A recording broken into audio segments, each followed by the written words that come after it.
Naruto and Ino. Till death do us part. By Kiwi for me. He'll run to the mountains to reach her, he'll fly to the clouds to touch her. He'll give up his life to hold her because everything she is what he needs. A smile is easy to produce when around others and harder when alone. A heart is easily given away and easier to break. Trust is easily given and easier to be mistreated. A lie is easy to create, but hard to stop. Love is easy to give away, but harder to be replaced. The blue-eyed female said as she read the small book aloud. She stopped and looked to her side to see spiky blonde hair before blue eyes that holds the ocean. Would you stop? He asked, confused, staring at her. His mouth, a small pout, and his cheeks graced with scars. She touched his face with her soft hand and smiled at him. He smiled in return and leaned in for a kiss. She gave in. Do you think this is true? She asked softly as she leaned onto his shoulder. She could hear the soft rumble of his chuckle before he spoke. Yeah, I do, he said with a smile as she did the same as well. He bent his head down and placed a soft kiss on her forehead before brushing off strands of her blonde golden hair. No one can replace my love for you, he said softly, leaning in for a passionate kiss. No one. Okay, chapter 1 is up. Remember, this little part is from this story, but not the beginning of chapter 1, okay? Just making it clear. Now read on. Searching. Naruto and Ino. Till death do us part. Everyone is waiting, but I am just hoping. A Kiwi for me. He walked into a crowded room. Another day feeling empty and alone, he drove down the street, looking for his destination. He was invited to a party, yet again by the infamous party host, Kiba. He couldn't turn it down with such an offer. As his Naruto, you have to come, he said with an arm wrapped around him. His blue eyes locked with brown ones and a grin spread across the brown head's face. Lots of hot chicks are gonna be there, he finished with a wink at his friend before walking away to invite others. He didn't know why he would just go along with everything his buddy says. He felt lost every time he is around others. Was it because he felt like he didn't belong? Was it because there was something wrong with him? He didn't know, and he heaved off a deep sigh before noticing the house with cars parked everywhere. He turned the corner looking for any other parking place, and after 15 minutes of searching, he succeeded. He put his car on park and turned off the engine. He unbuckled his seat belt and looked into the rearview mirror. Blue eyes that held the ocean, spiky dirty blonde hair, and a tan-colored skin. He ran his fingers through his hair softly before leaning back into his driver's seat. He closed his eyes for a few minutes, knowing what was to be expected. Every night, Kiba would throw a party and everyone shows up. He, of all the others, must be there. Since he was supposedly the wingman. He took a deep breath and, letting it go as he opened the car door, he stepped out and locked it before facing away from it. His blue eyes looked up to see dark skies contrasting sparkly bright dots. It looked truly magnificent, and a small smile formed across his face. He then looked forward and started to walk off in the direction to the large party house. He was wearing a black t-shirt with dark blue jeans, as well as a chain with the leaf symbol and a couple of rings on his fingers. It was a casual look for him that he picked up after junior high. His usual orange jumpsuit wasn't all too attractive when around the opposite gender after all. He smirked to himself, recalling why the need to change so badly once high school started. Pass. Hey, Sakura. Naruto called out, running over to his good friend. She turned around and gave him a small smile.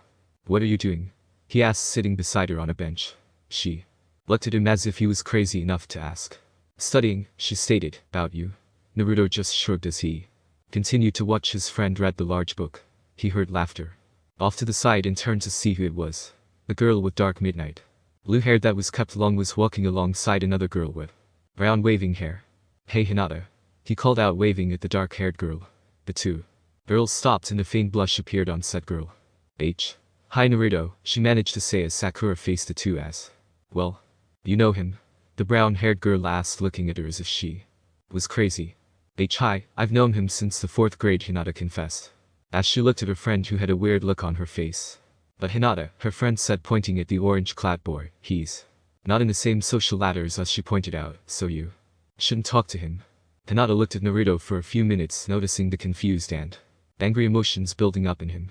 She then turned to her friend and nodded before they walked off without any goodbyes. Naruto clenched his fist tight and felt a soft hand touch his. He turned to see green eyes staring at his. Naruto, you okay? She asked, a bit concerned, yet knew this would happen. The blonde nodded, but the anger still surrounded in his heart. And pass. He gave off an aggravated sigh as he stopped a few moments in the middle of the street. He saw her, Hinata walking to the door hand in hand with the man. They looked happy as they smiled at one another. Before walking through the door, he couldn't help but feel a sting ran across his heart. He liked her and thought they were friends, but how could she just push their friendship away to be with, as they say, cool kids? He shook his head once more before looking up into the sky. This sucks so bad, he thought to himself as he forced himself to finish across the street. He looked around to see many cars he recognized. Shikamaru's, Shino's, Nichi's, Lee's, Gar's, and everyone else's. He knew this was going to be one long night. As he took a couple of steps closer, he could hear the blasting of the music and people screaming and laughing. He felt a bit queasy at the moment when memories wheeled into his mind. He pushed them back as he stood in front of the door. He felt like he wasn't living and everything was just a lie. How he wished he could just wake up and everything would just disappear. He knew it won't. So, as he reached for the door, he couldn't help but think he wants a change in his life, to find something different, yet his wishes never came true before. He turned the knob softly and pushed gently against the door to see people laughing, smiling, drinking, and yelling. The loud burst of sensation swept through him. So many people so happy, why wasn't he one of them? Naruto and Ino won. Wow, what a surprise. Lol. But here is the first part of the long story. I think would be long. Anyways, lol. Please rate and review. Love. KIWI4ME. Pretending. Naruto and Ino.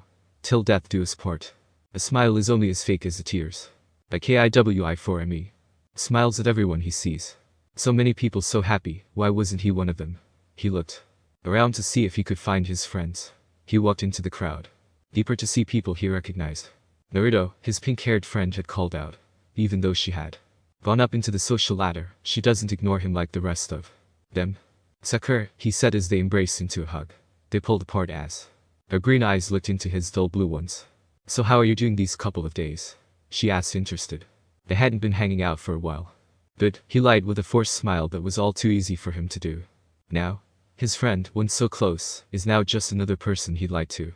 That's good to hear, she said, laughing a little before turning around to see his friend approaching. I'll see you around, okay? She said as she turned to walk away. Before his friends caught up to him. Naruto. Kiba called out, holding a bottle of beer as one arm hung around Lee's shoulder. Naruto just stared at them for a moment. Before a confused, shocked, and scared face appeared on his features. Calm down, Naruto, Nichi said coolly as a smirk appeared across his face. Naruto eased up a bit before his arm reached behind his head. You sure? He asked, still unsure. He's the designated driver today, Gaara pointed out as his arm crossed over his chest, something of habit. He just nodded before a smile ran across his face. So Kiba, how's the party holding up? He asked his friend who just gave him a sloppy smile. Oh, it's going good, he said as he pushed himself off of Lee to stumble over to Naruto. You know, Naruto, he said with the smell of alcohol in his breath. I love you like a brother, you know that, he said before his eyes became droopy and tired. Yeah, Naruto said with a soft chuckle. This always seemed to happen. Kiba would get drunk, then confess his oh so love for Naruto, though brotherly of course, and he'd end up in bed while the rest of the men to party when time comes. Come on buddy, he said as he took a hold of his good friend's arm around his shoulder. Time for bed. Yes mother, he joked, laughing loudly as he walked, more like force, alongside Naruto. Nichi, Lee, and Gaara just laughed at the two. Naruto and Kiba really were like brothers, bickering insults at one another, but then have that good bond between one another. They watched as Naruto tried to force a stubborn Kiba to keep walking. Naruto, he said as he watched a girl with purple hair. That girl's cute, no? Naruto turned to see her and examined her. She had long curly purple hair with a light brownish colored skin. Her eyes were dark brown with pink lips. She was wearing a mini skirt that looked like it would show everything if she just bent a little. Her shirt wasn't much to cover herself either. She was wearing a tight white shirt that exposed her belly, and her creases were cut to expose way too little for the imagination. You talking about her? Naruto asked, a bit confused as he looked at his friend. Kiba stared at him with a sly smile before pushing Naruto off of him and walking off to the girl. Naruto just watched as his friend grabbed a nice squeeze of the girl's behind, but she didn't mind and simply wrapped her arms around him. Naruto turned away and couldn't look toward his friend. He was disgusted and felt like barfing, but then again he'd probably just gag on nothing but air. Another night, pretending he's alright. You okay? He heard someone said to him as he turned to see Gaara walking up to him. He forced another smile and used his thumb to point behind him where Kiba was making out with the girl. That was all the red had said before both of them walked away. toward the dance floor. His blue eyes looked around to see if he could spot anyone else, but before he had his time in doing so. Yo, a raven-haired male called out as he pushed the blonde softly. Naruto turned around and narrowed his eyes into a glare. Hey, was all he mustered up to say as Gar stood watching the two. He knew they had history, but then again this was their usual way of greeting strangely. So you want to get a drink? Sasuke offered, not really questioning, but stating. Naruto just turned to look at Gar, who just nodded. Yeah, I guess, the blonde said with a shrug before he, Gar, and Sasuke walked off to the counter. Yes, Kiba got lots of things. Doesn't he? Lol. So how you been, dope? He said as he took a sip of his glass. Pretty good actually, he lied with a smile before he turned to Gar. You okay there, Gar?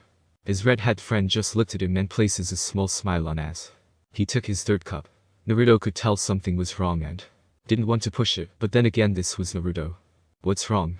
The blue-eyed boy asked, leaning his head a bit closer to hear since the booming music echoed throughout the house. It's nothing, Gar finally said, knowing that his blonde-haired friend wouldn't let it go, but he wouldn't push it at the moment at least. Okay, was all that Naruto said before he turned to see Sakura walking over to them.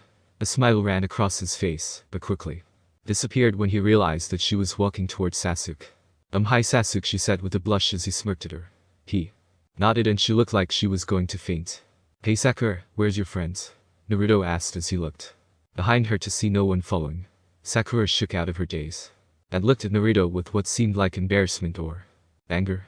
They left me, she finally said softly, causing all three men to look at her with pity. Naruto was about to say that he'd take her home, but noticed the Uchiha's face tense a bit. How could they just leave you?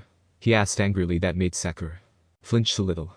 She was on the verge of tears but swallowed it down. I dunno, she softly said, looking down at the ground before turning to walk away until she felt an arm. I'll take you, the raven-haired male said as he pulled her hand through the crowd that made everyone look at her confused. She was blushing like a tomato at that moment as she kept her eyes glued at their hand. Naruto couldn't help but laugh a little at the sight. Here, his good friend always wanted the Uchiha, and now she has him, kind of. Weird girl, Gar commented, looking at the scene that was played before him before it was all over. Naruto looked at him, and a cheesy smile took the place on his lips before he nodded with agreement. Yeah. So Ino will be showing up pretty soon. Please read and review. Love. KIWI4ME. Hoping.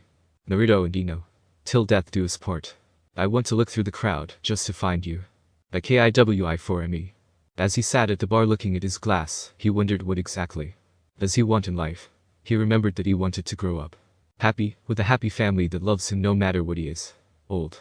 Dreams die hard and wishes are always taken for granted, or was it the other way around? He couldn't think as he rubbed his temples gently.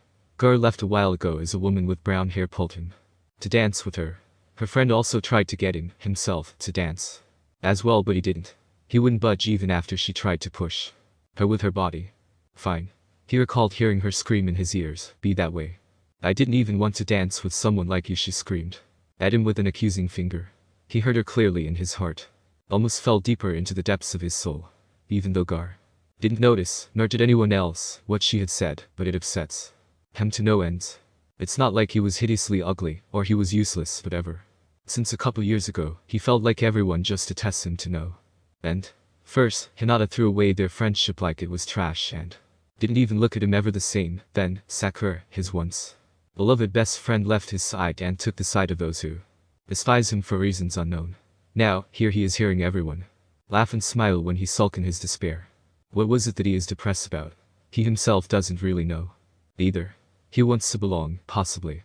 Yes, he has friends who are somewhat similar to him, like Kiba and Gar, and of course he had dates. One date was extremely terrible to him as he recalled the past. Downing his fourth shot.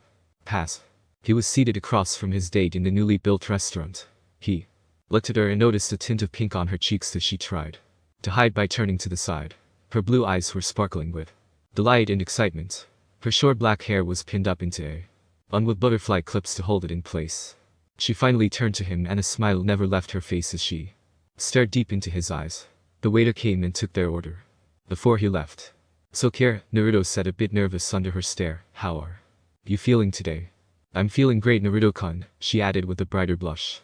And you? I'm doing good, he decided to say as he gave her a smile before their food arrived. They ate in silence because all the girl kept doing was stare at the blonde boy who wasn't sure what she wanted. After Almost finishing his meal, he looked up to see anger flicker upon her blue eyes. He begun to say, but she gave an annoyance look before huffing. Naruto, she yelled, though softly to not catch anyone's attention. Aren't you forgetting something? Naruto looked at her for a moment trying to decipher what exactly she was getting at, but found no clue as to it. Was all he said before she stormed out of the restaurant. Stomping as she went out, Naruto quickly placed some money. Before running after her, she stopped at the corner of the street. Knowing he'd run after her. Kira, wait up, what's wrong? He asked, no understanding why. Shikamaru kept calling girls troublesome, they were a mess. Her blue eyes intensified with fire as she stared at him for a few minutes, seeing nothing but confusion in his eyes. Kiss me, she ordered, but he didn't comply. He wasn't one to be told what to do, and sure as damn would he listen to a girl now. I said kiss me. She yelled at him, and he just gave her an irritated look. Why should I? He asked, peeved at her. She just stared at him in a slight bit of shock before she slapped him and ran off crying. Naruto stood there unsure what to do and what in the world was going on. He watched her retreating back as he thought to himself if he should have ran after her and pass. Damn it. He screamed with his teeth grinding together as his fist squeezed harder onto the glass. He should have run after her, but he didn't. The damn stupid day after was even more horrible. The damn girl told everyone that he denied her, which was kind of true, and did a whole lot more than hold her hand. He couldn't believe something like that would happen with someone. This seemed innocent. He shook his head as his free hand ran through his head once more. Damn parties. He needs someone, he wants someone, yet he couldn't look up to search the crowd. His eyes were becoming tired as his lids drooped lower. He took another shot and slammed the glass down hard. The bartender stared at him for a moment before filling up his glass once more. Naruto swished the glass around, slowly watching the liquid splash small drops onto his hand. He gave off a deep sigh and closed his eyes, not realizing someone was watching him with a pair of sky blue eyes. Yay, sorry about this one, kind of short, but please read and review. Ino is in the next one, and sorry if this is O-ish and you don't like. Please review, okay? Thanks, one up hero for always reviewing. I love you. Love. KIWI for me. Can't find what he really needs. Not alone. Naruto and Ino. Till death do us part. Try something new, just to get to you. Like KIWI for me. She sees him there, tries not to stare. Yamanaka Ino. One of the most popular girls, the top of the social ladder, the one everyone envies, the one everyone wants. She was invited to a party by Kiba, who always threw a party no matter what day it was. Her brown-haired friend, Tenten, had told her about it. Pass. Ino. She screamed as she waved the invitation card above her head. Ino turned to see her friend smiling brightly toward her way. And all she could do was smile back. Her friend stopped in front of her and showed the card to her. Kiba's throwing a party tonight, she said with a smile. You're going, aren't you? She asked, eyeing the blonde-haired, blue-eyed beauty. Ino nodded, causing her friend to smile even wider. Alright. I'll see you there, okay? She said as she ran off past her to tell others about it. And pass. What was she supposed to do? Say no when she is known to show up everywhere that parties were held. She sat on one of the couch, taking in the scene in front of her. She didn't know how she could just sit there and not dance even when asked. Yes, there are those who were attractive in there, but she never saw more than looks, just like no one saw more than her popularity. Hey beautiful, a dark-haired male figure said as he sat beside her. Ino just gave him a small smile. Hi Sai, she greeted him as she took another drink from her cup. Sai looked at her for a moment and decided to ask a question. Why are you not dancing? He asked, startling her a bit before she just shook her head softly, leaving her blonde hair to sway with a movement. I'm actually not feeling too well, she admitted, placing another smile on her pretty face. Sai just nodded before someone called out to him. Sorry beautiful, I must go, he said as he stood up, offering another smile before he left. Ino watched him go and felt lonelier than she was to begin with. She took another glance around and noticed something, or someone. Blonde hair, she thought to herself before something caught her attention. He was slouching against the bar table, and for a moment she thought he was going to hit it with his face first. Deciding to see who the man was, she got up slowly as she sat her drink down. She inched closer and closer as she sat beside the man. He felt someone beside him, and for some reason it felt familiar. He wasn't sure if he was just hallucinating on who it was because of the amount of alcohol he consumes, or was it real. He turned with his head still down to see long legs with flawless skin. His eyes looked up her legs to rest on the half-exposed eyes. His face was reddening and getting hotter every second. He knew it was his damn hormones, but decided it would be better to blame the alcohol. His Eyes moved up slowly to see something round. For a split second, he thought it was, for some strange reason, round balls and was about to reach for it slowly, but reality hit him. Oh shit.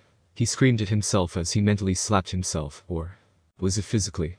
Naruto, her soft voice sounded like a tune out of place. Her slender fingers touched his hand to stop him from beating the crap out of himself. He looked at the fingers, now hand, to see creamy skin. His eyes moved from her hand and finally reached her face. But something stirs her deep inside. Blue meets blue. For a small second, everything stopped and all they saw was each other. Naruto, are you okay? She asked as she held onto his hand, which was against his cheek still. Ino? He asked, still not being able to understand what was happening. Ino pulled his hand away from his face and held onto it. Those who saw the two sitting there together would have laughed so hard they pee in their pants, but they were all too busy dancing and drinking. Ino, the popular girl, hanging with the Naruto, the not so popular guy, was almost a taboo. She knew the boy and knew what was going on inside him, possibly. When their eyes met, she could see loneliness. She may be the most popular girl in all of Konoha, but it doesn't mean that she was never lonely. Pass. Dad, Ino called out as she entered the house after school. Her father was drunk on the couch once again and she felt like yelling at him, but she couldn't find the strength to. Her father, after her mother left, was in one huge state of depression that not even she herself could help him. She grabbed the bottle out of his clutch and placed it on the table. She went to the closet to grab a small blanket to put over her father. She loves her father and he was the only family she has, but he hasn't really been there for her. He, of course, lives in the house and sleep there, but it felt like just a lifeless zombie that doesn't talk. Maybe he was emotionally and mentally gone. She didn't know. Of course she was terribly sad that her mother had left the world and left the two of them alone, but she knew her mother was in a better place now, but her father never stopped blaming her. Ino walked up into her bedroom and cried until her heart couldn't take any more. Life at school, you can say, was one huge and fat lie. Pretending to be in a happy relationship with her father, pretending to be perfectly fine, and pretending to enjoy everyone's company. When in fact, she felt like dying. No one knows her well enough, she assumes. And pass. Naruto took another drink and felt hazy and buzzing. He looked toward the blonde once again before a sly smile ran across his face. Hey Ino, he said with droopy eyes. Ino looked at him and knew that he was only getting himself drunk in order to stop the pain. She stared with concern at him as he grabbed onto her arm. Ino, he started to laugh like a child with a plan. Why don't you let me go somewhere, he finished as he leaned in closer to her. Still with a large grin across his face. She just stared at him and knew she should slap him or maybe punch him in the face, but she felt like it'd hurt him more. Okay, she said, causing a larger grin, if possible, on the male's face. She got up slowly as he tried but fell forward onto her. He knew he was blushing but couldn't stop himself and felt so weak at the moment. His legs felt frozen in place as his head stayed in the awkward place in between her breasts. He thought that he'd get yelled at or punched so hard that he'd be in a coma for years, but nothing came. He felt her hand on his head as she ran her fingers through his hair almost in a caring manner. His eyes went wide, and it slowly closed as he inhaled her scent. Flowers, lots of flowers, he told himself, not being able to decipher what kind. He heard her whisper something, but he didn't know what it was. He felt like just falling asleep right then and there in her arms. Because he felt so safe. On air, don't worry, this story will be a happy one. I think. Rate interview please. Love. KIWI4ME. PS. Thank you for those who reviews. Lots of love. Feels right. Naruto and Ino. Till death do us part. I was eventually looking for you all along. Like KIWI4ME. She's looking for something new to heal her broken heart. Naruto, she softly whispered in his ears, let's go. She took his arm and led the way out of the party and into the nights air. Funny, isn't it, how life can flip things around like it was cooking pancakes. Here they are. Two blondes sitting out on a bench looking at the flower beds around them. Hey Ino, Naruto breathed into Ino's neck. Want to do something? He asked with a smirk as he closed his eyes to savor her scent once again. He felt so sick, yet fine at the exact same time. Naruto, she said to the male beside her with his head nuzzle against her bare neck, you're drunk. I'm not drunk, he exclaimed angrily as he looked at her blue eyes. Ino just looked at him with sadness, or was it pity? Naruto, she said softly, pushing his head back onto her shoulder. Do you feel like you're alone? She asked as she ran her fingers softly through his hair. He was shocked and surprised, yet at the same time relieved and free, in a way. He gave off a sigh and knew that his mask had slipped and he was exposed to no other than Yamanaka Ino, the owl-winted female. He snuggled closer to her and grabbed her hand. With both of his, he moved his thumbs in circular motion for a while. His head was facing what he was doing, but his mind wasn't there at all. He was thinking to himself how he'd been figured out. Why was did he know who could see through it? Maybe it was because he drank a little too much. You okay? Her gentle voice called out, breaking his trail of thoughts. He slowly moved his head back to look at her once more. She was facing the scenery in front of him as he faced the side of her angelic face. She's so beautiful, he thought before he tightened his grip on her hand. He wanted to say that he likes her, but it was taboo. And she knew it too. He moved himself to sit closer to her and wanted this to never end, but what if people saw? He sure didn't care what anyone says, but maybe she does. He felt like he should let go of her hand and walk away altogether. Yet another part of him told him to stay and confess. Geez, which one would he take? He let go of her hand and slowly sat up straight before looking in front of him with nothing in his eyes. She turned to look at him for a moment, noticing his features was of the stoic attitude most guys were wearing recently, like it was a new trend. She watched him a little longer before her small fragile fingers brushed over his hand. Before grabbing it gently, he turned with a shocked expression on his face. They thought that they were lost, but they were on their way. Two unlikely blondes from two totally different worlds coming together, looking for someone in all the wrong places. She smiled at him and gently caressed his face softly as he smiled back. His hazy eyes cleared to see beautiful blue pools and flawless beauty. Naruto had to blink a couple of times to make sure the one who was holding his hand was no other than Ino. He parted his lips and was about to say something when she silenced him with a finger to his lips. Naruto, she began softly, those who are alone need someone who will understand. She lifts her finger away from his lips. Do you feel alone? She asks once more, giving him a small smile. He hesitated at first to say anything, but then took a deep breath before nodding slightly. A soft breeze flew by, caressing their hairs. You know, she said as she looked out into the scenery once again. Do you remember the first time we met? Naruto nodded with a frown gracing his face. Pass. Ouch. The girl screamed as her body slammed to the ground. Oh, sorry. A blond boy screamed as he offered a hand to the girl. Said girl glared at him and stood up herself before noticing her books were all over on the floor. Aka. Look what you did. She screeched angrily as she stared deathly at Naruto. A sweat drop fell down the side of his cheek.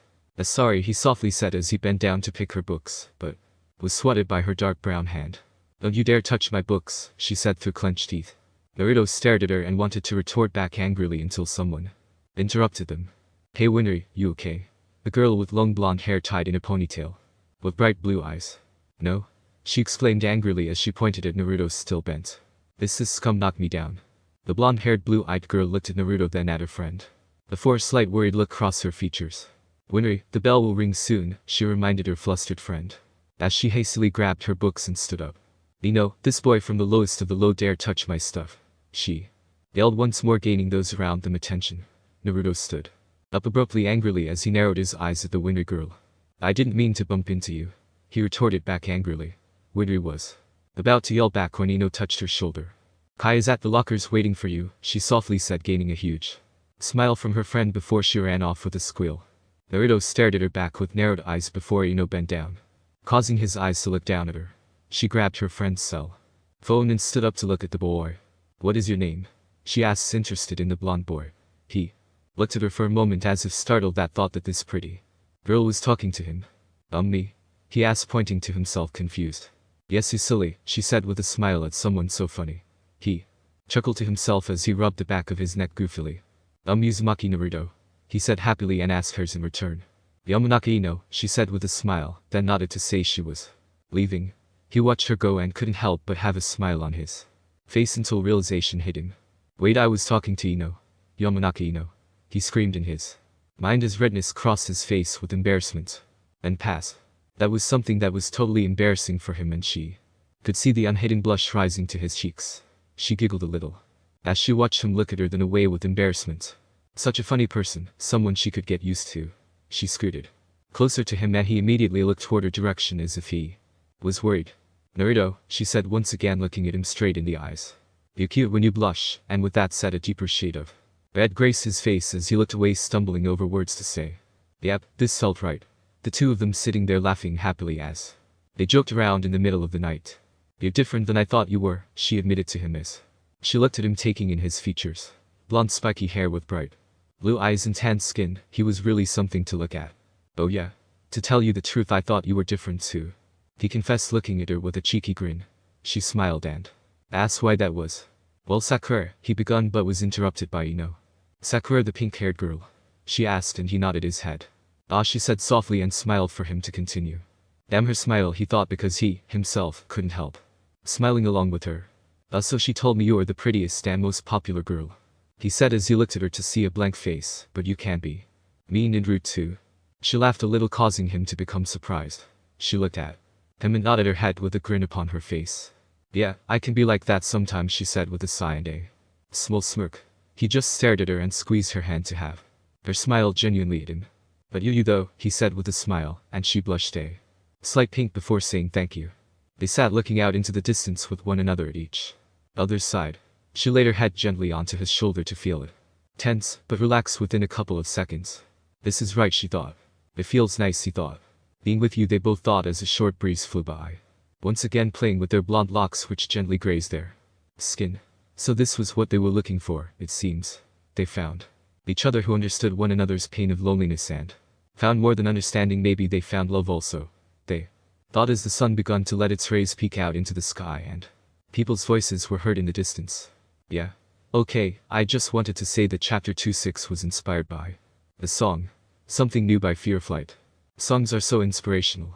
More coming, so put on alert and review. Love. KIWI4ME. PS.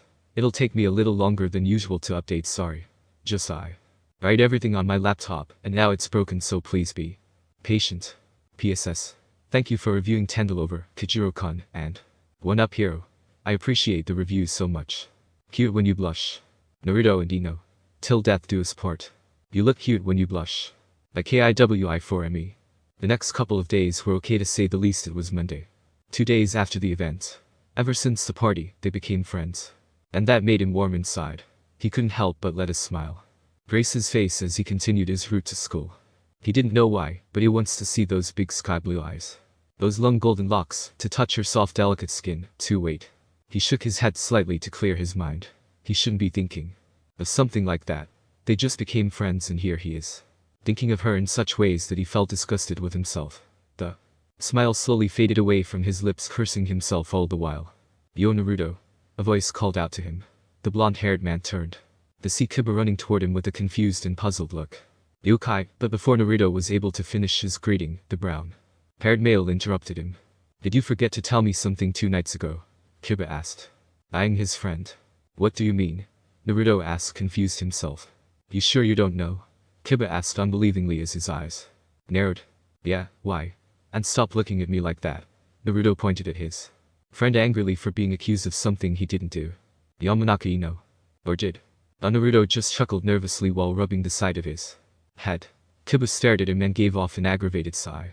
You were going to hide it from me? He asked sadly, almost pouting. Nah man, I was going to tell you, but it slipped my mind, Naruto said quickly, not wanting his best bud to be angry at him for something like that, but then a thought occurred. Wait, how'd you know? Kiba stared at his friend for a moment, wondering what the hell happened that night. Unfortunately, he isn't able to recall much, but making out with a girl he hopes that is. His face scrunched up a little at thinking he was kissing a man. A small vial almost came out, but he gulped it back down. Yo Naruto said, breaking him from his thoughts as his friend's hand touched his shoulder. I'm good, he said, giving his friend an awkward smile before it fell into a frown upon hearing a voice. Naruto. The voice called out, making the 2 men turn to the owner. Sakura. Naruto screamed back, smiling as she stopped before him. Her face was that of disbelief, sadness, and anger. Naruto, I just have one question for you, she stated, watching the blonde nod slowly as his smile faded. Last night, she said, recalling what had occurred. What did you do after I left? She watched as Naruto's face became confused and then thoughtful. Why? He decided to ask, wondering what had gotten his 2 friends so weird. It's because the pink head was about to say until a voice boomed over, causing all 3 to stare. Yo. Spiky head. A rough voice called out with an accusing finger pointed at Naruto as he got closer with a girl and another man behind him. Naruto almost couldn't believe what the hell was going on.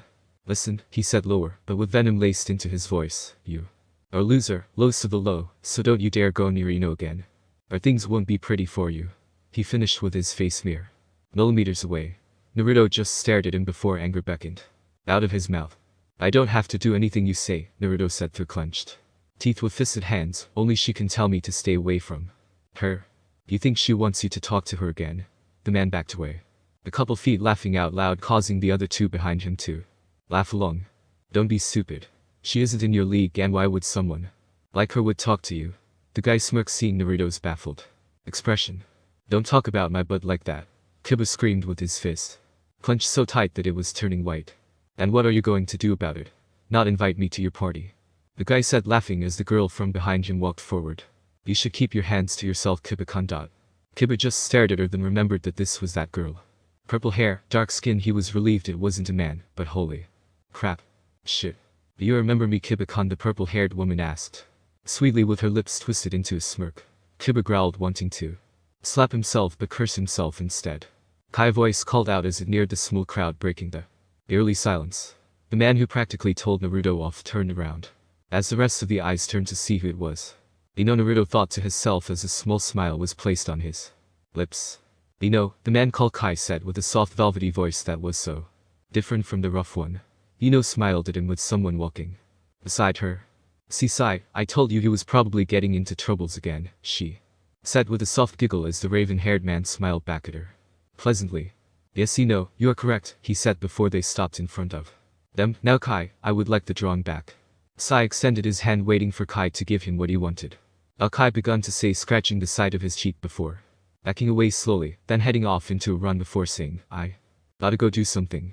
Wait, Kai. The girl called out, running after the man. He's those two, the man said softly before turning to greet the two. Good morning, Sai. Morning, the two said in return, and then her eyes landed on Kiba, Sakura, and Naruto. All three looked baffled, confused, and relieved all at once. Hello, Sai, Sakura said, bowing slightly, feeling flushed all of a sudden. Sakura, said, a little surprised seeing her bow to them. The pink-haired girl stood up straight as if waiting for a chore. Just stood there for a moment watching the green-eyed girl, and she could see the uneasiness coming for the girl. Your hair, she begun to say, getting a small glare from said girl. Is it real? Everyone just stood confused and surprised.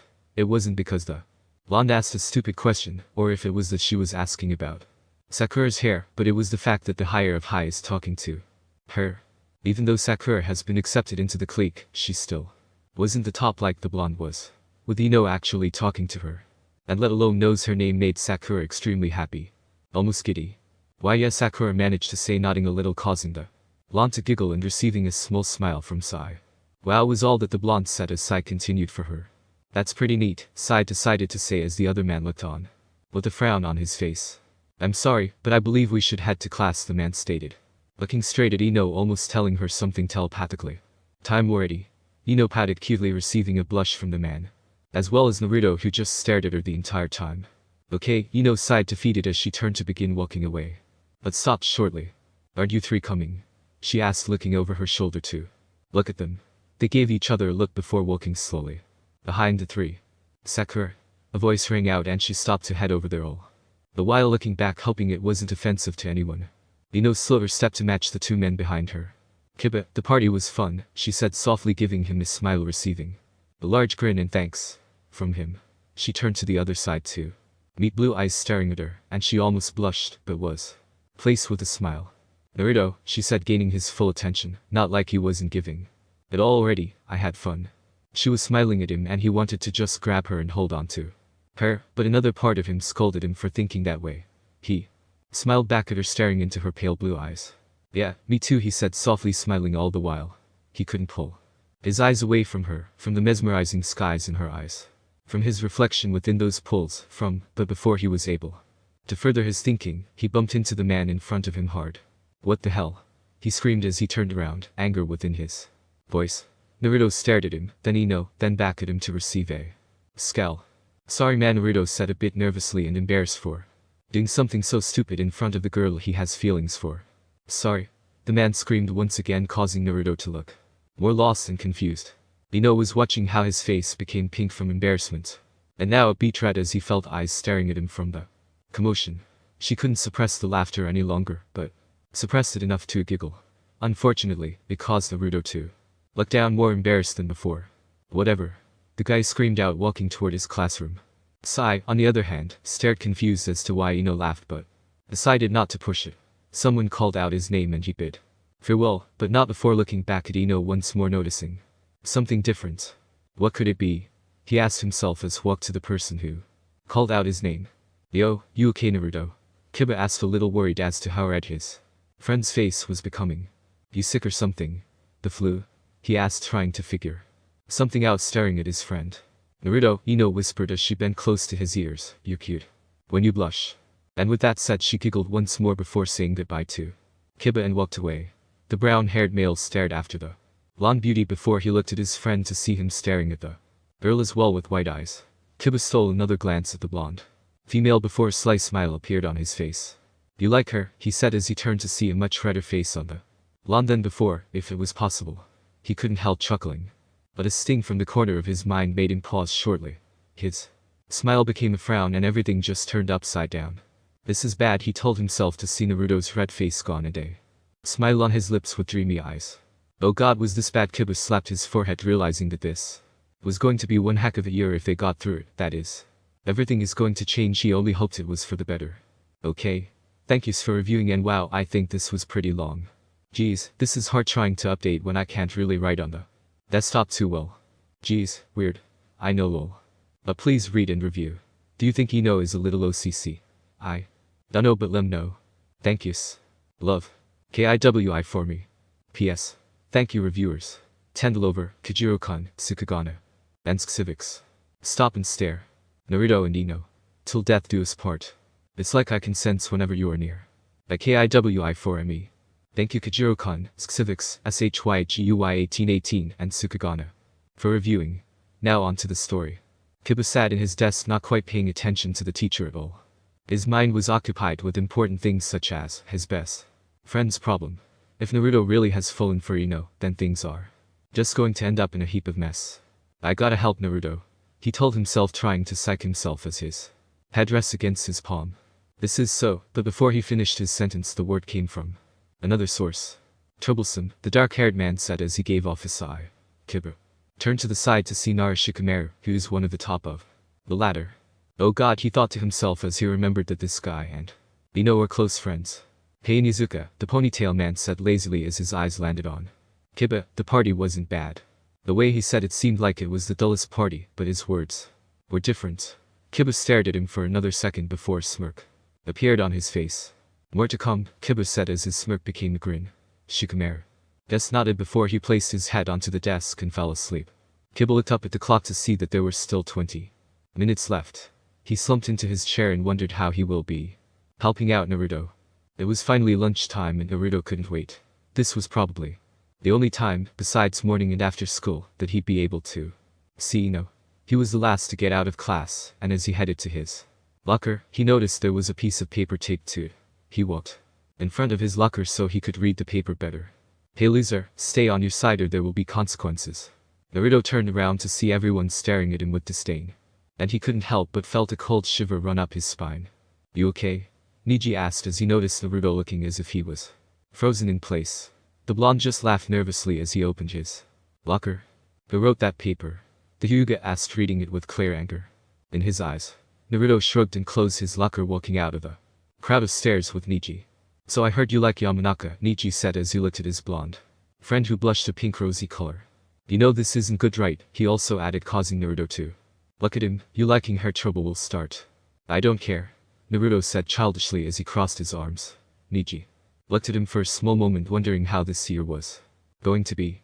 Freshman year was when their group was created. Niji, Gar, Naruto, Kiba, and Lee. Sophomore year was when the bond was much closer and they seemed more like brothers. Junior year was the year that a whole lot of crap happened. Gar and his girl broke up, Kiba became a partyholic, Niji and Lee always argued with one another, and Naruto was depressed. Geez, how they got over all that was a miracle, but now it's senior year and this trouble is happening. Why Yamanaka? Niji asked himself, holding in a sigh, knowing this year was going to be the worst. Niji, a voice called out, breaking his thought. The pale-eyed male turned to see another pair. Hinata, Niji stated, waiting for whatever she had to say. Naruto stared at her and turned his face away, not wanting to look at her. After all, she threw away their friendship. I will be staying over at Shino's house after school, she stated. softly looking to see the back of Naruto's head. She held in a sigh, knowing what she did was wrong. Okay then, I'll tell your father for you, he said as she nodded and walked off. Neji then turned to Naruto, who was looking down with a scowl on his face. Let's go meet up with everyone, he offered, and Naruto complied. Yo, over here. Kiba's voice boomed out of the cafeteria once he noticed Neji and Naruto. They headed over there to notice that the cafeteria has gone silent, and then whispers were heard as they walked by the tables. That's him, right? Yeah. He's cute, but not hot. Yeah, so why does Ino talks to him? Pity? Really? Has to be. Naruto couldn't help but let his head drop to the floor. Was what they are saying right? Was Ino only talking to him out of pity? That night, he was drunk, so maybe she thought he needed someone. Dude, finally, Kiba said, once again grinning. Oh, Naruto, I heard all about your youthful event a couple of days ago, Lee said happily as they took their seats. How was talking to someone youthful? Naruto asked, a bit confused. Ah, but you weren't just talking to anyone, you were able to have enough courage to approach her, and that is youthful. Lee exclaimed with a thumbs up, causing Naruto to sweat drop. Yeah, that's nice and all, but we seriously have a problem, Kiba said as he leaned in so they were the only one who heard. What's the problem, Kiba? Lee asked softly as their heads leaned in, almost like a huddle. Naruto is in love with Ino, Gar stated matter-of-factly. Naruto blushed a bright red, while everyone besides Lee nodded their heads. You love her? Lee asked, leaning closer to Naruto, who just turned a bit redder. Yosh! Lee exclaimed once again. Lee, stop it, would you? Kiba said tiredly as he rubbed his temples. Naruto, you cannot love her or even like her more than friends, Kiba advised, staring straight at the blonde. Do you hear me? Naruto, on the other hand, didn't hear a thing that his friend said, because he was staring at the door to the cafeteria she was walking through, and everyone went silent again. His friends looked up too. Notice what or more like who had caught his attention. The blonde beauty was walking into the cafeteria with Shikamaru and Tamari.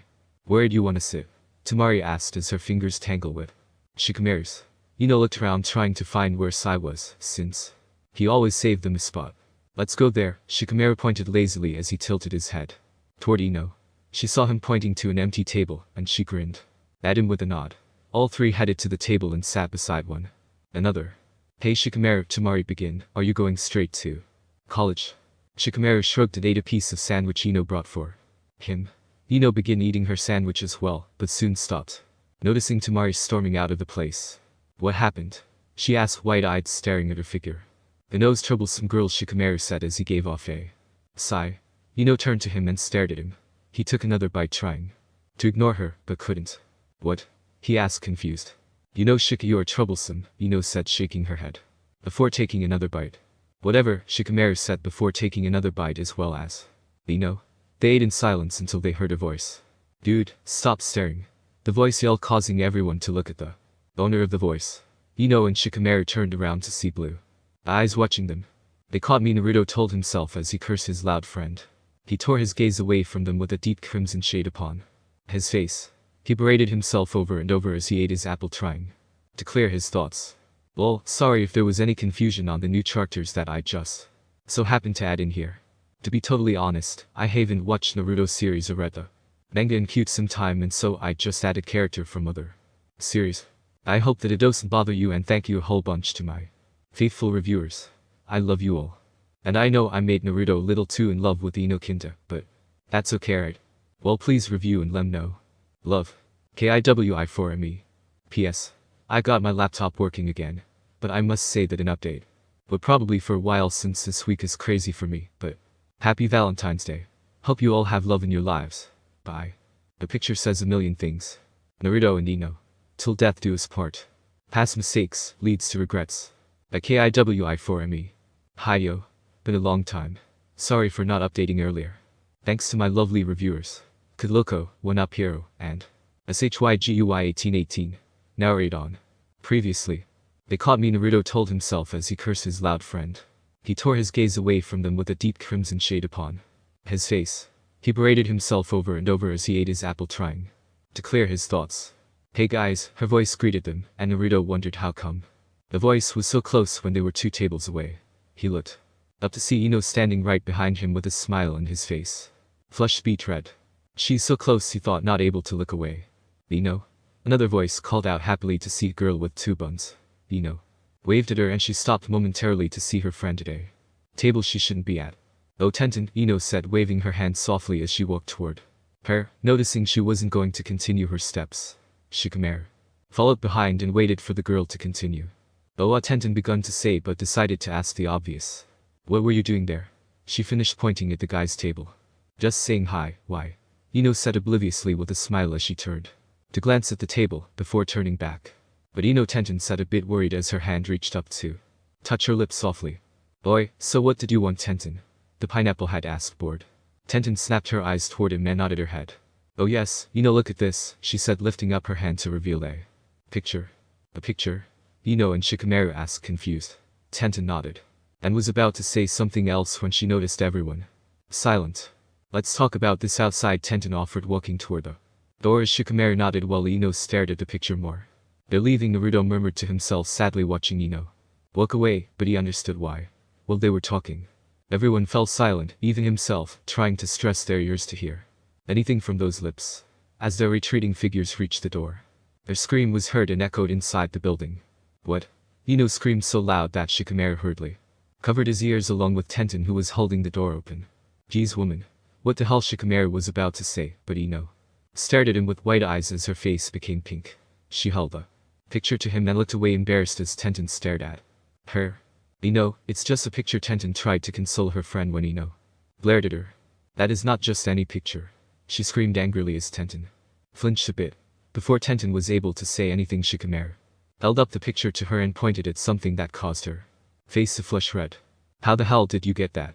Ino demanded, voice booming across the walls. Tenten held the door open hurriedly as Shikamaru forced her out of the cafeteria so no one would spread anything terrible about the blonde. "Wonder what happened," Kiba said, staring at the three people who just left momentarily. "I wonder if Tenten did something to Ino?" Naruto asked, looking at his friends. "I don't think so," Nichi said. "She wouldn't do that to Yamanaka of all people." "I agree," Gar added, nodding his head slightly. Naruto nodded his head in agreement but couldn't forget the scream from Ino's lips that made him flinch and shiver unexpectedly. "I hope she's okay," Naruto said to himself with a look of worry. "Dude, you're hooked," Kiba said, worried and disappointed. "I'm not," Naruto said as he took another bite of his apple. "Dude," Kiba said knowingly as his friends all stared at him with the same intention to admit it. "Whatever," he decided to say as he finished up the apple, knowing full well that he had just lied to them, even himself. "Well, outside, I demand to know how you got this picture," Ino said through gritted teeth as they reached under the tree, glaring intently at her friend. "Calm down, Ino, I don't think Tenten did this," Shikamaru said calmingly as he held the flaming-eyed blonde back. "Yeah, Ino, I wouldn't do this," Tenten said, assuring her the truth was that I got the picture in my locker. Ino stared at her a moment longer before she calmed down a bit as Shikamaru let her go. "Sorry," Ino said with a small smile, "but who the hell would do that?" "Someone who takes you as a threat," Shikamaru said thoughtfully, staring at the two girls who waited for a longer explanation. "Or someone who hates you." But Tenten had said, "Who would hate Ino?" she asked, confused as Ino's face blanched and her head hung. "Everyone," she spoke softly as she lifts her head to look up into the sky. She took a couple deep breaths before looking at the picture again. It was hard to tell what was in the picture since it looked blurry, but the color of blonde stuck out. She could see her skin, thanks to the less amount of clothing she was wearing, which she regretted.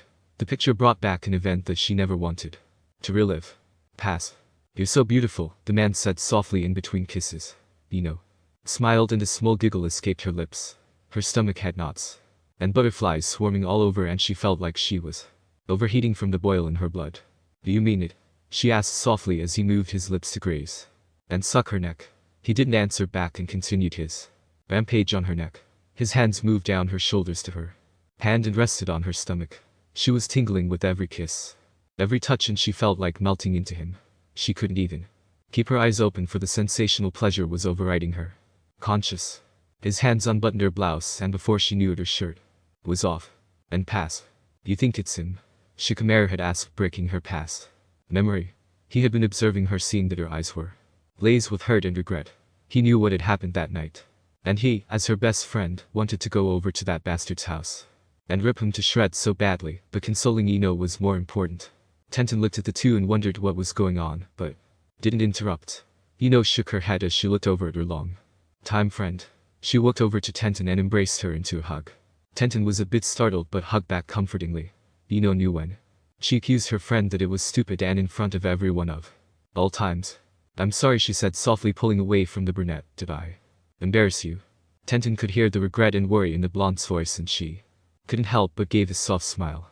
It's okay, I'm sorry I brought that picture up, Tenten said softly. Looking at the picture in Ino's possession at the moment, Shikamaru stared at the two before looking up to the sky and then the sun, noticing that the bell will ring soon.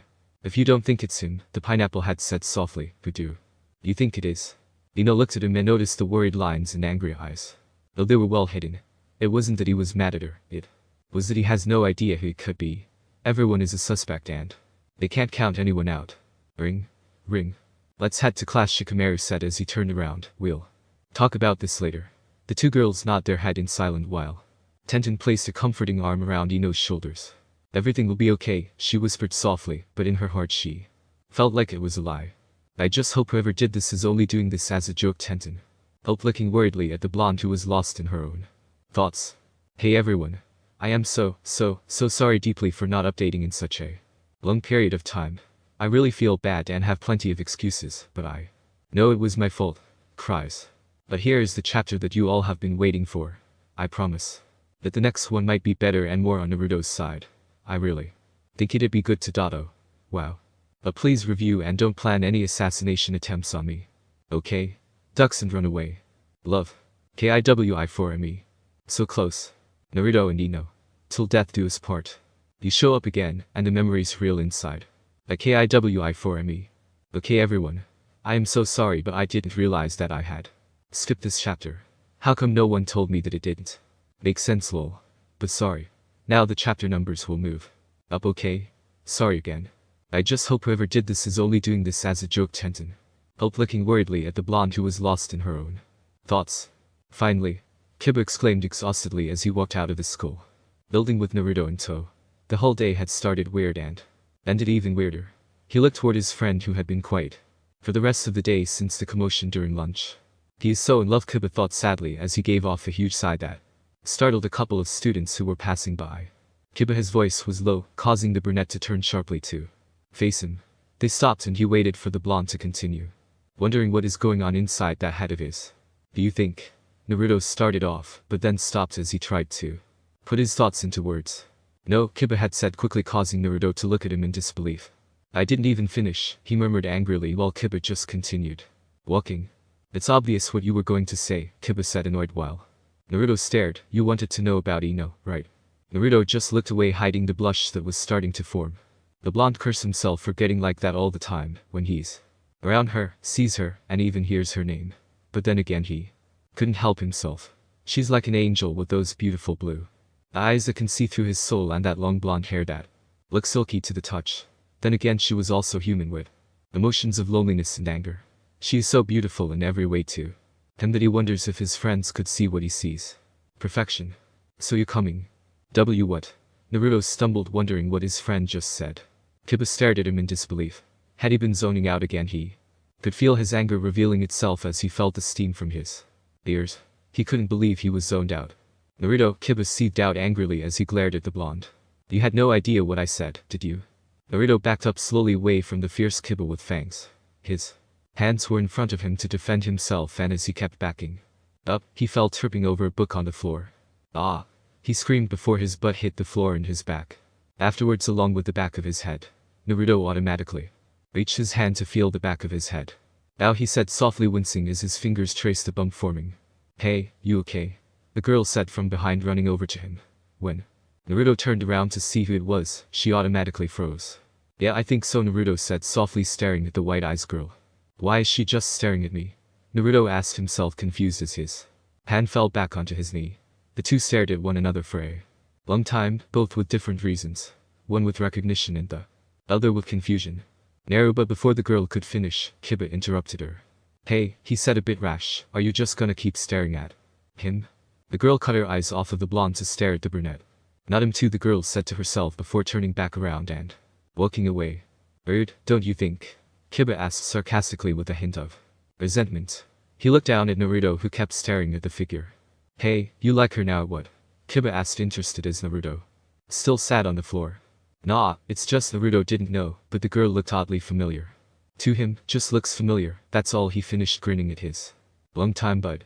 Kiba looked toward the girl once again before she disappeared from view and knew exactly what Naruto was talking about. Her hair was a dark maroon and her eyes were the exact same shade her face looks, but before Kiba could finish his thoughts, he heard an all too familiar voice now. Naruto? She asked, looking wide-eyed at the man on the floor. She was standing only a few feet away from him with Tenten and Shino. Naruto looked up and blushed so bright that he could feel his face burning hotter than the sun. Are you okay? She asked, giggling in between as she walked closer. Kneeling down beside him, she lifts her hand and gently touches his forehead, cooling it off in the process. He couldn't help but smile at her, noticing the worried look cross her beautiful sky-blue eyes. I'm okay, he whispered softly, and she smiled at him. Are you sure? She asked, playfully laughing as the blonde smile twitched. She stood up and offered a hand for Naruto, who took it gladly. When he stood, he felt a small pain in his head that caused him to go off balance and fell onto Ino. His breath hitched and he thought he couldn't breathe as his body pressed against hers. He could feel the worried eyes of Kiba's and the confused eyes of her friends, but he couldn't find the strength to pull back. He could smell her and feel the long strands of her golden hair tickle his skin. His hands twitched, wanting to hold her. She is so close that he just wanted to melt into her. I guess you weren't okay after all, her voice whispered softly into his ears, making him shiver with excitement, though it was short. He couldn't help but chuckle nervously as his eyes closed automatically from the comfort of her smell. Shino had said, breaking his little daydream. Should we be going? His glasses hid where he was looking at exactly, but Naruto could feel the glare from him. Ino asked innocently as Naruto slowly pushed himself off her to stand in front. He was looking down to see her hands, her soft hands free of anything. He wanted to entwine his hands with hers and touch the delicately softness of it. I guess we should, but Ino began to say, turning to look at her two friends. Maybe we should return the book first, she finished, picking up the book that Naruto unfortunately fell over with. A dictionary, Tenten had said, confused as Ino stared at it with the same look. It was big and bulky, no wonder Naruto fell over it. You fell over a dictionary, Kiba exclaimed loudly, trying to hold in his laughter. Yes, so? Naruto shouted back, angrily, noticing the teary-eyed brunette whose face was turning a slight red. Nothing, Kiba said, shaking his head left and right, noticing Naruto's glare, and that was the last straw. He bellowed his laugh. Ahaha, sorry. Hahaha. Kiba couldn't help himself, remembering a past when they were kids and something like this happened. Call it deja vu. Why is he laughing? Ino asked, looking at the blonde beside her. Probably brought back a memory, Naruto murmured, eyebrows furrowed. Must be funny, Tenten had said, more to herself than anyone. Let's bring the book to the lost and found, since this dictionary isn't from the library, Shino had said, causing Kiba's laughter to calm. I guess that's a good idea, Ino, Tenten said, looking toward her blonde friend. Ino didn't look at her, nor did she look at anyone else, since her eyes had caught someone all too familiar. Ino? Tenten had asked again, softly, noticing the way her friend's face became rigid and her body posture tensed. Shino also noticed this, as well as the rest of the guys, and traveled their eyes to meet where hers were currently occupied at. He had short, spiked dark navy blue hair with a few piercing on one. A rent pin pierced through his bottom lip. His shirt was black with bright graphite designs on it and jeans that looked almost made just for him. Yo, Ino, he said, smirking at the blonde who caught his hazel eyes. Ino calmed herself and forced a smile back. Hey, she said, not wanting to say his name. She never thought she'd see him again, and at this moment, she just wanted to run away. Are you out? I'll drive you home, that okay? He asked, smiling at her and ignoring the stares surrounding them. Actually, I'm heading somewhere with my friends, she said, high-fiving herself mentally. She can't be near him, not yet. Naruto noticed Ino's smile twitched into a grin, then a frown as she spoke to the navy-haired male. Naruto couldn't stop his fists from clenching so hard that his knuckles became white. He couldn't help himself when his teeth started to grind against each other. He couldn't help himself as anger overtook him, and he couldn't help himself when they walked away together. So I'll drop you three off then, the outsider said, walking away with the others. Well, I guess Ino said almost nervously as Tenten and Shino walked near them, eyeing the male suspiciously. Naruto stared at her retreating figure as it left his presence. She was so close, yet now so far. He knew it was wishful thinking, but if she returned his feelings, then they'd be perfect, just like how she already is. Yo, you okay? Kiba asked, noticing the saddened eye and depressed aura around his friend. Naruto gave off a sigh before placing a small smile, reassuring Kiba that he'd be fine. They started walking away when they heard the angelic voice of his crush again. Hey Kiba, Naruto, Ino said as the car stopped beside them. Her window was rolled down where the passenger sat, and her smile was beaming at the two. Ino? Kiba said almost like a question of what the hell. In confusion. You two need a lift? She asked, seeing the shock in their eyes, and she couldn't help but smile wider. And again. I am so sorry. Love. KIWI4ME. Long day. Naruto and Ino. Till death do us part. I thought we'd be better off, was I wrong? By KIWI4ME. Thank you to my 2 reviewers. SHYGUY1818 and 1UPHEROI. Really appreciate it. Gives cookies. Now onto the story. Previously. You two need a lift? She asked, seeing the shock in their eyes, and she couldn't help but smile wider. I don't think so, Kiba said cautiously as Ino just laughed, pointing at Naruto. Well, Naruto wants one, she pointed out, giggling as Kiba turned to see you bobbing. Naruto. Are you serious? Kiba asked, almost like a whisper, only to have his friend's smile widen. Come on. Get in already, Tenten had called out, aggravated that they're going to miss their appointment. Naruto went ahead as Kiba followed, closing the door behind them. So where do you two live? The navy-haired male at the driver's seat asked. Kiba wanted to give them a false address just in case something turned out wrong between them all, but Naruto blurted out his address without thinking. Geez, it's like he's a totally different person around her, Kiba thought angrily to himself as the car started driving away. Ino, I must ask a question, Shino had started the conversation, waiting for a reply from the popular blonde. Yay, Shino? She asked, turning around to face him. As I was walking to meet with Tenten before we get you, he started out trying to word his words. A female had said that you were. He didn't know if he should stop, seeing the sad look cross her face. What did she say? Ino asked, mildly interested but knowing that it wouldn't be anything new. When you were dating Katetsu, you were cheating on him with Izumo. Shino had ended it softly as everyone's mouth hung and everyone stared at him. What kind of question is, Tenten stated angrily before Ino just laughed slightly, causing her to stop. To clear things up, Shino, she begun as she smiled at him like he made a boo-boo. Katetsu and I are over a long time ago and I had nothing going on with Izumo. She gave off a sigh and continued, after all, a rumor is a rumor. Sorry to have brought it up then, Shino had said apologetically. Well, Ino brushed it off like it was okay. Here we are, the driver had said, causing Naruto and Kiba to look out the window. Yep, this is their home alright, they live in an apartment together since their families practically abandoned them. Thanks for the ride, Kiba said, opening the door and stepping out, while Naruto followed. Yeah, thanks for the ride, Naruto added, again smiling at Ino. His window was rolled down again. Hey Naruto, Ino had called out, causing Naruto to walk closer to the window. Their faces were only a few centimeters away and Naruto could taste her lips, though it wasn't on his. Are you sure you're okay? Ino asked, concerned, remembering the event prior to this. Yeah, don't worry, he had said, causing the blonde to frown as she tilts her head slightly to the left. Well, okay then, see you tomorrow, she said as she sat back down and rolled up the window. She watched as their form disappeared, slowing in the window, and she turned back to face the front. Who are they? The navy-haired driver asked suspiciously. Naruto and Kiba. Tenten had spoken for Ino, who was partially glad she did. Naruto and Kiba, the driver said softly to himself as he continued driving. 10 minutes later. Here's your stop, the driver said, turning as he smiled. All 3 of them opened their door in order to leave. Ino, can I talk with you for a minute? He asked while his friends looked at her. Yeah, sure, she decided to say, giving a small smile to Tenten and Shino, who walked out of the car and waited in front of the house for her. It's been a long time, he said softly, touching her hand. I really miss you. But you know it's over between us, and you did fine these past 4 years, Ino said, sadly wondering why show up now. I may be fine on the outside, Ino, he said, looking deeply into her eyes, but my thoughts were plagued by you. Oh, so you think I'm a plague? Ino couldn't help but say it. She couldn't help but smile when he laughed softly at the joke. I have to go, she said softly, getting out of the car. Thank you, she said sincerely before closing the door. She walked up to her friends and they looked at her worriedly. I'm fine, just lots of memories, she said, smiling softly at her friends. Well, let's get inside and start, Shino said, opening the door to his house only to be met by their other friends.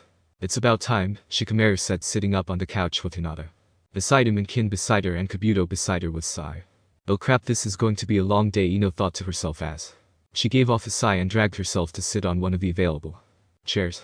To start, Kabuto had begun. Let's see that picture, shall we? Okay, I think this was the quickest update I did for the story. Lowland. Sorry if it's short. Hopefully I can keep updating soon like this. But thanks again for my reviewers and let me know how you like it so far. Love. KIWI for me. Write about you. Naruto and Ino. Till death do us part. I write about you every day. In a book, in a journal. By KIWI4ME. Thank you reviewers. Phero, Tsukugane, and Sky. Uzumaki. Hot cocos for all. Now read on. Previously. To start, Kabuto had begun. Let's see that picture, shall we? You pervert. Ino screamed, hitting Kabuto on the head as she snatched the picture away from his greedy hands, which he only held for a couple of minutes. Her face was flushed red and her eyes looked like they were on fires. Boy, Ino, calm down, troublesome woman, Shikamaru said, trying to console a fuming Ino. Yes, Ino, I don't know what you are getting angry about, Kabuto stared, pushing his glasses closer to the bent of his nose with a smirk in place. Oh, you don't do, she said, fisting her hand as venom spit out of her mouth. Beautiful, please calm yourself, Sai said, standing in front of Ino. His eyes were locked onto Kabuto. Ino, all I saw was that you were naked in the picture, Kabuto stated. Like it was obvious, causing Ino to become betrayed, and a small silence surrounds them. Okay, you can beat the guy up now, Kin said, thinking to herself how the picture incident happened. Look, we need to find out who could have done this, Shikamaru had stated while Ino sat down beside him, making him scoot himself. I can't think of anyone, though, Hinata had spoken up softly. Looking at Shikamaru, he nodded and closed his eyes to think while the room was dead silence. Ino hated it when it was so quiet, but she knows that if she said anything, her friends would probably punch her. It was that guy that brought us here, Ino, Tenten asked, breaking the silence, causing everyone to look at her. Oh, don't worry about him, Ino said, smiling at her friends. Who's it, Ino? Shikamaru asked, knowing that this was probably not good. I said don't worry about it, Ino said, staring at him as if to say drop it already. Ino, Shikamaru said again, a bit more annoyed as he stared tensely at his best friend. It was Roy, Ino said, finally shrugging her shoulders before Shikamaru grabbed him. Roy? Why the hell were you in his car? He yelled at her angrily, causing her to stare at him in shock. Well, she began to say, only to be shook again. Ino? You know what he did to you? He screamed once again, worriedly. Hey, Shikamaru, you're hurting her, Kin spoke up, staring at Ino, who kept looking wide-eyed at the ponytailed man. He slowly let go of her and looked away toward the ground. Everyone stared at him, and Ino, who still held her gaze on Shikamaru while he stared angrily at the floor. Who's Roy? Hinata asked, wondering what had gotten Shikamaru, the smartest guy, to be so shaken up. The pineapple had glared at Hinata and she squirmed under his gaze. Calm yourself, Shikamaru, Shino said, noticing the boy was going to erupt. Ino, are you okay? Sai had asked, standing in front of the blonde, with bruises forming on her shoulders. He shook her softly and her eyes locked into his dark ones. I'm fine, she said, softly, rubbing her arms automatically before turning to Kabuto. Hey pervert, I'm sorry, she said, softly, looking at Kabuto, who feigned hurt. A pervert? He asked, staring at her. She sighed and corrected herself. Kabuto, I am sorry for calling you a pervert and yelling at you, she said, softly, staring at him. He nodded his head, accepting the apology. And sorry, Shika, for making you worry, she said, softly, touching his shoulder. He looked up and looked into her blue orbs. He sighed, knowing this senior year really was going to be a hectic one. Hopefully he could get through it before his brain explodes. Just tell me, what the hell does he want? He said, not meaning to sound harsh, but it came out that way. He wanted to get back together, Ino said softly. Who is this guy? Kabuto asked, interested. It may give us a lead, he reassured after getting a death glare from Shikamaru. Ino closed her eyes and took a deep breath before gaining everyone's attention. Okay, Roy was a boy I had known since I was in 7th grade. Yo, Naruto, Kiba shouted in his room. Naruto walked to his door and poked his head in. What? He asked, holding a notebook in his hand. Where'd that one boxer go? Kiba asked, frantically searching his closet and drawers. What the hell should I know about your boxer? He asked, confused, looking around Kiba's room. Come on. I got a date with a pretty girl, he exclaimed. It's my lucky boxer, man. I have to find it. Okay, calm down, Naruto shouted back, but softened it when he finished. They searched the whole house looking for the darn boxer, including Naruto's room, which Kiba accused him of stealing. Are you sure you didn't lend it? The blonde asked, sitting on the couch, exhausted. No, I, Kiba began, but stopped, remembering something. He laughed nervously, scratching his head. You're so stupid, Naruto shouted. You made me waste 2 whole hours searching for those damn boxer and to find out you gave it to someone. You didn't have anything to do anyways, Kiba said, staring at him. Angry Naruto, besides, what did you have to do anyways? Kiba asked while walking back into his room. Naruto sunk back into his couch, huffing all the while before he heard Kiba shout. The brunette ran back to the living room holding the notebook in front of Naruto. What the hell is this? He asked, eyeing his friend suspiciously, only to receive an embarrassed Naruto. Oh god, don't tell me it's, Kiba thought to himself, flipping the book only to have his eyes widen. Give me that. The blonde shouted, reaching for the notebook. Kiba backed away, still flipping through the book until his eyes landed on a name. Is this a journal? Kiba exclaimed loudly as Naruto still went after him. So what of it? Naruto at this point was angry and embarrassed for even taking the thing out of his room. Kiba just stared at him with an open mouth like a fish out of water. You don't know what you did to me, how much I love you, Kiba. Recited a sentence of the notebook journal out loud, causing Naruto to launch at him. The beet red blonde grabbed the notebook and stalked off to his room. Stupid Kiba. Baka. Damn it. Naruto said in his mind over and over. He sat on his bed just staring at the book. Boy, Naruto, sorry dude, Kiba said apologetically from the other side of his door. He continued, hearing no response from his friend. Look, I'm leaving, so make sure to lock the door, and if I see her, Kiba said with a smirk that Naruto knew he had on, I'll tell her that you love her. See ya. He screamed, running off before Naruto slammed the door open, but it was too late. Kiba already left, and he had the house to himself. At least I get some peace and quiet, he mumbled to himself with a sigh, closing the door behind him. He went back inside his room and flipped open his book to a blank page only to begin writing. Thank you everyone for reading and reviewing. Once again, please review and let me know. Love. KIWI4ME. P.S. I will try to update as soon as I can. Lots of mad love. Oh, and more on Naruto on the next one. Dreaming. Naruto and Ino. Till death do us part. I walk on these empty streets, praying to see you again. By KIWI4ME. Thank you reviewers. SHYGUY1818, Sky Uzumaki, and Tsukagana. Thank you for reviewing. Passes out brownies. Very much appreciated. Now read on. Previously. Okay, Roy was a boy I had known since I was in 7th grade. And so we didn't work, Ino finished saying with a sad smile.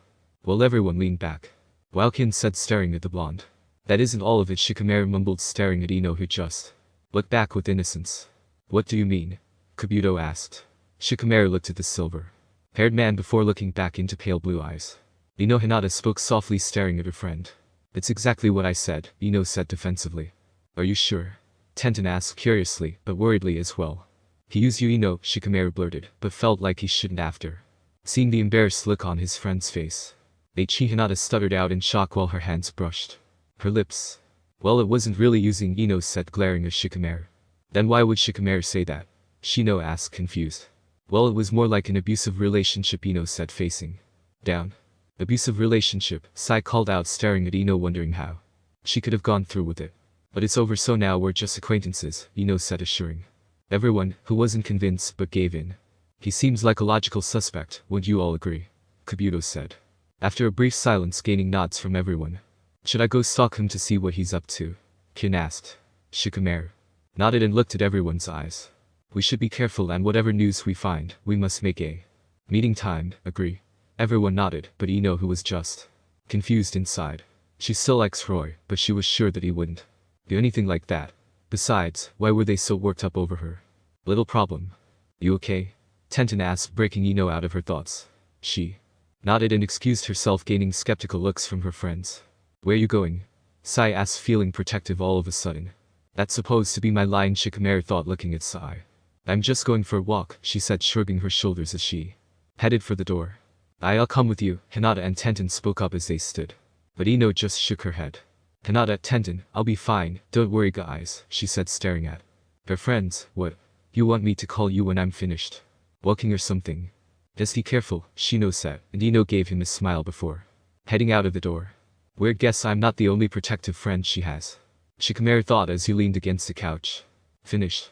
Naruto exclaimed inside his room, smiling at his writing. It's been a whole hour that he was in the apartment alone. He looked up at the clock and saw that it was about 6 p.m., though it was still right outside. Guess I'll go for a walk, he said to himself as he got up, put on his shoes, and left the house. He walked down the street as he looked upon the sky only to see her face. Wow, I never noticed how much her eyes resembled the sky, he thought to himself as his eyes looked toward the clouds and his smile braced his lips. His hands were in his pockets as he continued his walk only to see the woman he was just thinking about. He saw her walking alone and he wondered if he should talk to her. They are friends, aren't they? He was walking toward her while she was walking the opposite way, so he was facing her back. He took a couple of deep breaths as he walked closer to her. She didn't even notice him as she kept looking forward with her own thoughts occupied. Naruto thought to himself how close he was. He was practically breathing down the girl's neck. He felt sweaty and as if he would faint any minute. His throat had suddenly become dried and his hands felt clammy. He was having second thoughts as his heart continued beating furiously out of his chest. Couldn't she hear it? Hear his heart beating so close to her, hearing his warm breath against her ears, hearing his footsteps right behind her. He stopped suddenly and forced himself to turn around or he might just die from the incredible yet scary feelings that he was getting. He turned on his heels and took a couple of steps before she called his name. Naruto? She asked, waiting for the man to turn around in order to reveal himself. How you know, he said, turning around laughing nervously, which didn't realize. Okay, calm down Naruto, you can talk to her like you did before. There isn't anything different, he continued repeating to himself as she walked closer with a smile upon her face. What are you doing out here? She asked innocently, her smile never faltering. He just stared at her before his mind found an answer. Oh, he started to say until the words left his mind, leaving him blank. She looked at him confused as to why he didn't say anything, but laughed it off. Walking alone? She asked as he nodded his reply. I am too. Let's walk together, okay? Naruto couldn't help the wide grin appearing on his face. They walked down the street with nowhere to go, side by side. Naruto kept glancing from the corner of his eyes to see Ino. He gave himself a pinch, wondering if this was a dream. Maybe he had fallen asleep while writing in his journal. He automatically yelped when he felt the pain searing through his body. He rubbed it unconsciously, staring ahead of him until he felt soft fingers touch him. He stopped as well as she did. He looked to his side to find Ino staring at the pinch mark he just made. His skin was red in the area and her delicate fingers traced over it. Why did you pinch yourself? She asked, looking up into his deep blue eyes while he stared into hers.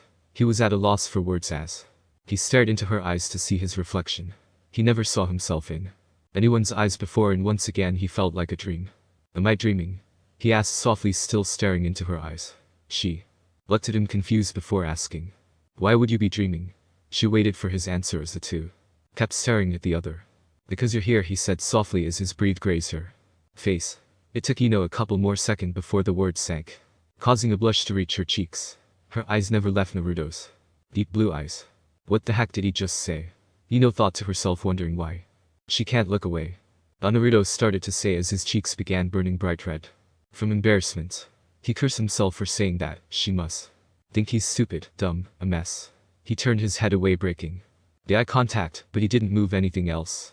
It was as if they were frozen in time, her slim fingers still on the pinch mark, her eyes still facing him facing away from her, but his body facing her. Then just like that, everything resumed itself. Hey Naruto, you okay? She asked as he still didn't face her. He was embarrassed and she knows it, but couldn't force the smile down her face. I have to go, Naruto said quickly, walking away, not once glancing back at the blonde beauty. I'll see you tomorrow then, Ino said, watching him walk away. She looked around her, then up at the sky. I better head back before they think I'm kidnapped or something, she said, sighing as she headed back to Shino's house. Why the hell did I say that? Naruto screamed at himself inside of his adobe. He was practically pulling at his hair in aggravation. After yelling and screaming at himself for a while, he slumped to the floor, staring at his little red patch of skin. Their fingers are so soft, he thought to himself as a smile graced his face. He sighed dreamingly, not realizing it until he heard a cough. So his roommate and longtime friend said, leaning against the sides of the door. Hey, you done with your date already? Naruto asked, confused. Yep, it was a bummer too, Kiba said sadly, but shrugged it off, staring at the blonde. Kiba began staring intensely at his bud. I saw walking alone this way. His smirk was obvious, and Naruto stared at the brunette wide-eyed. He didn't. Naruto thought to himself, waiting for his friend to continue his torture. While we chatted before I came home, Kiba watched Naruto's eyes flickered with fear, and she told me about your conversation. Kiba saw Naruto's eyes change to sadness and regret, and I must say that he paused for dramatic effect. That was killing Naruto. You're an idiot, he finished, gaining a huge sigh from his friend. So does this mean you didn't tell her? Naruto said, glaring at Kiba, who grinned at him. Nope, but you kinda gave her a hint that you're into her, Kiba said, laughing after seeing the red tomato face of Naruto's. Kiba kept laughing as he went into his room, bellowing it even louder. That's not bad, is it? Naruto asked himself softly as he closed his eyes, remembering what a reaction was. Nope, not bad at all, he smiled as he went to his table to finish up his homework. I'm back, eyes, Ino said, opening the door. Her friends greeted her once again as she took off her shoes. She walked over to the couch, only to see them stand. Well, I really have to get going, Kabuto said, so that will be our plan, right? Yes, remember to keep your eyes open, Shikamaru informed. Everyone. They all nodded and hugged Ino goodbye. So are you sure this would be wise? Shino asked Shikamaru. Before his eyes landed on Ino, who stared in confusion. Yeah, I think so, Shikamaru said as he turned only to see Ino glaring at him. Aren't you going to tell me the plan? She asked angrily. Shikamaru sighed and shook his head to the sides. Sorry Ino, best you don't know, he stated as Ino huffed, crossing her arms like a child would before letting out a sigh. Fine, she finally said as she walked over to Shino and gave him a hug. Bye Shino, your house is nice like always, she said with a smile as he nodded. Shikamaru nodded to him as he did as well before walking out of the house with Ino in tow. What a long night, Ino said, yawning. Shikamaru yawned as well and said his famous trademark, troublesome. Well, here it is. This was pretty long and took me forever to write, lol. I'll try to update as fast as I can, so don't be mad at me, K. I know I'm making the progress of Naruto's and Ino's relationship. Slow, should I just jump and make him confess or something? Any ideas, reviewers? Well, just let me know if you do or not like the way I'm going at it, okay? P.S. Next chapter would be a new day, so yeah. Love. KIWI4ME. Bruised. Naruto and Ino. Till death do us part. I keep meeting them when I only want to meet you. By KIWI4ME. Okay. I just want to say that I added chapter 10, which I happened to skip, so if you'd read that. And also, thank you for reviewers. SHYGUY1818, 1 Up Hero. DADW8. Thank you so much. Now if you would please read on. Previously. What a long night, Ino said, yawning. Shikamaru yawned as well and said his famous trademark, troublesome. Next day. Dude, hurry up. Naruto screamed for the 20th time this morning. Hey, how about I meet you there, okay? Kiba said pleadingly as he placed a pillow over his head. Naruto shook his head and walked to school, but not before placing his journal in a special place so his best friend can't find it. When he arrived, he noticed that there were more people outside instead of inside the building, which was unusual. Yo Gar, Lee, what's going on? He asked, spotting his friends. They turned and Gar gave him a hi while Lee smiled his bright smile at him. Oh Naruto, it seems as though one of the teachers is trying to do some kind of experiment, Lee explained, looking back into the crowd. Naruto pushed some people aside to see what the commotion was about until poof, a gust of smoke appeared and the teacher was nowhere to be found. Everyone stared in amazement and confusion, looking around for the teacher. And that kid's the teacher said a couple feet away, is what I call magic. Everyone clapped as they laughed, watching the teacher dust himself off from the excess of powder and walking into the building. We have weird teachers here, Gar said, staring at where the teacher was at before he left. Yeah, we do, her voice pierced through the crowds entering Naruto's ears clearly. He turned slightly to see her beautiful eyes. Ah, Yamanaka-san, who do we owe the pleasures to? Lee said with a large smile. You can just call me Ino, Lee, she said with a sweat drop. Oh, you know my name? Lee asked, surprised. Ino just giggled softly before turning her head to the source, calling her name. Ino, look at this, Tenten said, showing Ino the letter. Ino looked at it and read the envelope to herself. To my beautiful blonde. She almost wanted to rip it open, wondering who it was, but she didn't. She just stared at Tenten before saying goodbye to the guys. I'll see you guys around, she said from behind before walking away with Tenten at her side. Ino, Naruto said softly to himself as his frown appeared on his face. Go talk to her then, Gar said, staring at his blonde friend. I can't, Naruto said dejectedly, looking at Gar. Ah, but you can, Naruto. Lee exclaimed happily, she's a good catch. Better hurry before she swims away. Lee ended it in a serious note that made Naruto a bit scared. Lee being happy was one thing, but a serious Lee is just plain scary. Naruto nodded absent-mindedly before heading into class. Only if it was that easy, Lee, he sighed to himself once more before opening the door to his first class. Naruto, a voice called out to him as he heading to his third class of the day. He turned around to see a girl with maroon hair and eyes. He stared for a minute until he remembered that this was the girl from yesterday. Hi, he decided to say, giving her a soft smile. She opened her mouth to say something, but stopped and continued to stare at him. Is something wrong? The blonde man asked, feeling a bit unnerving from the stare. She shook her head slightly, looking away before locking her eyes with his again. You don't remember me, do you? She asked, already knowing the answer. He scratched his head a bit, trying to remember, but couldn't. I was the one who broke your friendship with Hinata, she said, softly staring at him once more. He dropped his hand and stared intensely at the girl before him. She looked different and well, not with Hinata. So Naruto wasn't sure where she was getting at and felt like he should back away slowly, but stood firm. Well, I just wanted to apologize, she said softly, looking down at the floor. I didn't know how close you two were. It's okay, it wasn't really all your fault, Naruto said, assuring. I mean, Hinata went along with it. But she regrets it, the girl said, interrupting him. Naruto's eyes went wide for a moment before he narrowed them. I don't care if she does, he said haughtily. It's too late to patch things now. Look, the girl said, if you would just. No, Naruto interrupted her. Our friendship is already over, he ended it in a serious tone that made the girl flinch a little. She nodded and walked away, only to feel the piercing stare from the blonde. Now, did you have to be that mean to her? A raspy voice called out behind him. Naruto turned only to feel himself being slammed against the wall. His eyes automatically shut tight from the rush of pain running up his back. He opened one eye to see the face of a man with a nose piercing. Didn't we tell you not to go near our goddess? He asked, smirking hatefully at him. He held his front collar, pushing him against the wall. Again, this time harder. Naruto clenched his mouth and bit the side of his mouth to not scream in pain. He stared at the man holding him with anger. Who the hell are you? He seethed out. The nose-pierced guy just laughed as he turned to see his friends surrounding them. It's too bad that no one will see me beat you up besides my buds. He laughed silently, but loud enough to bring chills down Naruto's back. No one will save you. The man threw a punch and it collided with Naruto's cheek. He threw another only to hit the wall as the blonde ducked just in time. Naruto punched the guy hard on the chest, getting him to stumble back. Come on, Jin. His friends were screaming out. The man with the nose-piercing called Jin stood up, staring hatefully at Naruto. Naruto was about to throw another punch at Jin when he felt two people holding him back. But before he could finish, Jin had placed a huge blow to Naruto's stomach, causing him to gag from much needed air. He then felt his head becoming numb from the intense blows to it. What the hell did I do to these bastards? He thought angrily. The blows kept coming and the laughter erupted louder until a voice broke through them all. What the hell are you guys doing?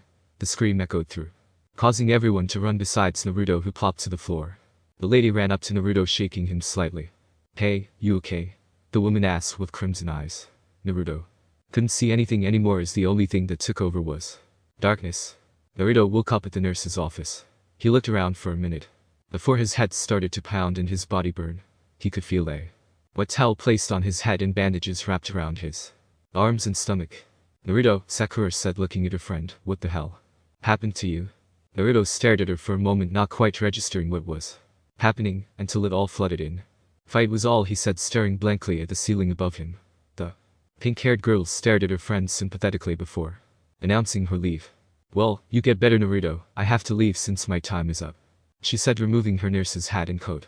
Naruto nodded but didn't look anywhere else besides the ceiling. He could see in clear view how weak and pathetic he was.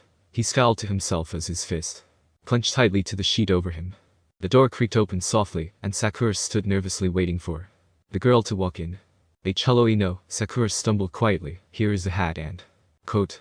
She handed Ino the items and bowed slightly. Ino laughed softly seeing this and placed a hand on her shoulder, causing the pink cat to tense and blush slightly. Sakura, you don't have to bow, you know, the blonde beauty said. Besides, every time you bow, it reminds me of my mother, she said sadly, giving Sakura a soft smile. Sakura nodded and said her goodbyes before closing the door behind her. As the door closed, Ino began placing the hat on her head and the coat over her form. When she faced the bed, she saw blonde hair laying there, bruised and beaten. Naruto. Okay, there you go, my faithful readers. Well, I feel that I need to put more scenes of these two. I just love them so much. So let me know what you all think so far. Much love. Love. KIWI4ME. P.S. Next chapter. Will there be another party? Fix me. Naruto and Ino. Till death do us part. Even though this moment was short, I'll still treasure it. By KIWI4ME. Thank you for reviewers. SHYGUY1818, 1UP Hero, DADW8. And Sukagana. Thank you so much. Cookies for all. Now if you would please read on. Previously. As the door closed, Ino began placing the hat on her head and the coat over her form. When she faced the bed, she saw blonde hair laying there, bruised and beaten. Naruto. Wow was all she said, and it made his face felt like it's on fire. His hands clenched tighter to the sheets, hoping this wasn't a dream. He was alone with her and she was in a nurse's outfit. How perfect can it be, besides the fact that he is helpless and frozen? She sat beside him and looked at his swollen cheeks, his chest covered in bandages, the wet towel on his head, and his hands clenching tightly to the white sheets. Let me wet the towel for you, she decided to say, grabbing the towel off his head. Her fingers lightly brushed his forehead before taking hold of the somewhat wet dry cloth. He didn't want to turn to face her, not that he wasn't fighting himself in doing so. He didn't want her, the love of his entire being, to see him in this sort of state. He forced his eyes to stare helplessly at the plain ceiling when all it wants to do is look into sky blue eyes. He heard her place the cloth into the bowl of cold water. He closed his eyes and took a deep breath while trying to calm himself. His hands were now calm and his jaw was relaxed. He took another deep breath, but it stuck in his throat when he felt her hand against his cheek. His eyes widened and his head automatically whipped to face her. Blue meets blue. He felt his face heating up seeing how close she is. She was leaning toward him as she rubbed his cheek soothingly. Does it hurt? She asked calmly, staring into his deep oceanic eyes. His mouth was slightly open but no words came out. He just stared dumbly at her in disbelief, though he knew she was there. Her touch was warm and he could feel her body heat radiating off of her. Her hand left his face and he frowned slightly. Why couldn't he say anything? Why couldn't he just react the way she wants him to? He felt stupid and was about to face the ceiling once again, but felt the cold damp cloth placed on top of his forehead. He tensed up a bit from the difference in temperature, but relaxed slightly afterwards. His eyes were droopy, and he felt like sleep will take over again, until the event flashed through his mind again. Naruto, her velvet voice broke him out of his thoughts. Your face is getting red, and I don't think it's because of me. She giggled slightly, catching Naruto into her trance. He smiled and laughed slightly as his face was written all in embarrassment. Once the two stopped, it was as if the tense atmosphere evaporated, leaving only room for happiness. Ino touched his cheek once again, smiling down at him. There is something that draws her to him. What could it be? A magnet? A string? She doesn't know, but it felt right. Just like that night before. Ino, he said, slightly surprised to feel her rubbing his cheeks softly. She voiced, still feeling the slight bluish cheek of the blondes. The kinda hurts, Naruto said, a bit saddened, but he was telling the truth. Ino automatically pulled her hand away, feeling embarrassed. Sorry, got carried away, she said, laughing nervously. He couldn't help but notice how cute she looked, slightly embarrassed and surprised. He smiled at her and wondered if this was fate. It's okay, he said, causing Ino to settle down. I would have let you continue if it didn't hurt. They both stopped and froze as they stared at one another before a slight pink reached their cheeks. What the hell did I just say? Now she's not going to speak to me again, Naruto thought sadly, turning to face the ceiling.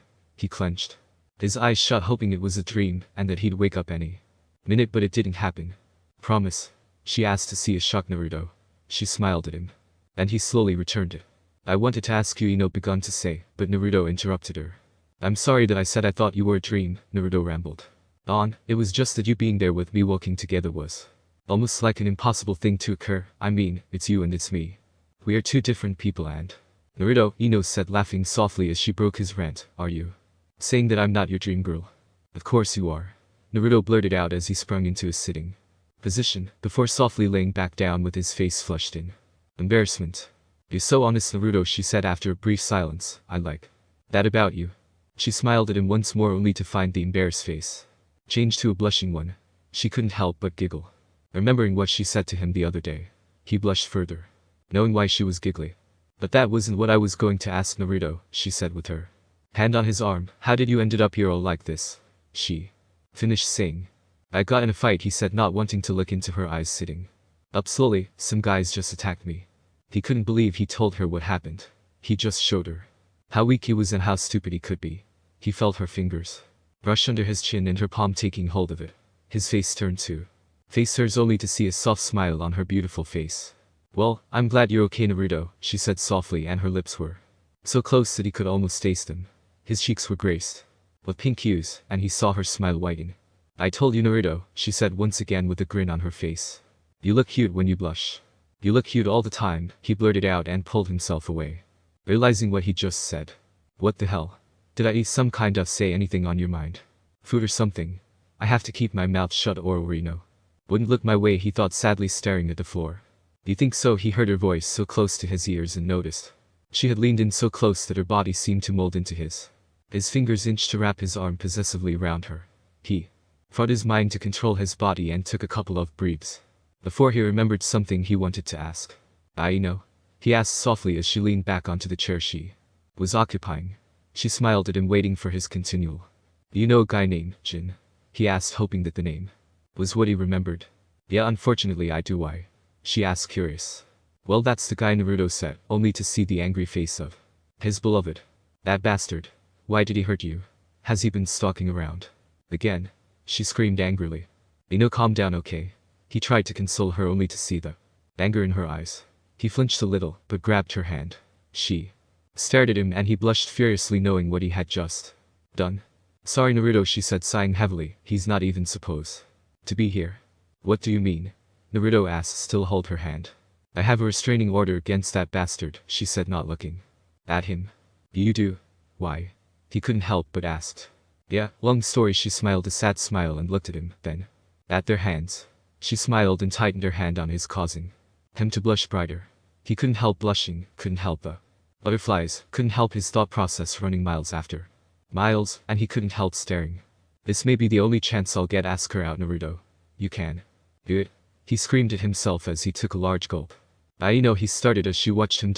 Would you? He said, feeling that his body was pouring sweat. Would you? A voice called out, ruining their moment. Both blondes looked to the owner of the voice to see jet black hair. Hi Yumi, it's time already. The blonde beauty asked, feeling disappointed as she stood. She looked back at Naruto, who looked at the ground, disappointed as well. His hold on her hand was still tight, but was loosening slightly. She smiled and bent down near his ears. Why don't we meet up after school, okay? She asked as his head snapped up. He was smiling happily at her and hopefully as well. He loosened his grip on her hand so she could switch with the other girl. He couldn't stop the smile on his lips the rest of the day. She's so soft, he thought to himself as he closed his eyes. Nice of you to show up, Gar said, noticing Kiba walking toward them. Said person gave a grin before his lips came down into a smirk. That smirk only means one thing, Niji spoke, gaining a wide grin from Kiba while Lee nodded vigorously. Boy Kiba. Another party, huh? The bull-headed male companion asked. That's right, Kiba exclaimed happily. I'm thinking about tomorrow since my parents are still home but they'd be gone. Haven't you gotten caught yet? Niji asked with an eyebrow arched upwards. It doesn't matter, they don't care, or else they would have stopped me already, Kiba said matter-of-factly. Besides, where's my wingman? Haven't seen him, Gar said, looking around him to try to spot a patch of blonde head. He wasn't there at lunch either, Niji announced, gaining a worried look from the brunette. Maybe we should look for him, Lee offered, looking for everyone else's approval. Kiba looked around him to see people walking out and noticed his friend walking toward them with a smile. He knew what that smile was and was about to comment on it until he saw the bruising on his face. Hey guys, Naruto said when he stopped in front of them. They stared at him for a moment before realization settled in. Who did this? Gar seethed out angrily, staring at the swollen cheeks of his friend.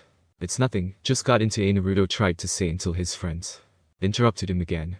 Why didn't you tell us? Lee asked with his face in seriousness. Where were you this whole time?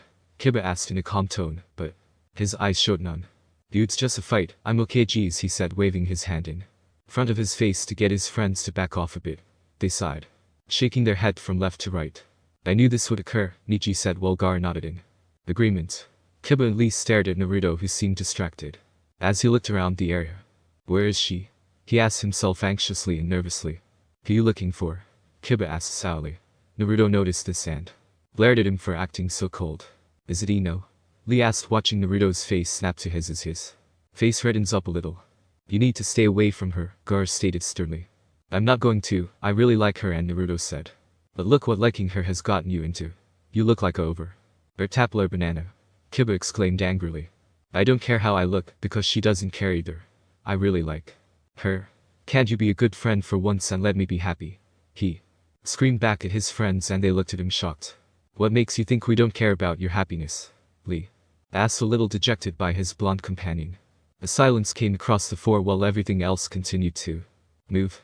Naruto looked toward Lee, who looked hurt as well as the rest of them were. He let out a sigh and felt like what he said was wrong, but slightly true. After all those years they had spent together, he felt alone, different, left out. He didn't find anything that would make him whole, or at least felt something in him. He told them a couple of times and only received a confused stare, or he'd just feel more gone from it all. Now that Ino was finally giving him a chance, actually taking the time to speak to him, he felt a bit more renewed. The way she'd look at him was as if he had just found eternal bliss. Everything about her was almost like a dream, a fantasy that he never thought would come true. He only wished that she wasn't pulling his leg and planning to drop him once she was done having fun. He shook his head as he closed his eyes, erasing those thoughts away. He should be happy, no, ecstatic that Yamanaka Ino was gracing him with her beauty, that she would waste her time on him, that she would even be caught with him. He looked back at his friends as they watched him carefully. Sorry, it's nothing, he mumbled, looking away from them. Look, Naruto, we're just worried, that's all, Kiba said, placing a comforting hand on his shoulder. I mean, you're a bud. I know, Naruto said, placing a smile upon his face as he sighed softly. It had been 10 minutes and Ino still hadn't shown up. He wondered if she was just messing with him, or if she was held up somewhere. He looked around once more before giving in to his first thought. Let's get home, Kiba said exhaustedly. I'm tired. Lazy mutt, Nietzsche said, smirking. Kiba glared at him before laughing it off. They started walking off a couple of inches before noticing Naruto hasn't moved at all. Naruto, you coming? Gaara asked, noticing that Naruto was searching through the crowds with his eyes once more. Oh, yeah, Naruto said, sadly, looking around once more before walking off beside his friends. Maybe I had my hopes too high, I knew she had to be joking, he thought sadly as he walked quietly with his friends. I just wanted to say thank you for those who reviews and read this. Poor Naru, will Ino stand him up. Wait for the next one. Love. KIWI for me. Full of surprises. Naruto and Ino. Till death do us part. I will fight for you, even if you don't want me to. At KIWI for me. Thank you, reviewers. When you PHERO, Tsukagane, Ski. Uzumaki. You all receive chocolate pies. Now please continue your reading. P.S. Sorry about the late update, too many things going on. Please forgive me. Previously.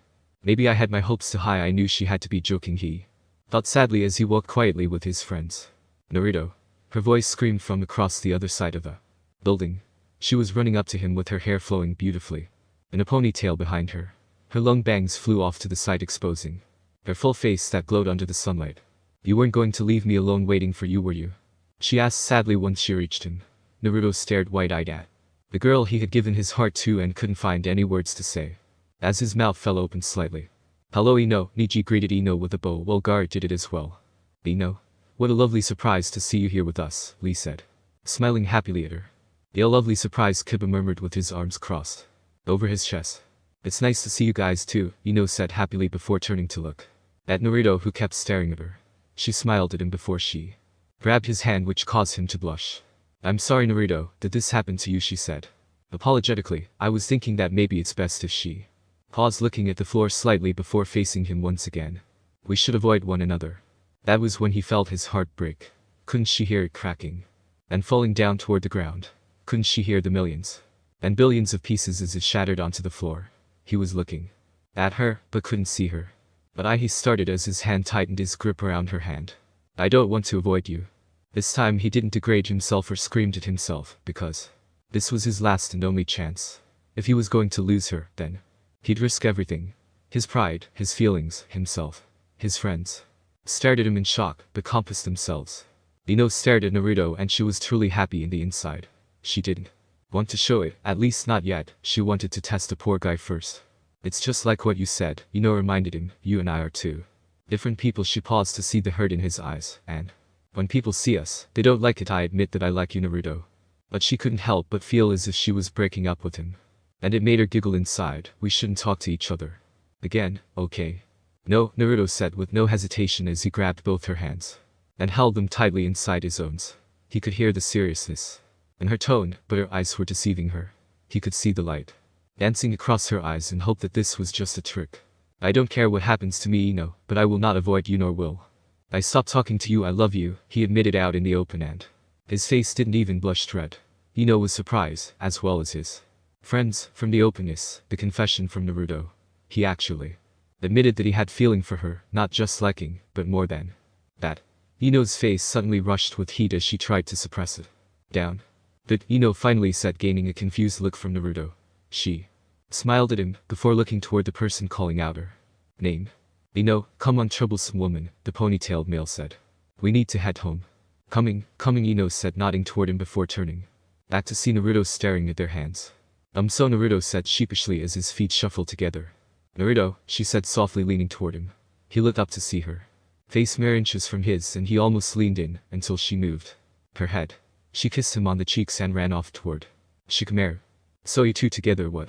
Kiba asked, interested as he stared at the blonde beauty walking happily beside a confused Shikamaru. I really don't know, Naruto said, laughing happily before walking off. Sighing dreamingly. Things are going to get worse, Gaara spoke softly behind Naruto. They walked ahead of the three. The guys nodded in agreement, all with different thoughts going on in their minds, but one. What is going to happen next? Shikamaru said as he slouched against the couch. You know this isn't good, right? He knew what was going on his best friend's mind. After all, they knew each other way too long. Yeah, but I really like him, admitted, smiling while eating a small cup of pudding. Shikamaru just sighed as he looked toward her. She looks happy and he was happy for that, but how long will that happiness last? Just be careful, Shikamaru reminded her. You don't want the same thing to happen like Choji. He stopped hearing a ting. He turned to see her spoon on the tiled floor of the open kitchen. He noticed the sadness in her eyes and the gloominess radiating off of her. Shikamaru scolded himself for forgetting that memory was supposed to be left untouched. Sometimes he even wondered how he was named the lazy genius. Of course I don't want the same thing to happen, I remembered. Every day, said sadly, looking off to the side, staring at nothing in particular. Shikamaru could see the faraway look in her eyes and he let out a soft sigh, staring at the ceiling. He's such a nice guy, I really loved him, Shika the blonde stated softly, not looking at her friend. I wonder how he's doing. She gave off a soft sigh, making the dark-haired man look toward her. She gave him a sad smile as she stood. She left her half-eaten pudding on the table and sat beside her best friend. He's probably happy, Shikamaru decided to say as later head against his shoulder. I'm glad, she mumbled softly, feeling the emptiness creep up inside her once again. What happened wasn't your fault, her best friend assured her. With a comforting arm around her lithe form, he just had to leave. Yeah, I guess so, the blonde beauty finally said after a small silence, though they both knew either wise. He was threatened and almost killed because of her.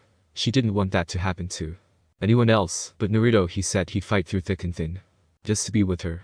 She was extremely moved by his seriousness and wondered if she should take the chance. Shika spoke softly, sitting up. Do you think Naruto should stay away from me?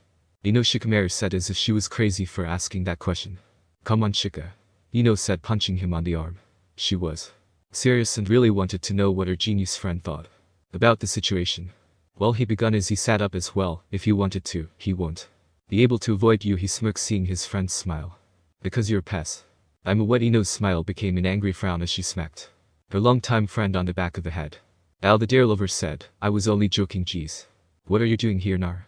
A voice called out and both teenagers looked up to see her father. Hello, Yamanaka-san, Shikamaru said. I was just helping with her studying after we have a snack. Okay, Noichi said to him, then looked off to his daughter.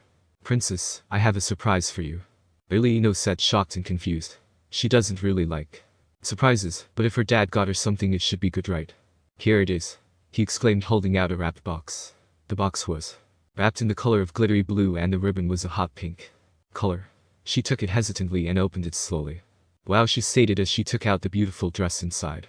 It was a typical sundress, but was almost formal as well. It was a white color with yellow fabric over it, making the dress look full white. The design was of flowers the color of yellow, brown, and orange. The dress was really perfect for autumn. She put it against herself and it went just short above her knees. It's so pretty, Daddy, she said, looking at him with a bright smile. Thank you. You're welcome, sweetie, her dad said, enveloping her in a hug. Would you wear that on your date? Date? Shikamaru and Ino said in unison as they looked toward one another, then at her dad. Yeah, I set up a blind date for you, her father said excitedly as he took off his coat.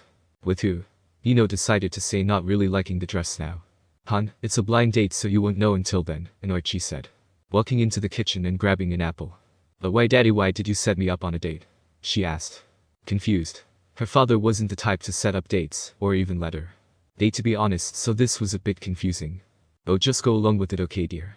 He pleaded her, and she just gave him a smile that said okay. Good, I'm heading off to my room, okay?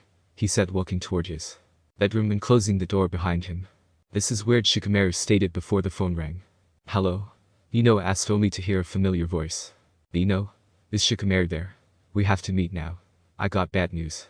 Well, here it finally is, and to all who thinks I was going to make Ino stand Naru up IWAS Lamau, but I love Naru, and he needs Ino. Whoa. I just had to have a Shikano in here. I love the two's friendship. And I had to put something about Choji too. Just wanted to say thanks again to the reviewers. One up, hero. You're the best. I always appreciate your reviews. Ski Uzumaki.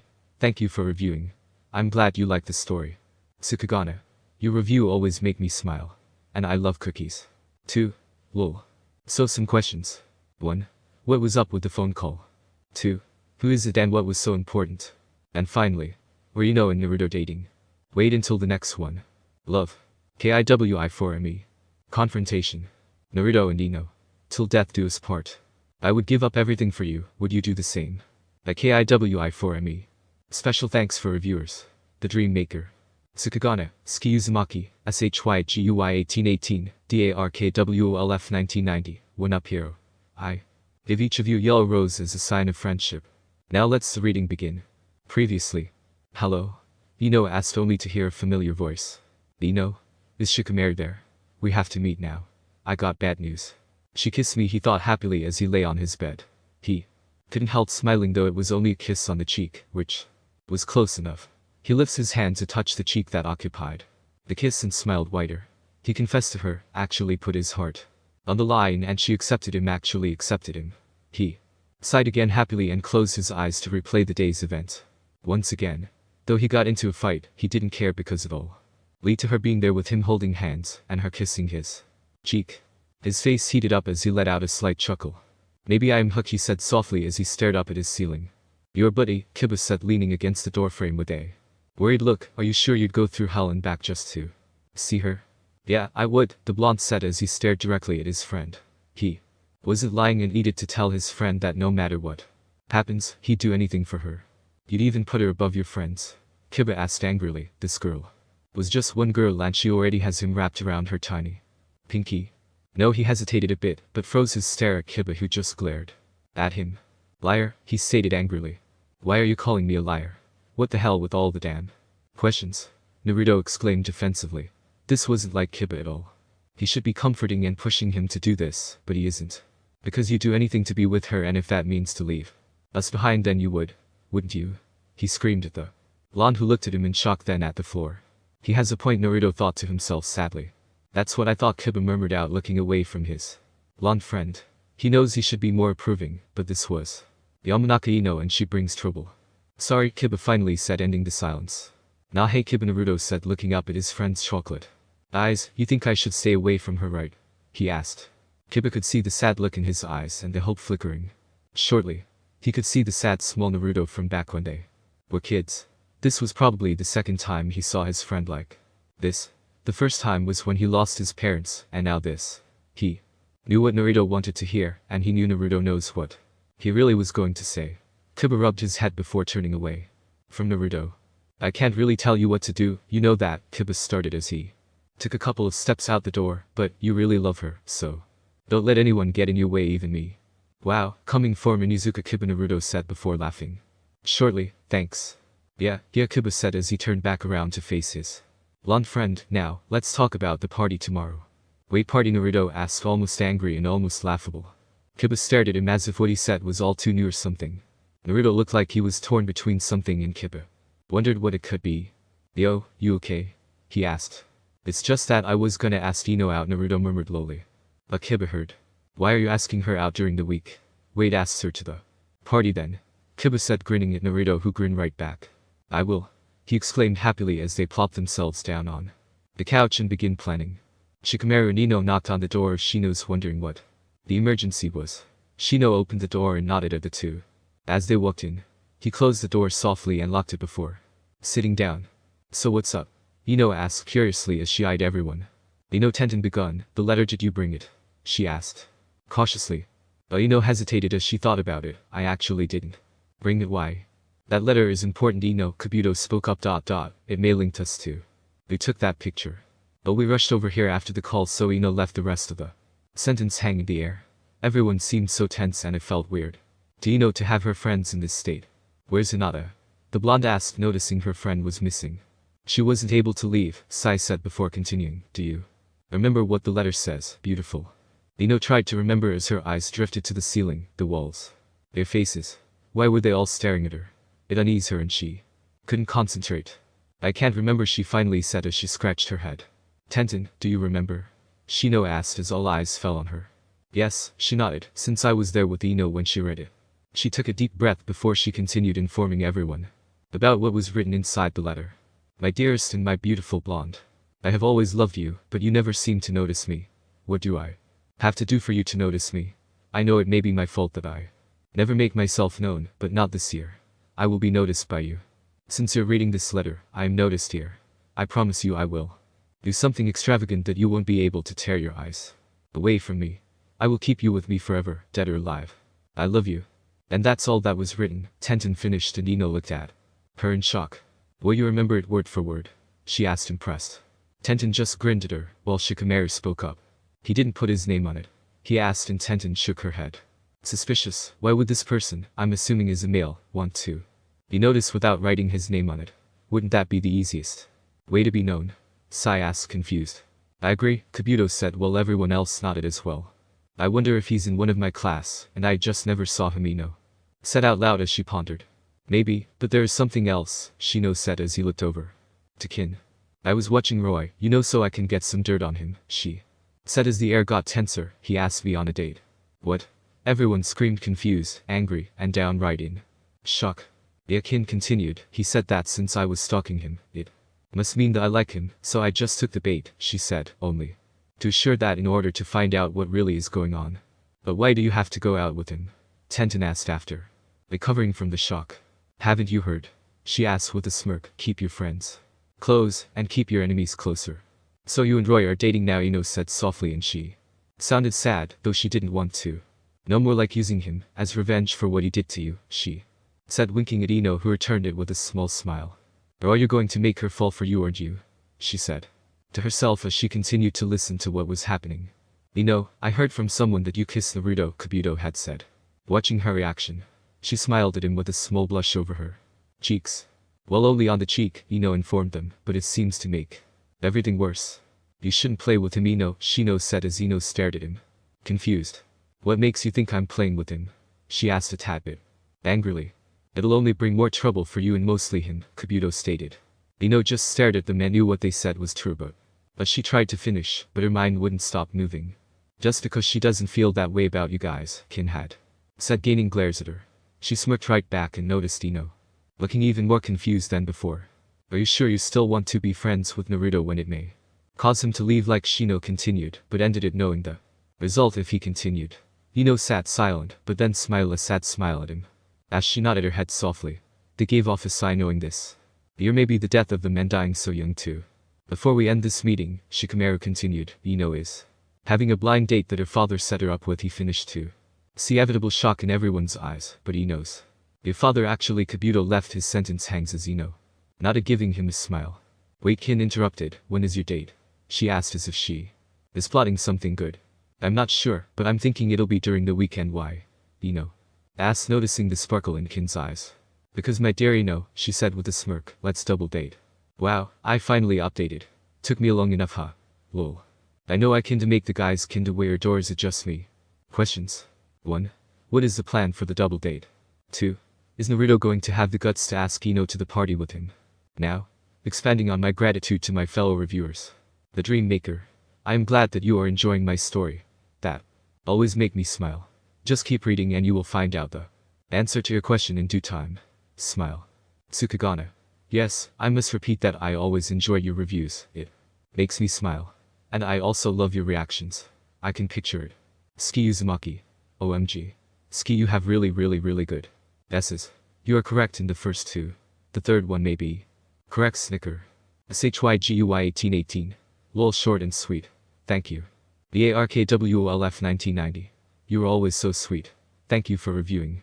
One up, hero. Oh, you are too kind. I always appreciate it. I hope you know that. You are also a great author. P.S. I wasn't sure if I told you that I only update when I can, so if it's fast it's a miracle, Mao. So thank you for reading and thank you reviewers for taking the time to write. Till next chapter. Love. KIWI for me. Empty seat. Naruto and Ino. Till death do us part. I am anxious. Do you see me fidgeting or am I invisible? By KIWI for me. Thank you reviewers. Ski Uzumaki, Tsukagana, and One Up Hero. I give you 3 a big bright yellow star. Each. You deserve it. Now. Let's begin. Previously. Why are you asking her out during the week? Wade asks her to the party then. Kiba said, grinning at Naruto, who grinned right back. I will. he exclaimed happily as they plopped themselves down on the couch and began planning. The next day came by as the sun shines through his window, hitting him on the face. He woke up quickly and ran to the bathroom. He was anxious to get to school and even more anxious to see the love of his life. He stood in the shower sighing heavily as he pictured her face. "Dude, hurry up," Kiba screamed, banging on the door. "Wait up," he screamed, not moving from his spot where the steamy water smacked softly against his face. He let out a soft sigh and turned the knob to stop the flow of water. He wrapped the towel around his waist and opened the door, letting it hit the face of an annoyed Kiba. Finally he mumbled angrily as he shoved his blonde friend away and locked himself inside the bathroom. Naruto just stared at the door before heading to his room. He put on his school clothes and couldn't help the smile, the sweat running down the side of his forehead, the anxiety of wondering what she would say. He gulped hard and took a couple deep breaths before placing a confident smile and heading out of his room. "You okay, Ino?" Tenten asked, concerned, as they walked to their meeting spot. She nodded her head as the cool breeze flew by.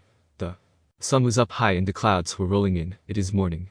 She didn't know what to think about Kin's plan about the double date. Flashback. "Because my dear Ino," she said with a smirk, "let's double date." "Double date?" Ino asked with widened eyes. "No, I do not with that bastard Ino. You know what he did to her, and you are going to offer up this plan," Shikamaru seethed out angrily as he glared at the woman. "I know Nar," she said, using his family name, "but look at it this way." She sat back against her chair and took a calming breath. "If Roy still has feelings for Ino, then he would clearly turn down all advances from me, correct?" she asked while they nodded. "And besides, the blind date that Ino would be going on, I will personally find out who it is and what is his intentions," she said matter-of-factly, "and I will be there to protect our princess." Ino pouted while everyone else nodded knowingly. Tenten was a bit worried and wondered how everything would work out. She loves Ino as a sister and doesn't want to see her hurt. "I still think we should have another person there just to be sure," she proposed, causing all eyes to land on her. "You don't think I can handle it?" Kin asked, feigning hurt. "No, it's not that," Tenten said, shaking her head. "What if he asks to be alone with you, and something happens? What if the two eyes know each other?" she asked, causing everyone to ponder on the situation. "Guys, you don't have to watch me all the time," Ino said, offering a smile. "We want you to be safe, Ino," Shino said, gaining a small blush from the blonde. She was smiling at him for his protectiveness and his caring personality, though he doesn't enjoy showing it a lot. "What Tenten said could happen," Shikamaru said, "Sai and Tenten will go as a couple, and I will bring Temari there as well." "Okay, but where is it?" Sai asked while Shikamaru's sweat dropped. "Oops. I'll call you guys when I find out from my father, okay?" Ino asked, feeling comfortable around her friends. They were like family to her, and she could never leave any of them. "Okay then, everything is covered." Kabuto sighed out and stood. Ino just knew that something was going to happen, she could feel it. But then again, it could just be the nervousness in the pit of her stomach causing her to feel this way. And flashback. "Do you think it did work?" the blonde beauty asked her close friend. Tenten turned to face her as they reached their destination. The brunette could see the worried look on her friend's eyes and she wasn't sure what to say. This was going to be tough on Ino and she knew that. After a brief silence and the soft breeze, Tenten decided to tell her the truth. "I don't know," she said helplessly, and Ino just gave her a smile. "Oh, there's Shuka and Temari," Ino announced as she waved toward the couple. The two waited for them to make their way toward them. "Morning," Tenten said, smiling at Temari and Shikamaru. "Morning," he drawled out lazily as he yawned. "Did you not sleep well?" Temari asked, concern laced around her words. Shikamaru nodded with his hands in his pockets while Temari's arm is around his. Ino just smiled, watching the two a day. Part of her wished she had someone like that too. Then again, she'd wait if it means her soulmate would show up. "You okay?" Shikamaru asked worriedly as his eyebrows furrowed in concern. Ino waved him off as a sign, "I'm okay." A couple minutes later, Hinata showed up, greeting everyone. "Good morning," she greeted. "Morning," everyone said in unison, though one unenthusiastically. "I'm sorry I couldn't be there last night," Hinata apologized softly. "Last night?" Temari asked, looking at her boyfriend. "It's okay, Hinata, don't worry about it," Ino said, patting her on the shoulder. "Yeah, I'll tell you about the plan," Tenten said, smiling at the pale eyes girl. "Last night, so you were with them?" Temari screamed as she dropped his arm. She was beyond angry and the three girls just looked on confused. "I told you I had to teach Ino." Shikamaru tried to defend himself. "No?" the sandy blonde interrupted. "Don't you dare use that excuse. It's always her. Always will and always has," she screamed with watery eyes and ran off. Everyone stared at a retreating figure. Ino looked over at Shikamaru, who looked shocked and angry. As he stood frozen in place. What are you doing? Ino screamed at him. Go after her. Shikamaru looked at his best friend, then back at his girlfriend before giving out an aggravated sigh. She's always like this, he said as he faced away from the direction. This should go better without her, he mumbled the last bits as he headed off to his first class with the 3 girls in tow. Always bottling it up, Shika, when will you learn? Ino thought to herself sadly. Stupid Kiba and his damn showers, stupid clothes and stupid hair, the blonde male mumbled angrily as he walked to lunch. He ended up being late to first class because of Kiba fixing himself up in the bathroom all this time. And I happened to be a good friend and waited for him, stupid Kiba. He seethed out angrily as he walked toward the lunch line, and I didn't see her all day. Hey Naruto, Lee called out to him, mind getting me a fruit plate? Naruto nodded his head as Lee smiled back kindly and ran inside the cafeteria to find their seats. As Naruto walked into the cafeteria 10 minutes after Lee, he noticed the tables were packed. Damn, he thought to himself. He looked around to find his friends. And did but it too longer than he'd like. Where's my seat? He asked, seeing that the table was full and no extra chairs. Sorry Naruto, I tried, but that girl took it, Lee said sadly, pointing behind him briefly, and you know me. Yeah, Naruto waved it off and placed the fruit plate on the table for him. Hey Naruto, Kiba said with a grin across his face, why don't you go sit with your girlfriend? With that said, he immediately blushed. He turned to where Kiba was looking to find Ino sitting at the table with her friends, and there was a seat open. He turned back to look at his friends with a look of horror. Are you scared? Kiba pressed on, you know you want to go. So go. Kiba, stop forcing him, he can sit here, Gaara said, standing up, but Kiba wouldn't let it go. Go on Naruto. You can do it, remember what we said him. Kiba said, wriggling his eyebrows. Naruto's face fell and he felt like he lost his appetite and he would barf any minute. He closed his eyes, cleared his head and nodded. He took a couple of breaths and walked over to her. It felt like he was in slow motion. Every step he took was closer to her and everyone else was blurred. The feeling of sickness disappeared when the nervousness, the excitement, the joy took over. He stopped right behind her and no one noticed him. He opened his mouth and nothing came out. It was as if he had no voice. He could feel his body shaking, his heart beating furiously, and his knees knocking against one another. He took another breath and pulled all the courage he had to ask. Is this seat taken? I actually enjoyed writing this chapter, lol, it's kind of funny to me. But anyways, I hope to update soon, but finals are coming, so be patient. PS. Remember Kiba's party. Questions. 1. Do you think Ino would let him sit there? 2. What is going on between Temari and Shikamaru? Reviewers. Ski Uzumaki, is it really? Thank you so much for always reviewing and reading this, I appreciate it. And you always answer the questions. You get a big cookie. So the answers to your question would be on a couple more chapters, or is it? Sukagana, I believe everyone needs someone who would always be there when times are bad, so Kiba is Naruto's. Lol, but I hope is. Suffice your excitement. One up here, lol, I hope so, smiles. So, a new chapter may take a while, but do review. Please. Love. KIWI4ME.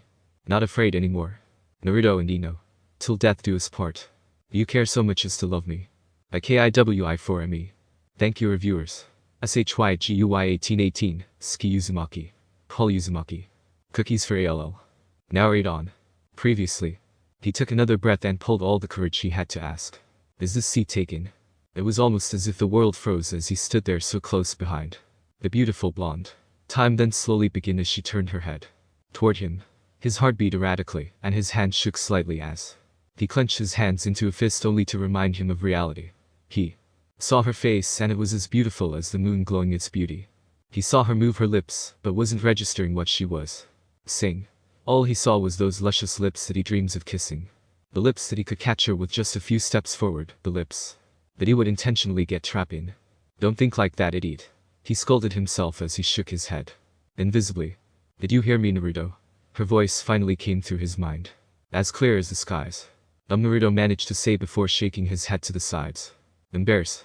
Someone is already sitting here, Ino repeated herself sadly as she noticed the hurt in his deep sapphire eyes. She offered a sad smile and he nodded his head and apologized with a slight bow. Before heading back to his friends, he hung his head as he dragged himself back to his friends, who looked at him worriedly. Dude, sorry, man, Kiba said softly as his blonde friend walked past him to sit in Gaara's chair. He only received a shook of his head once again before he sat like a stone. Stupid kid, someone with bright blue hair said in another table. What makes him think he has a chance with Ms. Yamanaka? Yeah, the person beside the blue-haired person said. He doesn't stand a chance. After hearing this, Naruto dropped his head even lower and his forehead smacked down against the table. His friends knew they couldn't really do anything but let Naruto take care of his mess on his own. Where's Nichi? Lee decided to ask after a brief silence at the table. He has to stop by one of his classes, Gar informed the bull-hair cut male. Yosh. Gaining knowledge is being youthful, Lee exclaimed, showing off his big bright smile that shined if in the darkest of the dark. Gar just stared at him unaffected by his shining jewels, while Kib looked at his best friend the whole time. He felt bad for making him do it, but it wasn't like it was the end to Naruto and Ino. If he really loves her, then he'd do anything for her. Why is he here sulking? Ino felt bad for sending Naruto away, since the chair really was occupied for Sai. She noticed how his head was hung low and wondered if she should call out to him. She decided that she should. So she opened her mouth to call out the blonde's name. Sai appeared. I'm sorry, but I had to do something, Sai said, giving them his most apologetic look. Ino turned to him and gave a smile that he gladly returned. He sat down beside her, while she turned back to face her friends instead of the man walking away. Shikamaru, where's Temari? A female with short raven hair asked. The lazy male stared at her before looking away. Not here obviously, he stated dully, and Ino just stared at him. The girl who asked kept her mouth shut as she turned to talk with another person beside her. Sai, Ino asked as she faced the male, you've been busy lately. Is everything alright? She asked, concerned. No, Sai said, offering her a smile. There has been many bequests. Oh? What kind? She asked, interested as she leaned in closer. They want me to draw their picture for them, he said, all the while smiling at the blonde with white blue eyes. Oh, that's great, Sai. Told you you'll be famous, she said teasingly and happily. What are you doing? Kiba brought up as he stared quizzically at his friend. Naruto lifted his head off the table and stared dully at the brunette. Kiba let out a sigh and let him sit there sulking, but he needed to bring up what they talked about again. It may just push him enough to take the chance. Do you love her? He asked questionably. Yeah, I do, Naruto said, looking down at the table. Then answer me, Kiba said. What are you doing? Naruto stared at his friend for a couple of minutes as his two friends politely ignored them. Nothing, he murmured. Exactly, Kiba pointed out. If you love her, then why are you doing nothing? Naruto's eyes whitened as the words hit him face first. He looked to where Ino was, and his heart almost leapt out of his chest until he noticed her smile and her hand on the shoulder of the raven-haired male. He felt a ting of jealousy, anger, and confusion. He wanted to smile reassuringly to Kiba, but his lips only turned into a frown.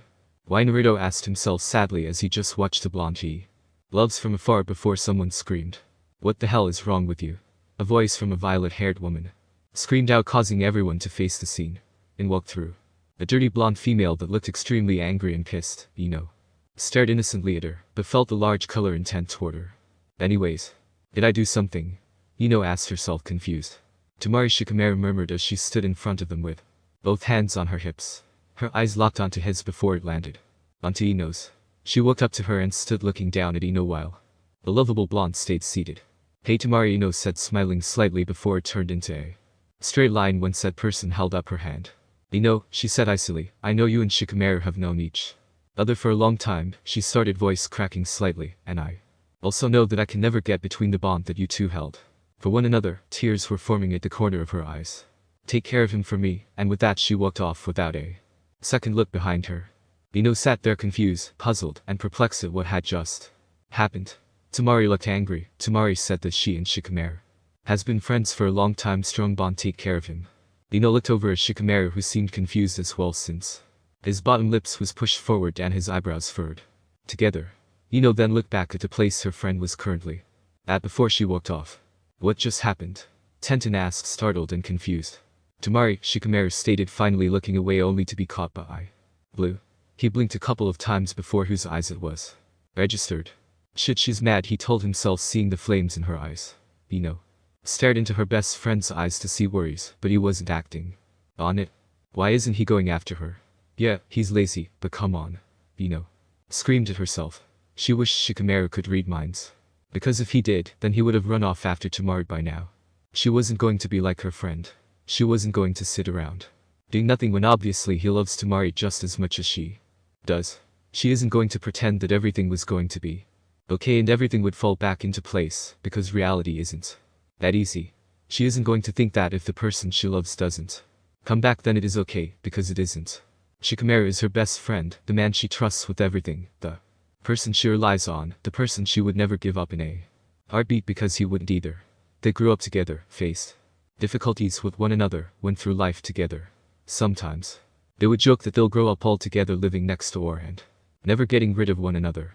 She relies on him with everything, and he never relies on her, but she always takes the step to do so anyways. So staring into his eyes, she knew he needed comfort, he needed encouragement with no words. She knew he knows that he should have gone after the love of his life. She knew that he wanted to verbally call out to her, but his ego wouldn't let him. She could see the fear, the sadness, and the pain hidden in those dark brown eyes. After a few minutes passed, she got up and walked away. No, she wasn't going to sit and watch the opportunity for love to just pass by. She isn't going to do it again. Who cares if they say she would always get hurt in the end, that maybe she never knew what love was, that she was still young and naive. She didn't care. Because love is a wondrous feeling, and if it is there, then she was going to grab it. Naruto, she said softly as his eyes met hers, would you like to go out? Okay, this chapter 1 really wanted to bring out Shiki no relationship. Questions. 1. Would Naruto be too shocked to say anything or make a fool of himself? 2. Will there be riot, or is everyone going to be too dumbstruck and shocked? Reviewers. SHYGUY 1818. Very poignant, thank you. Ski Uzumaki. Lol, acutely, the blind date is acutely on the weekend, but you do have a good point with Shikamaru and Tamari. So kudos to you. Dear Uzumaki. Are you still jumping? Lol, I'm glad you're excited. So I hope you like this and are not too angry with me, so please. Review. I love the reviewers and readers. Love. KIWI4ME. The Leap of Hope. Naruto and Ino. Till death do us part. Just ignore them because they are just jealous of what we have. By KIWI4ME. Thank you reviewers. SHYGY1818, Ski Uzumaki, Tsukagano. Pole Uzumaki, and 1UP Hero, I appreciate it. Muffins. Now read on. Previously. She didn't care because love is a wondrous feeling, and if it is there, then she was going to grab it. Naruto stared wide-eyed at the blonde beauty that only in his wildest dream would be there. He noticed the look in her eyes as she walked over to him. It was filled with determination, perseverance, and happiness. She strode casually to him as if the event never happened. Her hair flowing beautifully behind her up in a ponytail. Her hips swing seductively as she walked, though she may not notice that she was doing it, her legs moving and stepping to get closer to him, that he almost felt like he was in some kind of dream. Everything seemed so surreal, so odd that he didn't dare to blink. He was too afraid that she would disappear like all the other times he wakes up in an empty bed. Naruto, she said softly as his eyes met hers, would you like to go out? That question froze his insides, but missed his heart. The beating, the pumping, the loud thud inside his ears almost made him want to hit the floor.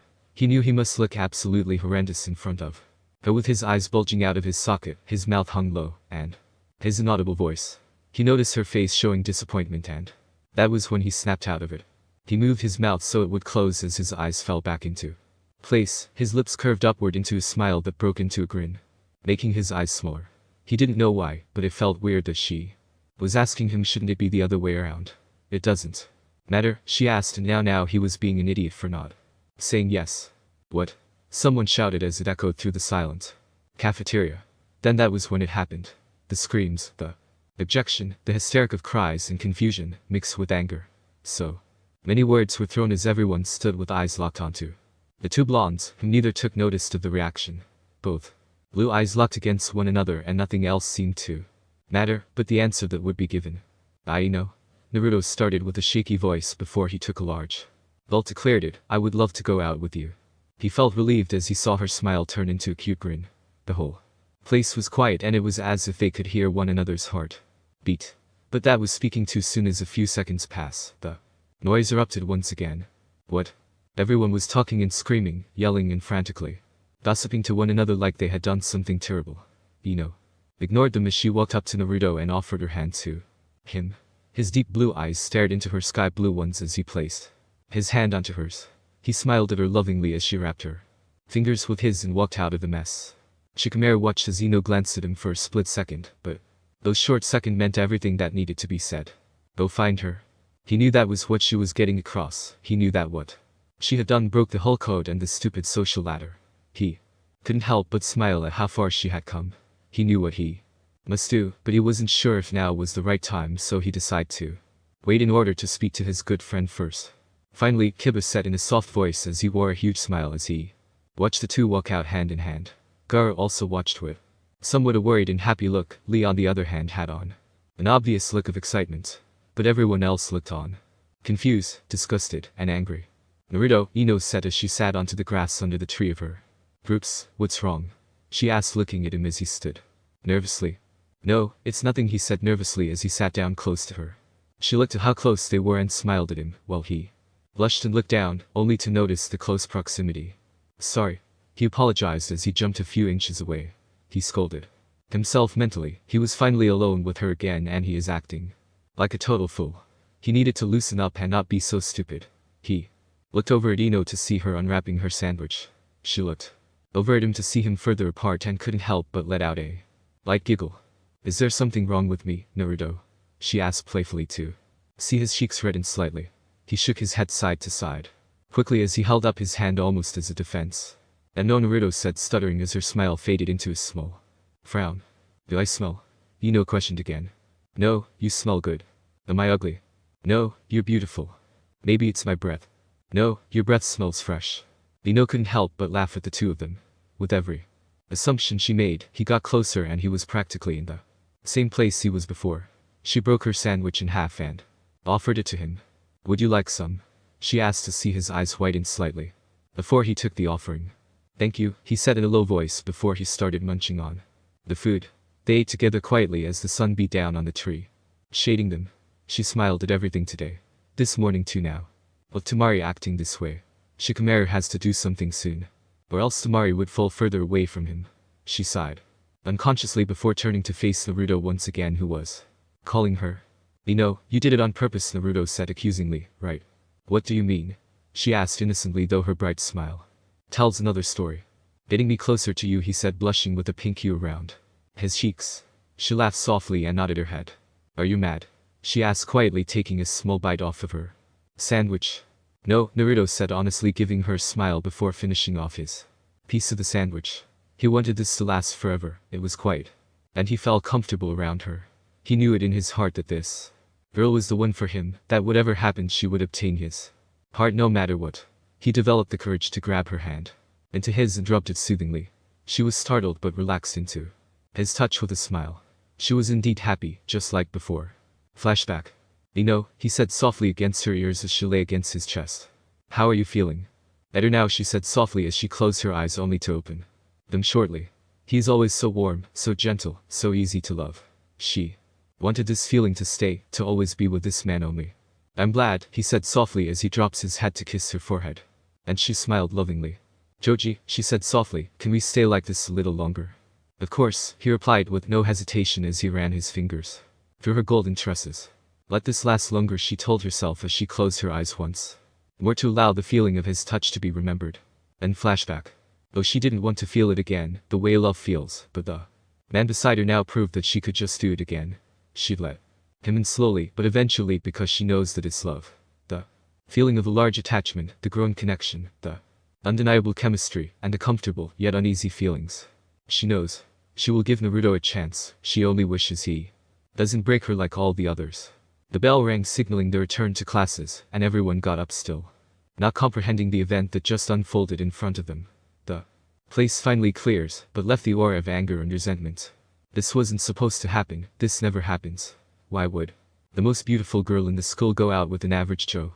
Why was she stooped so low as to even be near him? He doesn't deserve her. He shouldn't even be near her, to touch her, to have her smile, to smell her fragrance and breathe her air. I will fix this mess if it kills me. And with that the bell rang for dismissed of school. He needed a new plan to get himself noticed, and at this rate the perfect blonde chose another blonde who isn't up to her league at all. Change of plans, and change of course, he was going to be noticed. No matter what, even if it hurts his love. Yamanaka Ino. Okay. I finally updated. Took me forever, but here it is. So this chapter 1 wrote a small Choino and Shikino, but it's obvious that the couple would be, yep, you know it. Smiles. Questions. 1. Do you think that trouble awaits for our couple? 2. Special thanks to my reviewers. SHYGUY1818, well thanks. Uzumaki, I appreciate you so much, do you know that? You always try to answer my questions and I'm glad I can be unpredictable. Once in a while, and your answers are always close too. So thank you. Again, friend. Tsukigane, hey there, yes it's been long, I was worried about you. Glad you reviewed and yes she asked him. Smiles. Uzumaki, oh I am so sorry. I have no idea why I put. Joe, to tell you the truth, I was going to do it again. But I got it right. Now? And yay, you're jumping. Scowls with joy. One up here lol, as spicy as I can write smiles. Please review and rate and whatnot. Love. KIWI4ME. They're angry. Naruto and Ino. Till death do us part. I will do whatever it takes to protect you. At KIWI4ME. Thank yous to. SHYGUY 1818, SOLESCARCHER 16. One up hero, Ski Uzumaki, Katana User, Tsukigane, Paul Uzumaki. And after Knesshaus for reviewing. Now please read on. Previously. He wanted this to last forever, it was quiet and he felt comfortable. Around her. He knew it in his heart that this girl was the one for him. That whatever happened she would obtain his heart no matter what. He developed the courage to grab her hand into his and rubbed it. Soothingly. He is indeed in eternal bliss. Naruto stood outside of the building at the gates waiting for Ino. She had asked him to wait for her so they could walk together. Flashback. Hey Naruto, Ino said, causing the spiky blonde to pull his attention. To her, do you mind waiting for me after school? Naruto just stared and for a moment nothing entered his ears, but after another few seconds, it came through ringing clear inside his ears. His eyes widened and his lips twitched into a large smile. Of course, he said shortly as he squeezed tightly for a brief moment with his hand in hers. She smiled at him and couldn't help the feeling of wanting to be needed by someone who would be so devoted to her. Okay then, she said softly, let's meet in front of the gates. Okay? Okay, he responded with a smile as he stared deep into those light blue eyes. She smiled back and the alarm rang for class. He felt a bit saddened by their departure, but he was also excited because he'd be able to see her again. Then flashback. He couldn't help the smile that stayed in place, the excitement beating in his chest, and the nervousness in his mind. He kept looking around anxiously for any signs of her beautiful blonde hair or mesmerizing blue eyes. For a second, he heard his name called and thought it would be the blonde, but saw his buds walking to him. Instead, he looked crestfallen for a second before his smile replaced it. Hey guys, he said, waving slightly at them, what's up? You, Kiba said with a smirk, so you and the goddess together. Naruto blushed a deep crimson and his friends just smiled at the reaction. Kiba couldn't help the smirk forming his lips. Naruto deserves this, he thought happily until he realized the other part, even if we may die in the process. Congratulations Naruto. Lee exclaimed happily as he ran up to Naruto to give him a side hug. Lee is a happy man and seeing his friend find love is something to be celebrated. Thanks Lee, Naruto said, scratching the back of his head. Sheepishly. Are you sure you want this? Niji asked. To be sure, he was worried. And has the right to be. This may just bring trouble, Gar emphasized. Yeah, Naruto breathed out, smiling genuinely at them. Hey Blondie. A voice shouted out as it neared said person. The guys turned to see the man from earlier, Kai, who picked a fight with him earlier, and Jin, who he had gotten hurt from. Naruto immediately sent glares and curled his hands into fists. Kiba recognized Kai and copied his blonde friend, Niji, Lee, and Gar. Looked at their friends only to understand their pose. What did I tell you? Kai had said once they reached them. His lips held a wicked smirk while Jin stared at the others. So, is this your posse? He asked dubiously with an eyebrow arched. What the hell do you guys want? Naruto asked out angrily, ready to attack. Isn't it obvious? Jin asked, laughing while Kai continued, You spart, didn't I? Naruto could see the anger in their eyes as their fists began to take its form. Naruto is ready now, and since that bastard Jin doesn't have his stupid friends to hold him back, then he would punch him out. Kai also didn't come with anyone, and that made the blonde suspicious. Why isn't there more? He wondered, but kept his face straight. If a fight is what you want, then let's do it. Kiba seethed out with a smirk across his face. The brunette wants to rip them to shred and would do much more unbearable things that a weak appetite wouldn't be able to handle. He wanted to jump and plant a fist in neither one of their faces, but something about the way Naruto's stance slacked a little caught him off guard. Come on, what are you waiting for, Blondie? Kai ushered on. Willingly, are you that weak? He finished with a look of disgust. Maybe he thinks he's too good for us because he's going out with our goddess, Jin assumed, cracking his knuckles. Oh, maybe, Kai said amusedly. Well, if that's true, then you can have her, he said with a look of hatred toward Naruto. Because she is just a slut. Slut. Naruto heard that word and his fist immediately found itself in The face of Kai's. Kibo also threw his punch at the other and both tumbled backwards holding their lips and cheeks. Don't you dare say that, Naruto screamed out taking deep breaths. The two men just smirked knowingly at one another as they laughed at their opponents. It was as if there was an inside joke that they didn't know. You have no idea how much of a Kai started, but before he could finish his face collided with Naruto's fist once again and then stretched to hit Jin as well. What did I Naruto started but before he could finish, he saw her hair in the corner of his eyes. He turned sharply with his eyes wide, praying that she didn't see what he had just done or hoped she heard what they said so it wasn't his fault. But as his eyes met her blue ones, all he saw was confusion and a hint of regret. What have I done, he thought to himself as he turned back to the eyes then back at his lover. She was running late meeting him only because Winry wanted to speak to her about something and it took much longer than she would have liked. So she hurried over to the gate saying her farewells to her classmates, friends, and acquaintances. As she headed over to the spot, she noticed a large crowd of people hovering at a certain side. At first she thought it might have been someone falling or something else, but she never wanted to think it would be a fight. She didn't want it to be someone she knows, and she never expected to see golden blonde spiked up as patches on a head. Naruto, she thought. She walked a bit into the circle, but not toward the front quite yet. She needed to make sure if it was him, and when she saw the anger in those dark blue eyes and his fist flying, she realized that it was indeed a fight. Ino was confused at what had just happened and wondered if it was Naruto who had started the whole thing. She didn't know who he hit, but she sure saw blood spilled, and that was enough to make her feel differently for the blonde. Then his eyes met hers and she couldn't help but stared confused. She didn't realize the sadness and the embarrassed features running across his eyes until he looked at her once again. She remembered the time when the person she loves had a fight. She regretted it, though it had no connection to him. Flashback. Roy, a man with a bundle of hair tied behind his head, called out angrily. The said person turned to face him with a solemn look that read, "What the hell do you want? What the hell did you do to her?" he screamed, grabbing his collar. "To who?" he asked, bemused, and made the offender more on the edge.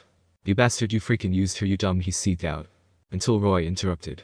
"Shikamaru, you should calm down," he said with a smirk as he spotted a beautiful blonde far away. "It won't be good." "I don't care if it's good or not. You bastard, you think you can use her like a piece of trash?" Shikamaru asked angrily, pulling his face in closer. "I'll show you to not do that to her." "Oh yeah? What were you planning to do? Hit me?" he asked, amused, and it snapped Shikamaru into punching him square in the face and continued by punching him a couple more times as he laid there taking in the beating. Shika's small voice caught his attention and he turned to see white blue eyes. He then looked at the beaten face of Roy only to see a smirk appearing on his face. "Bastard," he mumbled before grabbing Ino lightly on the wrist and pulling her away. Then flashback. It's happening all over again, and she felt the immense deja vu occurring. So as she looked into his eyes, she felt regret. It wasn't because of Naruto, nor was it because of Shika or Roy.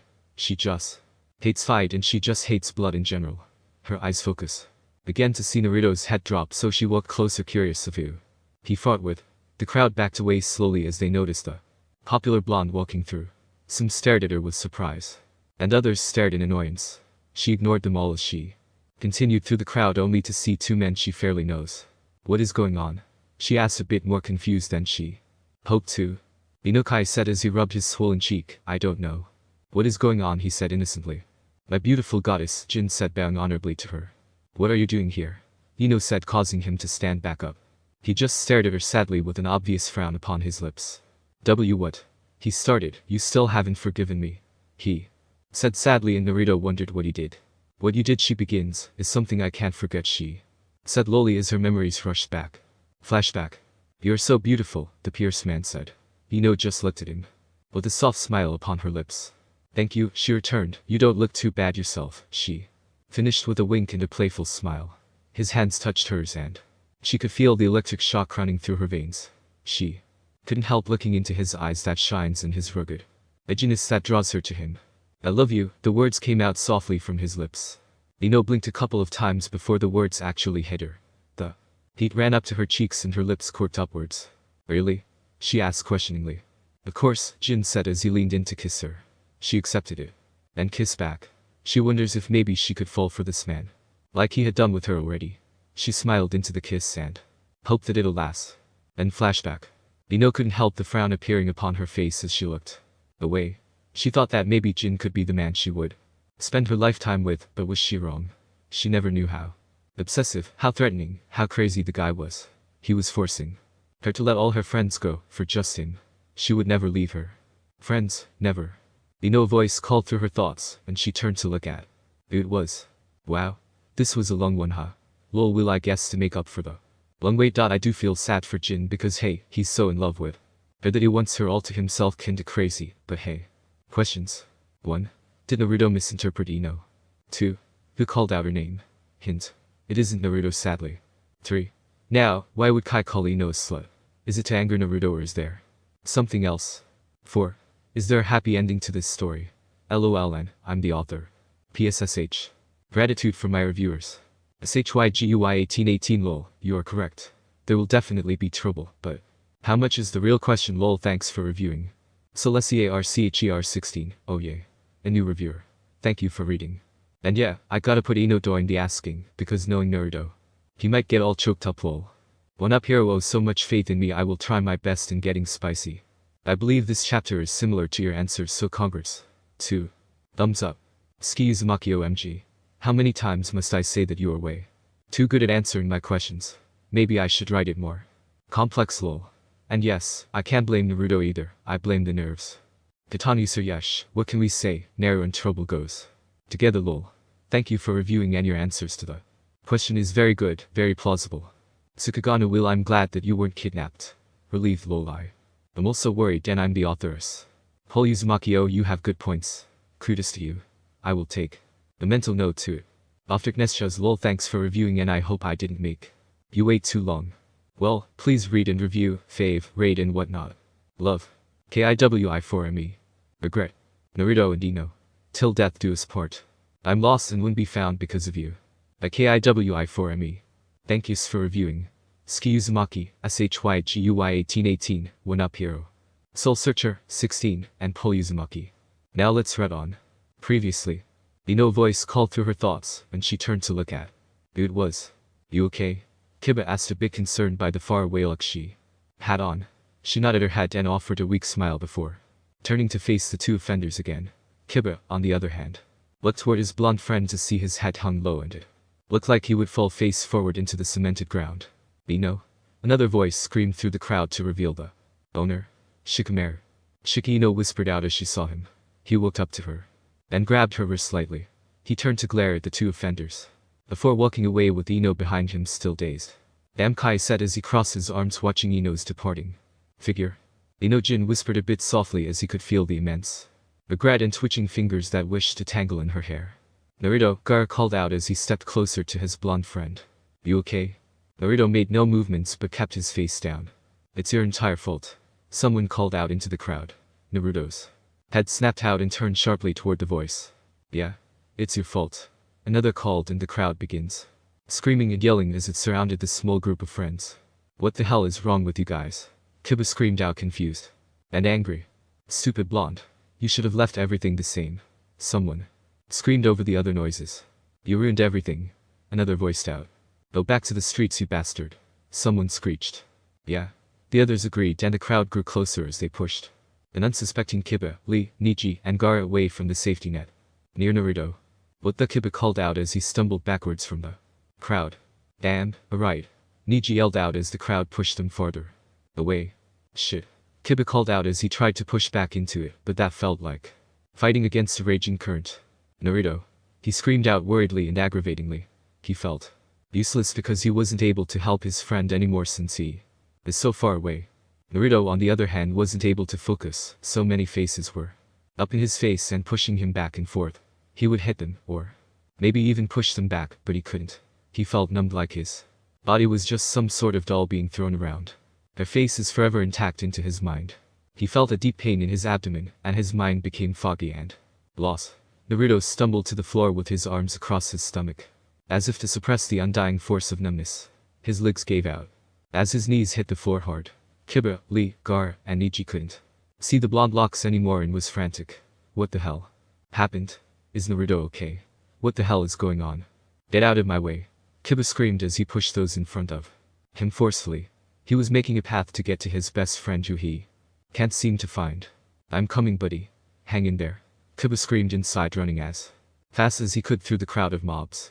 Naruto felt his body slump to the floor and lay lifelessly. He felt immobile, or maybe he was, but he didn't care. He felt his whole life ended as he saw into those sky blue eyes. He only wanted to cry, but he wouldn't. He felt kicks to his ribs, back, head, legs, and anywhere else they could kick him as his back faced the sky.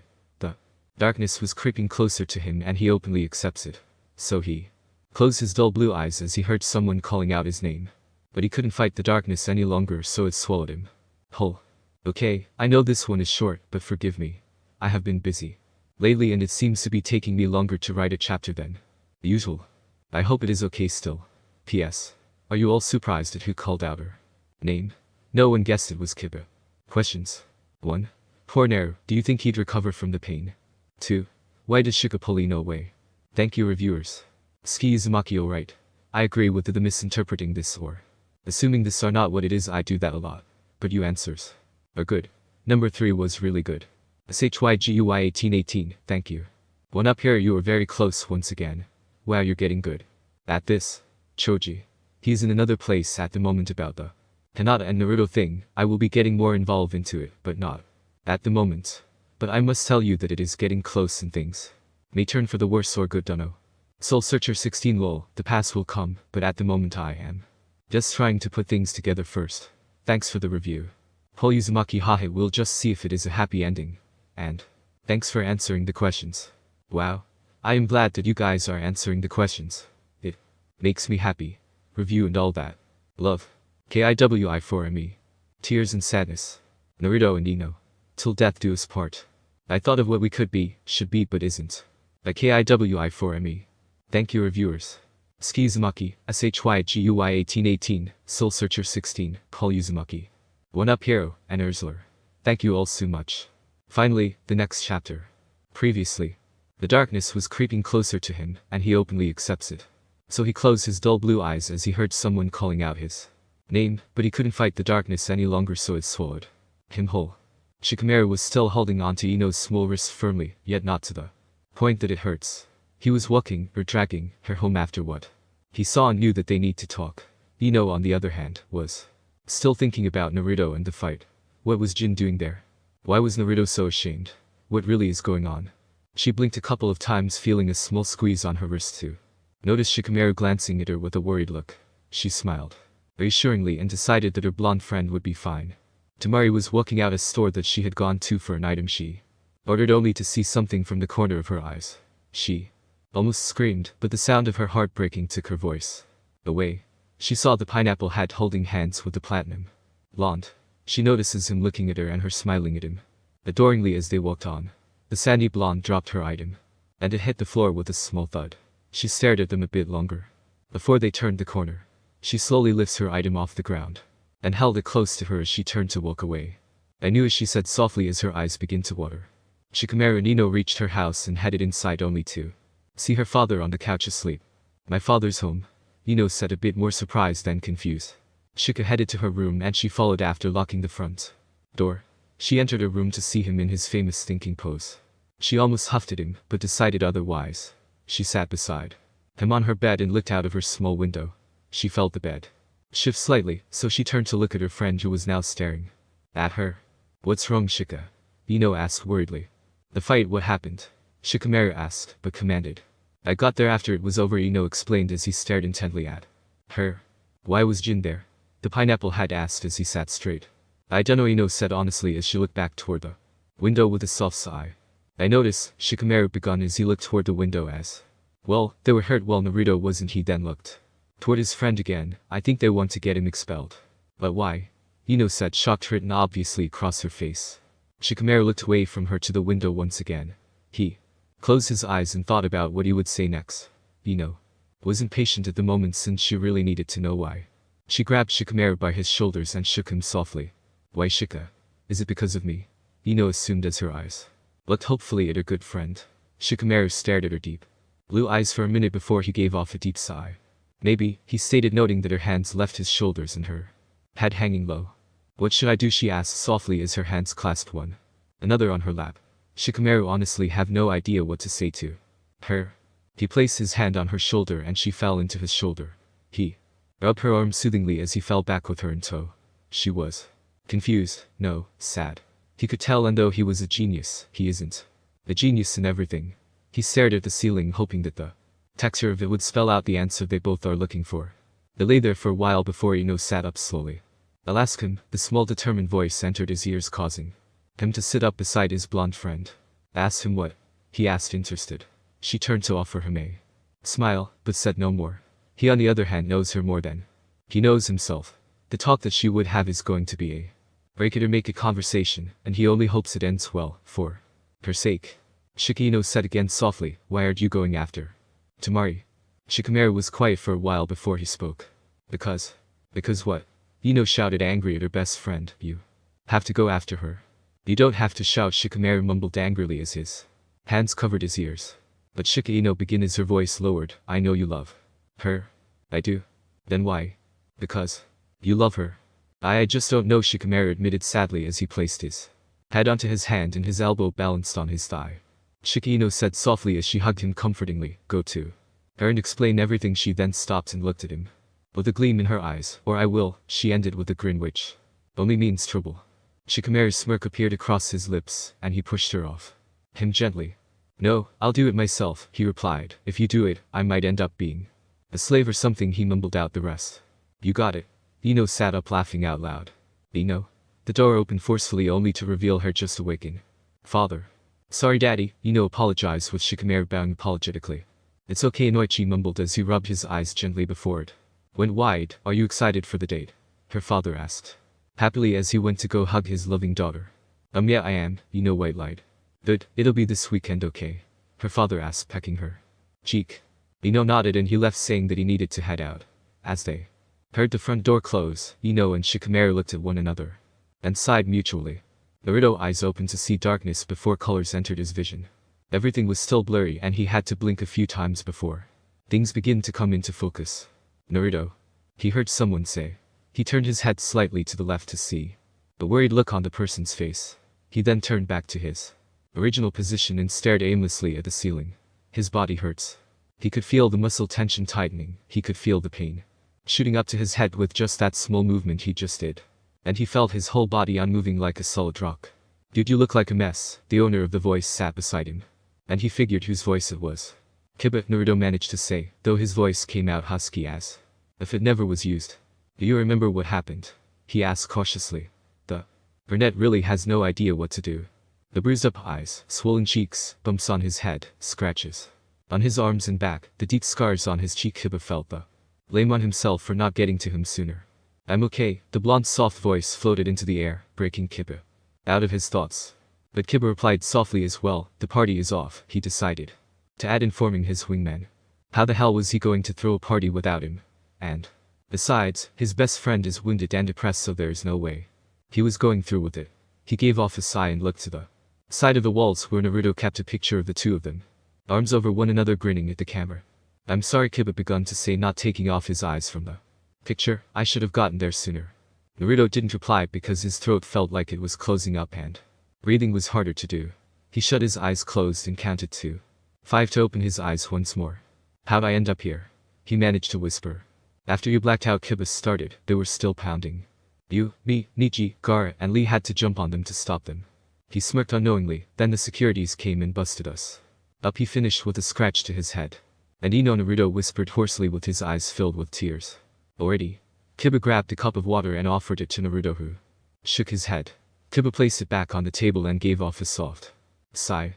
She left already. She didn't come back, Kiba informed him softly. Just get some sleep, K. Naruto nodded as best he could in his state, and Kiba walked out of his room.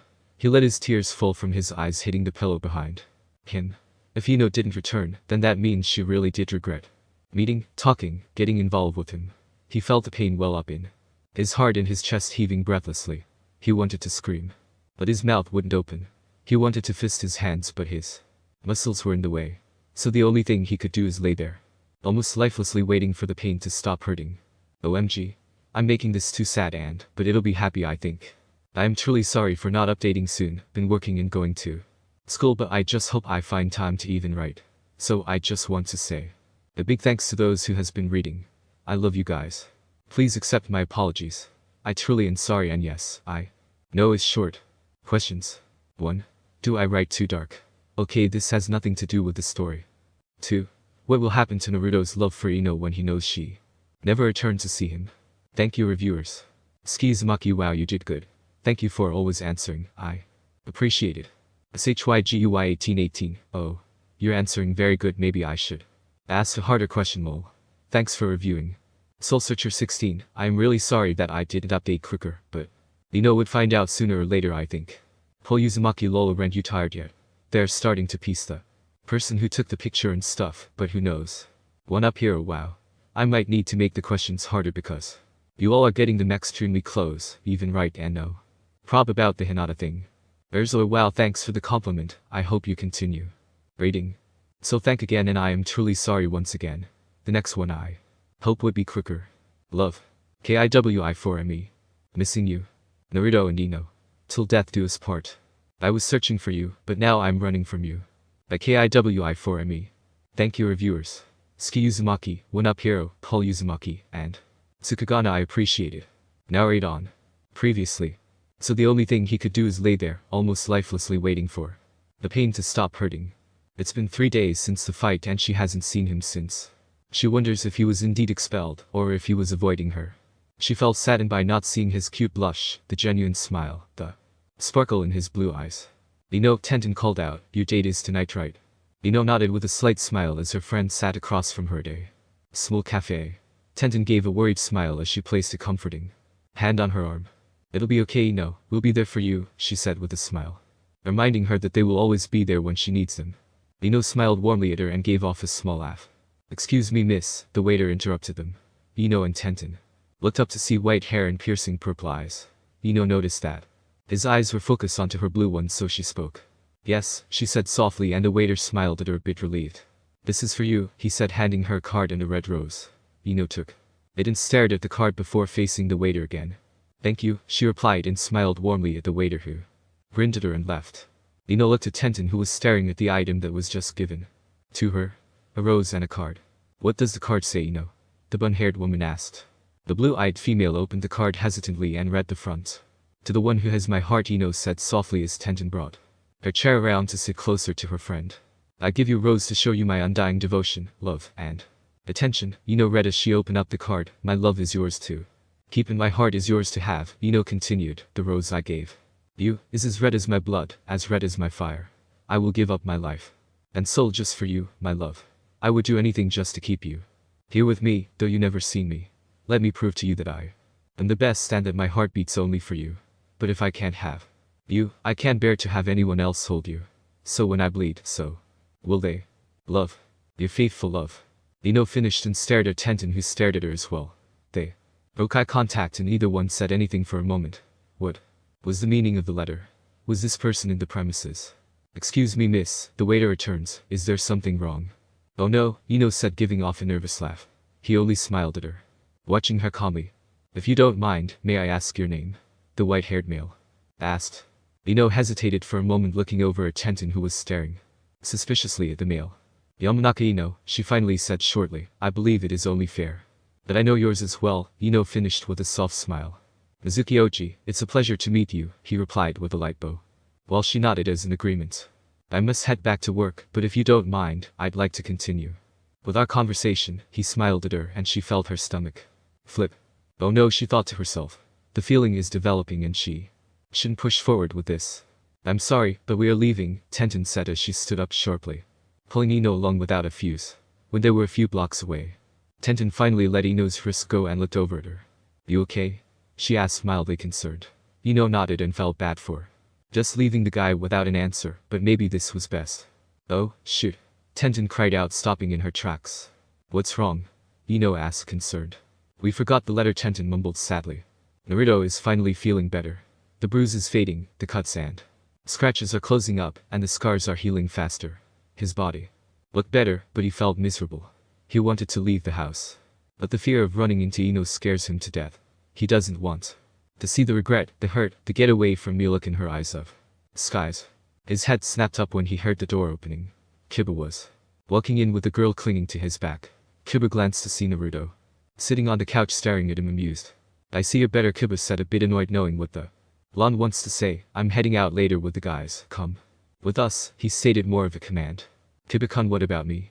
The girl asked, confused. Sorry babe, only guys, Kiba said with a small smirk as he headed into the kitchen. But what am I going to do, she asked, pouting childishly. Naruto couldn't help thinking of a 5-year-old child in her. Babe, do what you do whenever I'm not there, Kiba informed her. As if she was an idiot. Okay, she said softly, but don't be cheating on me, she said softly, but her eyes held determination. Kiba just smiled and kissed her before heading back out with her in tow. Naruto just stared, knowing that Kiba, the party animal he is, may possibly be cheating on her with others. He shook his head and thought about tonight. So the guys are going to hang, maybe it's best that he goes. After all, staying inside doesn't help, and if he has to face Ino, then he needs to do it like a man. Naruto stood up, determined, and headed for the showers. Even if he wants to, he could never get her out of his head. I miss her, he told himself sadly as the water runs down his face and body, splashing the floor softly with the rhythm of his heartbeat. Okay, I finally update. High fives for me. Well, so now instead of simple questions, I would like to ask more from you all. And you never know, I might just use it. Questions. 1. What do you think would happen at the date? Problem. 2. Do you think Naruto would get over Ino in the next chapter? 3. Why do you suppose Kiba is messing around with girls? 4. Have any ideas where the guys would be hanging out? This may be a hard one. Thank you, reviewers. I hope the questions are harder. I tried. I am in a bit of a rush, so I hope no grammar errors, and thank you for reviewing and reading. Love. KIWI4ME. And it begins. Naruto and Ino. Till death do us part. I am afraid for you, are you scared too? By KIWI4ME. Thank you, reviewers. SHYGUY1818, Servanjisabisks. Paul Uzumaki, and 1UP Hero, I appreciate it. Now please continue. PS. Sorry for the late update. Previously. I miss her, he told himself sadly as the water runs down his face and body, splashing the floor softly with the rhythm of his heartbeat. Ino stared into the bathroom mirror, staring at herself. She had on the beautiful dress her father gave her for the date he had planned. She had finished putting light makeup on herself, curling her hair and clipping it up so her bare shoulders were exposed, and making sure she looks nice enough for her father's approval. She had on one gold bracelet to complement her dress, and her shoes were colored cream with small heels. She wondered why her father is so eager, so happy these few weeks. He doesn't come home drunk like he usually does. He actually planned the whole event, and he didn't ask her for her opinion on things anymore. She took a deep breath and stepped out of the bathroom where her father waited. You look beautiful, sweetie, her father complimented her. He took a couple of pictures and smiled so wide that she thought all she could see was his teeth on his face. He was excited and happy, though he hates to admit that this wasn't only for his daughter's future happiness, it was for his as well. He hasn't been doing too well at his latest job, and sooner or later he knows he'd be getting the boot. If things go well with Ino and the mystery man, then maybe their future would be a bit brighter. He loves her and she is everything he has, so if he wasn't so desperate, then he'd never do anything as stupid, reckless, and selfish as this. He couldn't help smiling at seeing his beautiful daughter. He couldn't help seeing his wife in her, and he almost cried, but being a man, he wouldn't allow it. He grabbed his baby girl into his arms and kissed her on her cheek, and stared at her for a few more moments. Are you ready? He asked, a bit hesitant. She nodded, and he almost wanted to punch himself for putting her through this. He knows she is only doing this for him, but he wanted things to work out with them for the future. Okay, let's go. I am so nervous, Tenten said as she looked around her. The nerves in her body kept shooting through her as she sees people, more likely guys, walking into the dainty restaurant. The raven-haired male was also glancing at the door, wondering when Ino was walking in and who the man was. There were plenty of men sitting alone, so it could be any one of them. Ring ring. We're here, Sai spoke into the phone softly. Hey, I can't make it, the voice on the other side spoke. What do you mean? You know she needs all of us here, Sai spoke, again a bit more serious and stern. I know, there was a short silence. I'll be there in 10. Good, the artist said and hung up. Who was that? Tenten asked, curious. But before he could reply to the bun female, a group of guys came strolling in. The two looked with wide eyes as they saw who they were, then their eyes locked on one another. This isn't good, they both said in unison as they sat in quiet. Dude, what the heck are we here? Kiba asked the redhead as they sat in a large table. I heard their soup is the best in the country, Gar replied, skimming through the menu. Isn't this place expensive? The blonde asked, looking around to see people dressed all fancy and elegant. Yep, Lee exclaimed with a happy smile. Just relax and eat, then we can go to the club, Niji smirked at Kiba. They lightened up in a matter of seconds. Kiba grinned at the pale-eyed male and began looking through the tasty expensive meals. Naruto wanted to smile, but his heart wasn't beating fast enough and his mind was too far to catch up. He just looked at the menu as if to order something, but his mind was racing with thoughts of the blonde female. He knew he needed to explain things to her if he was wanted to still be in her life. He needed to fight for her, fight for this love he feels. She needs to know that he is truly devoted to her and in love with her. Naruto. The blonde's head snapped to the side to face the person calling his name. You okay? Kiba asked, a bit worried. He nodded his head and offered a small smile as he looked back at the menu. Hello, a waitress greeted him. Are you guys ready to order? Maybe he needed to focus on something else so he wasn't drowning in his own sorrow. He needed to stop thinking about the fight and Ino, especially Ino. Yes, we are, he announced to the female waiter. I would like and walked Shikamaru and Tamari. She was in awe at the place as she held his hand. He led the way to a table not too far from Sai and Tenten. He knew what he was doing was going to ruin his relationship with Tamari if she found out, but he knew Ino since birth. They did everything together and he really doesn't know what he'd do without her. He looked across where he sat to see the sandy blonde's eyes shimmering under the light. He knew in his heart that she wouldn't understand fully what he was doing and why he was doing it. Thank you, Shikamaru, she said softly. This place is beautiful. Think of it as making up for lying to you, he said honestly as he glanced down to the menu at hand. She nodded with a large smile and begins examining the meals they offer. Tenten was the first to notice them walk in. She looked towards Sai too. See him nod at her, letting her know that he knew. It looks like he didn't tell the sandy blonde what was really going on. Sai, Tenten whispered, the guy sitting near the window with the lavender-colored hair. She paused, letting Sai look over there. Unsuspicious, he looks suspicious, doesn't he? I agree, the raven-haired male nodded and drank his water glass. Dude, this soup is good.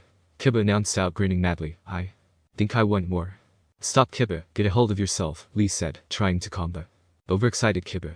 Naruto and Niji laughed quietly while Gaara kept eating, ignoring the loud brunette. Naruto suddenly stopped his laughter as he felt a breeze pass by him. The smell of roses lingers in the air, and he turned to face the door. His breath caught in his throat and he saw the platinum blonde walk in. Ino looked toward the windows where her father told her the man would be at. She saw the purple-colored haired male and headed over to him. He seemed to notice her as he stood up and offered his hand. Hello, he said, kissing her hand. It's nice to meet you, Yamanaka. Ino, he gave a smile. Please sit with me. He pulled out the chair for her to sit and she smiled at him. He was a gentleman and very kind, she assumes. It's nice to meet you too. She paused, waiting for a name. Hayashi Kenji, he said, and it's my pleasure. Ah, so the mystery man is revealed. A job to Paul Uzumaki for guessing the place correctly. You all did a good job in answering questions. 1. So now that the man is revealed, what makes Inoichi so pushy for his daughter to meet him? 2. Will Naruto converse with Ino at all in the restaurant, or will he just stare sadly at her? 3. Will he get angry at her and possibly ruin her date? 4. Will Kin and Roy enter in the next chapter? Will her ex be mad? 5. Who was on the phone with Sai? 6. The little part right after the title, who do you think is saying that? Can be anyone from this chapter or others. Thanks once again to all the reviewers. SHYGUY1818, I believe, man. I believe. Lol, and I didn't quite understand the third answer, but okay. But thanks for reviewing. Welcome back. Xervangisabists, OMG. Thank you for reading, but how dare you put the blame on me?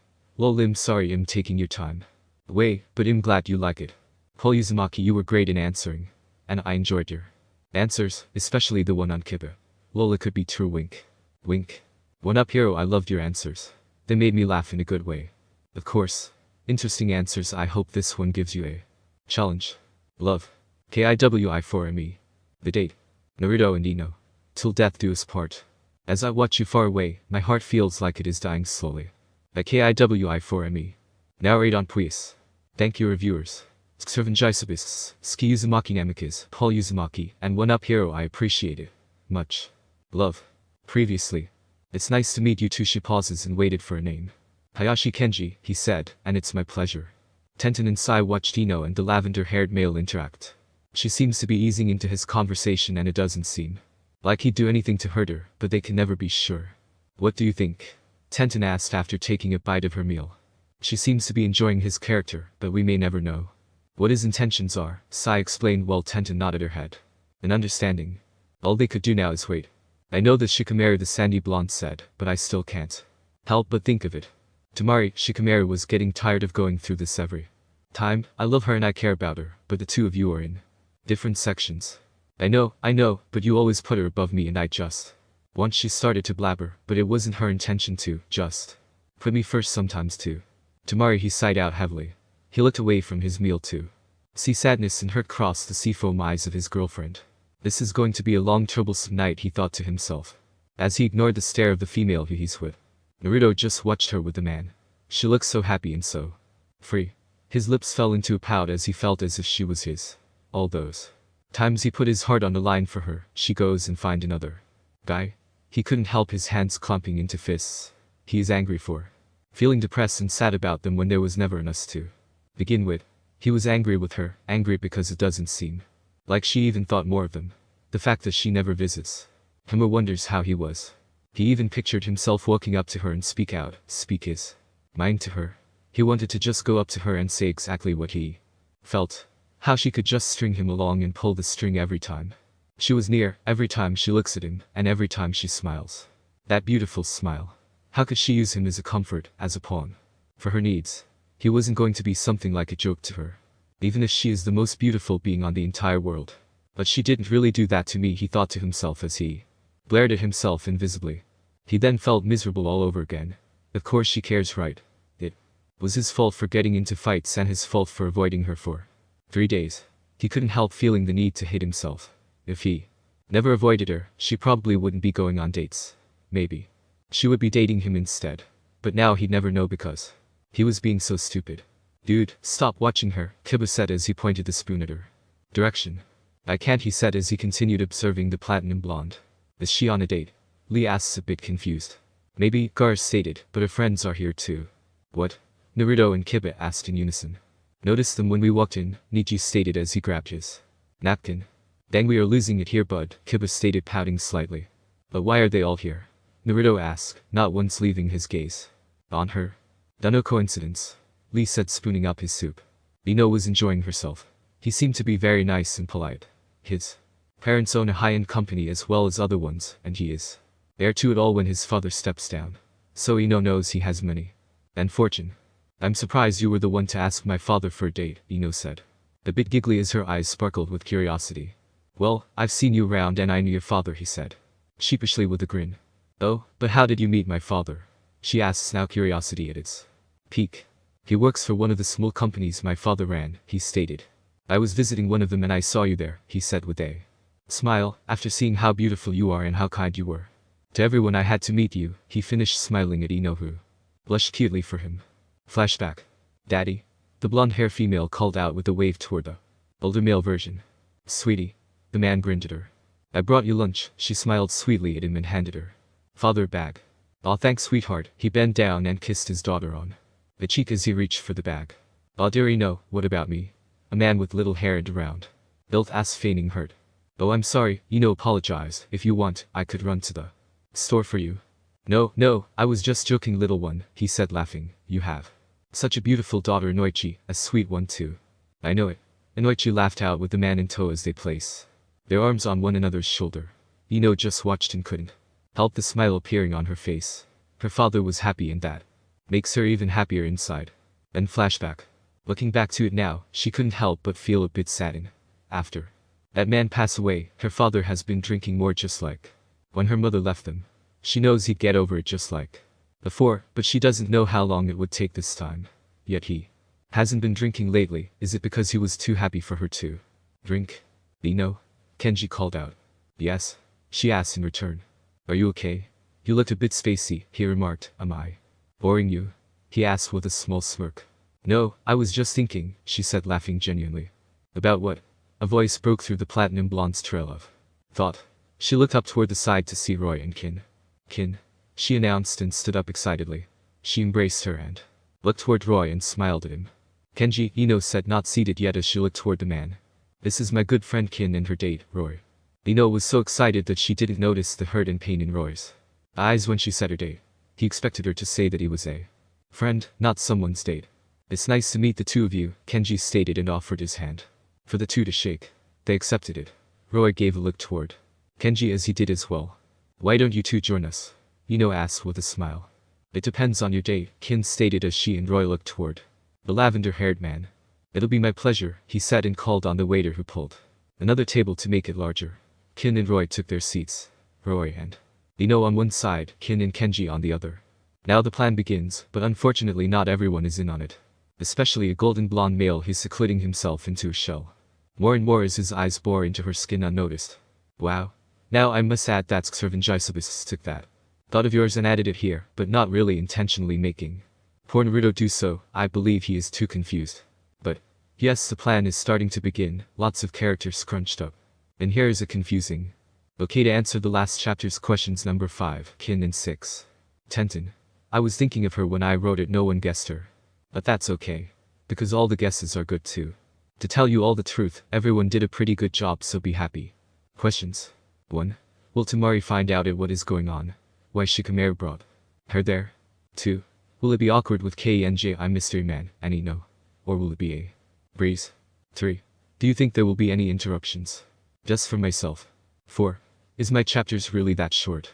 If you all want longer ones, will you be willing to wait longer? 5. Am I making this story too long already, over 20 chapters? Thank you reviewers. I love the 4 of you. Paul Uzumaki, wow, you got 4-6 right. Congress. You are doing extremely well and guessing very good. Lol, thanks for finding the time to review. Xervangisibus, I added your idea to the story, are you happy? I'm sorry it is long, I get tired easily when I write, but thanks for returning. 1 up hero, I don't know if you meant to be funny, but I can't help smiling at your answers. They are awesome. You answered good. 2. You never know if they are right cause I'm not answering. Atlas, not yet, wink. Ski Uzumaki Namikazuo. Very good guessing. You guessed the phone call correctly. And I thought I got you all. Lol, congrats.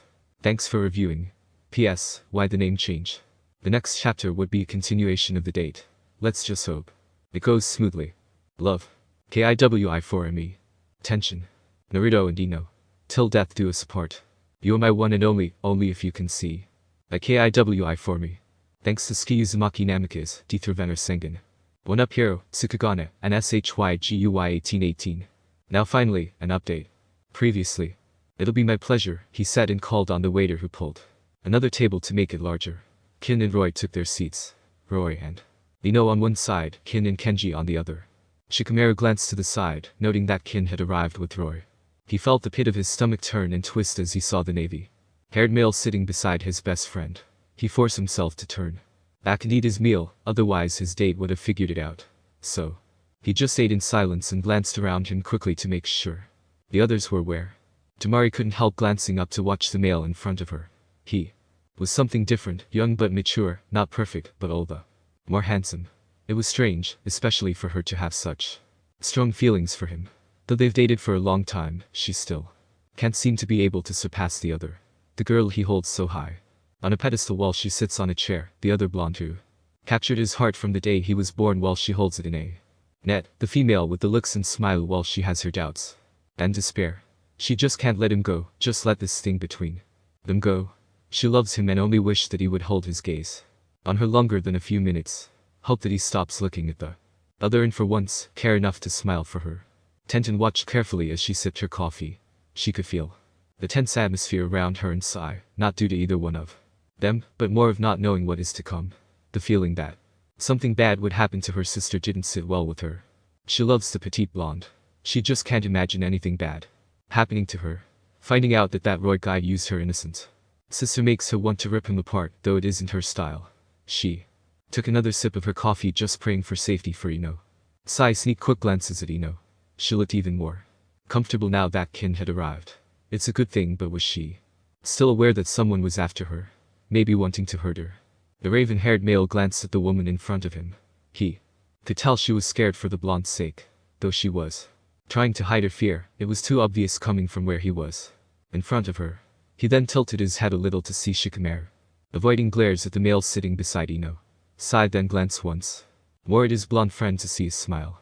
He forced himself not to sigh at the unexpected signal. She really was enjoying herself.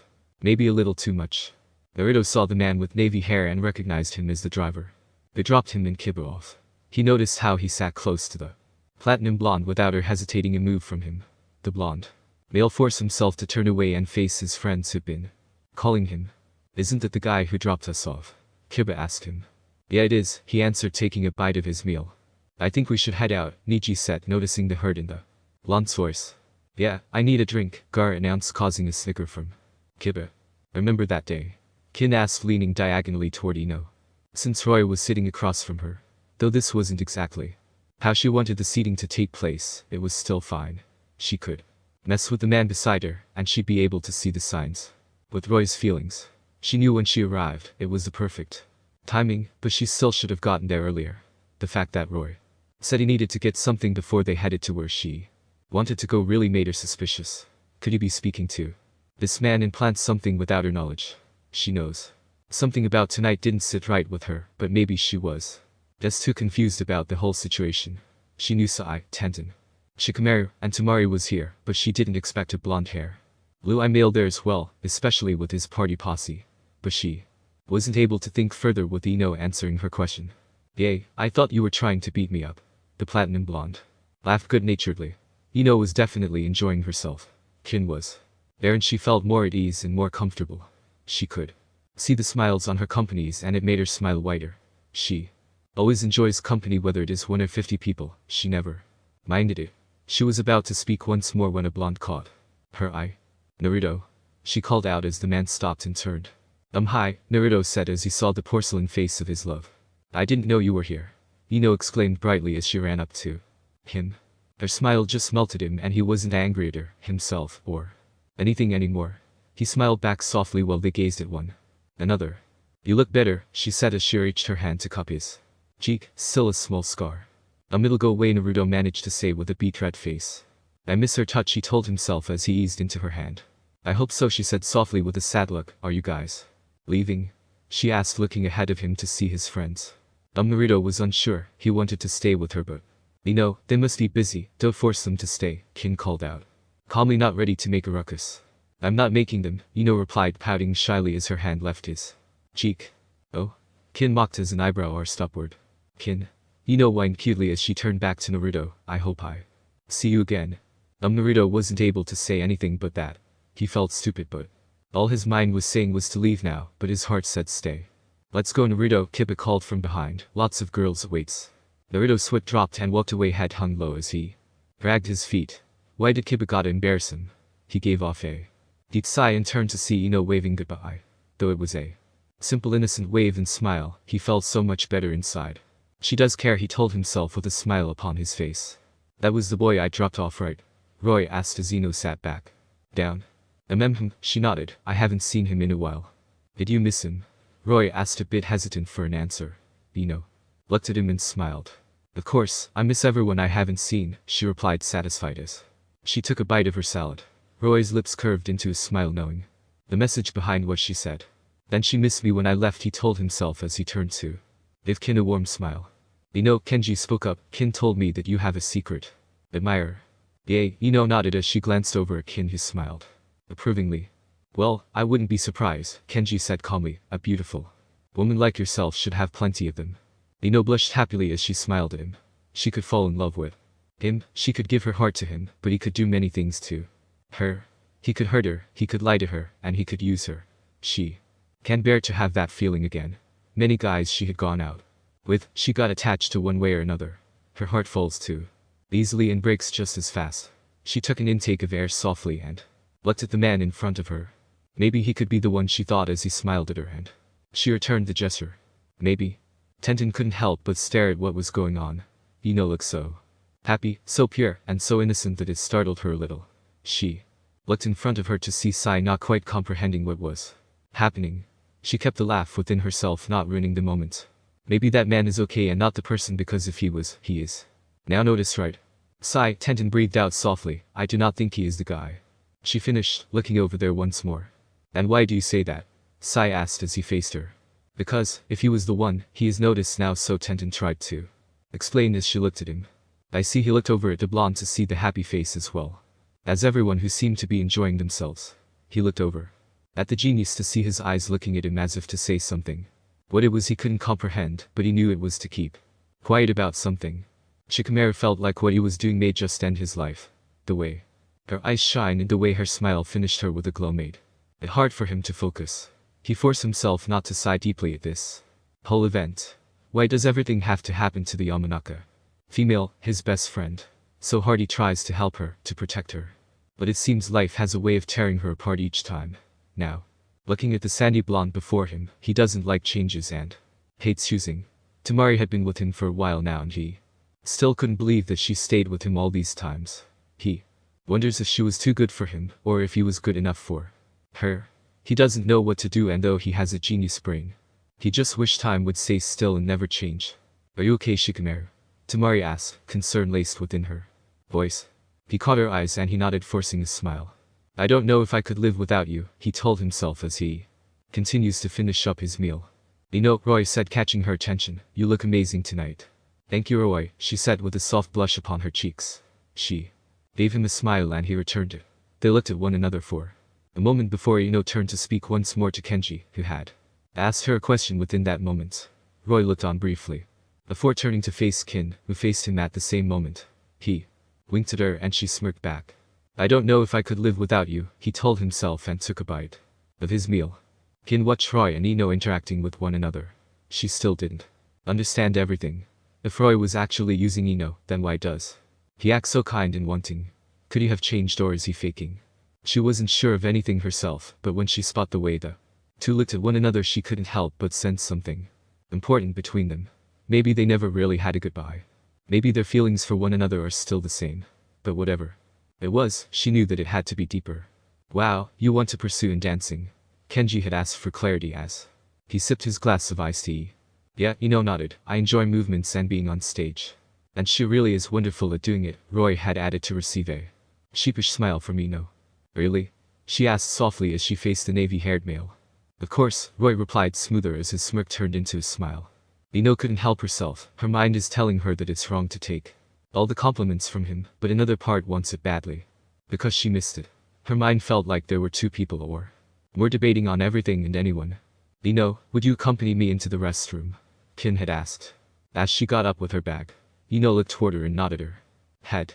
We'll be right back, Kin said as Ino walked around the table to her. Make sure to behave while we are gone, she finished with a wink as she walked away with a confused Ino beside her. The two men sat facing one another. Lavender and navy blue, both contrast the other. One with a bad past, the other with a bad future. One with the sweetest of smiles, the other with the sweetest of kisses. What are you doing here? Kenji asked, not too happy. I could ask you the same, Roy replied smoothly as he looked toward the restroom door where the two female has disappeared to. You're stupid, the lavender-haired male stated, for letting her go. Roy looked at Kenji for a moment and replied with sadness, I know. Before finishing with a strong statement, and you're stupid, for thinking she'd be yours. Okay. Much longer, right? I tried to at least, so what do you all think? Things are changing, isn't it? The next chapter will be more on Naruto and the gang, so stay tuned. Questions. 1. Do you think Shikamaru and Tamari would last? 2. What do you think Kin and Ino are talking about? 3. How do Kenji and Roy know each other? 4. What the heck are Naruto and the gang doing this whole chapter? Special thanks to my reviewers. Ski Uzumaki Namikaze, thank you so much for answering. Your answers are totally close to the target. Great job. And oh, that's good. That you're making a new story, kudos to you. And your compliments are appreciated. Ithurvaru Sengen, thank you so much for taking your time to answer my questions, and your number 3 answer is right on the money. Great job. One up, hero. I haven't checked the news story. What is it? So I can check it personally, and thank you for answering. And many of your answers are awesome, and I think you did it very great on answering. Really close and on target. Tsukagana, I know, sorry, but Naruto is still there. I think lol. SHYGUY 1818, wow, thanks for reviewing. Now let's see what is happening with Naru and his posse for the next chapter. Stay tuned. KIWI4ME. Confusion. Naruto and Ino. Till death do us apart. I want to dance, only with you. By KIWI4ME. Thank you Tsukagana, Dithravener Sengen, One Up Hero, Ski. Uzumaki Namikaze, and SHYGUY 1818. I know, finally an update. Let's go Naruto, Kiba called from behind, lots of girls awaits. Naruto's foot dropped and walked away, head hung low as he dragged his feet. Why did Kiba gotta embarrass him? He gave off a deep sigh and turned to see Ino waving goodbye. Though it was a simple innocent wave and smile, he felt so much better inside. She does care, he told himself with a smile upon his face. Once he was out of the door, his heart was being pulled toward the beautiful blonde as if she was calling him. He turned and looked at the door in front of him as if it was blocking him. He stood watching her for a moment to see her smile at the man beside her, and his smile fell from his face and shattered onto the floor. He's confused. Not because she doesn't care, but he wonders what the two of them are. Yo, let's go buddy, Kiba exclaimed, calling from behind. Naruto turned away from the door and forced himself not to look back. He caught up to his friends and headed off to the one place that he could smile, the club. As they entered the open night club, they could smell the alcohol in the air. Kiba's smile was so bright that it seemed to brighten up the flashes of neon lights in the darkened areas. There were many men and women dancing to the upbeat music that was being blasted throughout the entire room. Naruto headed in following his overexcited friend, with the rest following behind. They headed to a small table to sit for a moment, though it was mostly for Kiba to pick and choose. How are you doing, Naruto? Gar had asked, really out of concern, but with curiosity as well. Better, Naruto admitted as he faced the red hat, who nodded acceptingly. Hey there guys, a voice spoke and all eyes fell on who it was. Naruto couldn't help but stare in awe at the woman who just made herself noticed. She looked beautiful, almost as beautiful as Ino. She had long dark hair that made her mysterious, and her body was just too perfect. She was smiling, and it looked like she was smiling at him. You can wipe that drool from your lips now, she said softly as she bent down to be face to face to him. He blushed, realizing his embarrassment and the fact that her chest looked like it would fall out as she bent any lower. Sorry, he apologized, still staring at her. What's your name, sweetie? She asked, taking another gulp of her drink. Naruto, he managed to say as he gulped, seeing the slipped liquid from her lips going down her neck. Naruto, she whispered, with her lips taking the form of a seductive smirk. She leaned in closer and giggled into his ears, causing him to shiver. Let's dance, she announced, and grabbed lead into the dance floor after leaving her bottle on the table. Kiba, Lee, Gar, and Niji watched Naruto being forced to dance. Lucky guy, Kiba smirked out naturally, got a hot chick. Niji stared at him, a bit worried, knowing full well what may happen. Naruto is easy to be pushed as the air. The pale-eyed male couldn't help but feel something unnerving about that woman. Who is she? Gar took the bottle that the woman had left on the table and examined it. He doesn't know why, but she seemed strange for picking out Naruto out of everyone else. Why him and not someone else? He isn't trying to say that his blonde friend isn't attractive, but the fact that she went straight to him and no one else is suspicious. His eyes roamed the top, his nose smelt the beverage, and his fingers gripped the bottle tighter. Lee was happy for his friend, but he also felt something weird inside his stomach. He felt it almost screaming at him silently, almost trying to tell him or warn him, but he doesn't know, nor does he understand it. As Naruto headed to the dance floor with the woman, he could see that all eyes were on him, and it unnerved him. He looked at the long, black-haired woman as she turned to face him. So tell me, Naruto, she whispered, do I turn you on? Though it was only a whisper, he heard it like it was only the man. No noises were found. He slightly and didn't reply back, but swayed with her in his arms. She was leaning into him closer and closer until her head was against his chest. He could feel her circling circles against his chest, and he reddened slightly.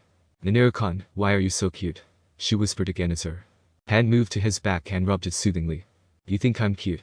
Naruto found himself asking as he looked down at the woman. No, she admitted, looking into his blue eyes. You're very handsome. She smiled at him and him at her. He feels butterflies swarming inside of him as he stared into dark brown eyes. Kiss me, she whispered as she leaned forward. He could feel himself being drawn to her as he leaned in closer, their lips almost touching, almost reacting to one another. His mind and body was screaming at him to touch already, to make that connection, but his heart was begging. It was pulling and struggling with some little hope that he'd stop. But with his mind and body toppling over his heart, he closed the distance and their lips found one another. She tasted of liquor and cherry. She was smiling as their kisses grew more passionate. She moved her body closer and he could feel her grinding against him. He pulled back from shock and felt a bit disgusted, but he wasn't sure why. Was he disgusted with himself? Her, or everything? He looked into her dark eyes to see confusion and anger. She moved in closer for another kiss, but he backed off. He doesn't feel it anymore, feel that desire that he had earlier. Why was that?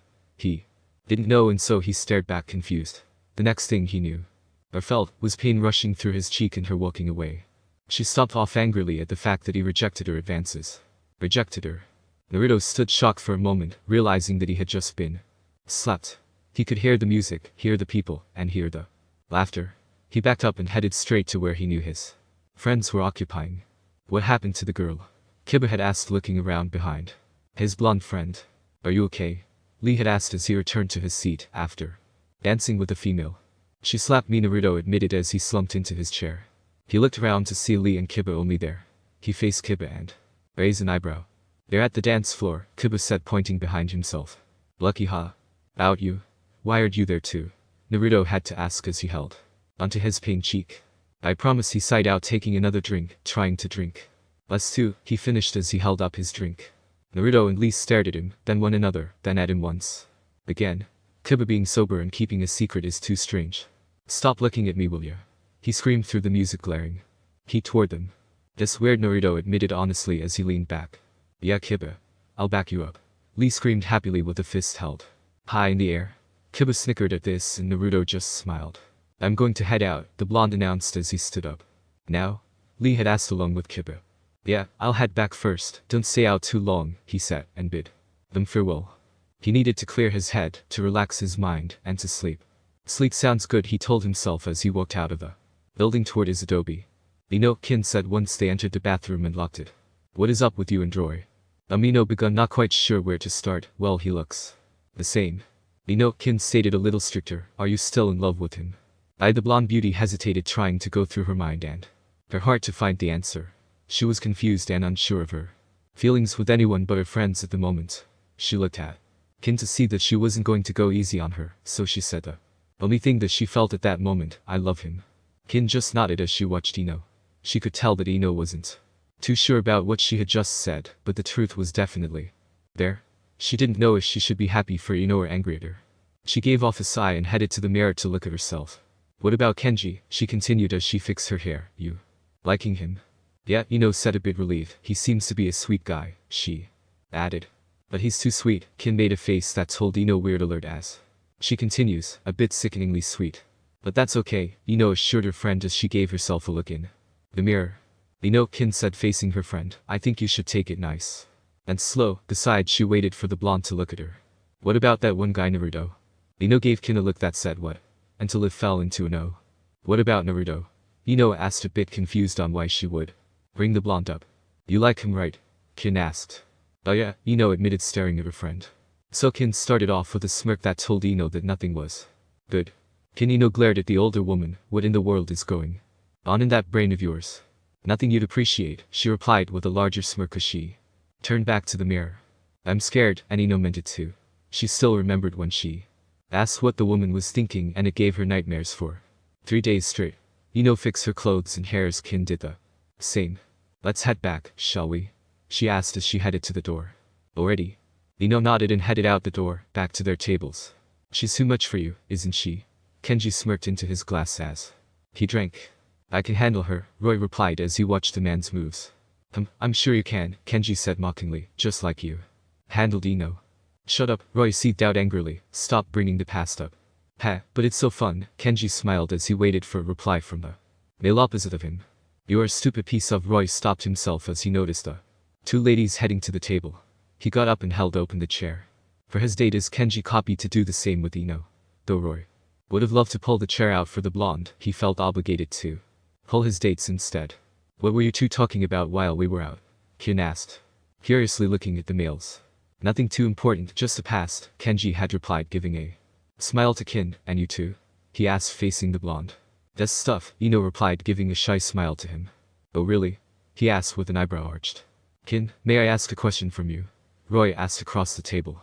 Yeah, go ahead, she said, putting her full attention on him. What do you have in store, buddy? Kin waited, wondering what it could be that he had to ask her permission for. Are you busy tomorrow? He continued asking.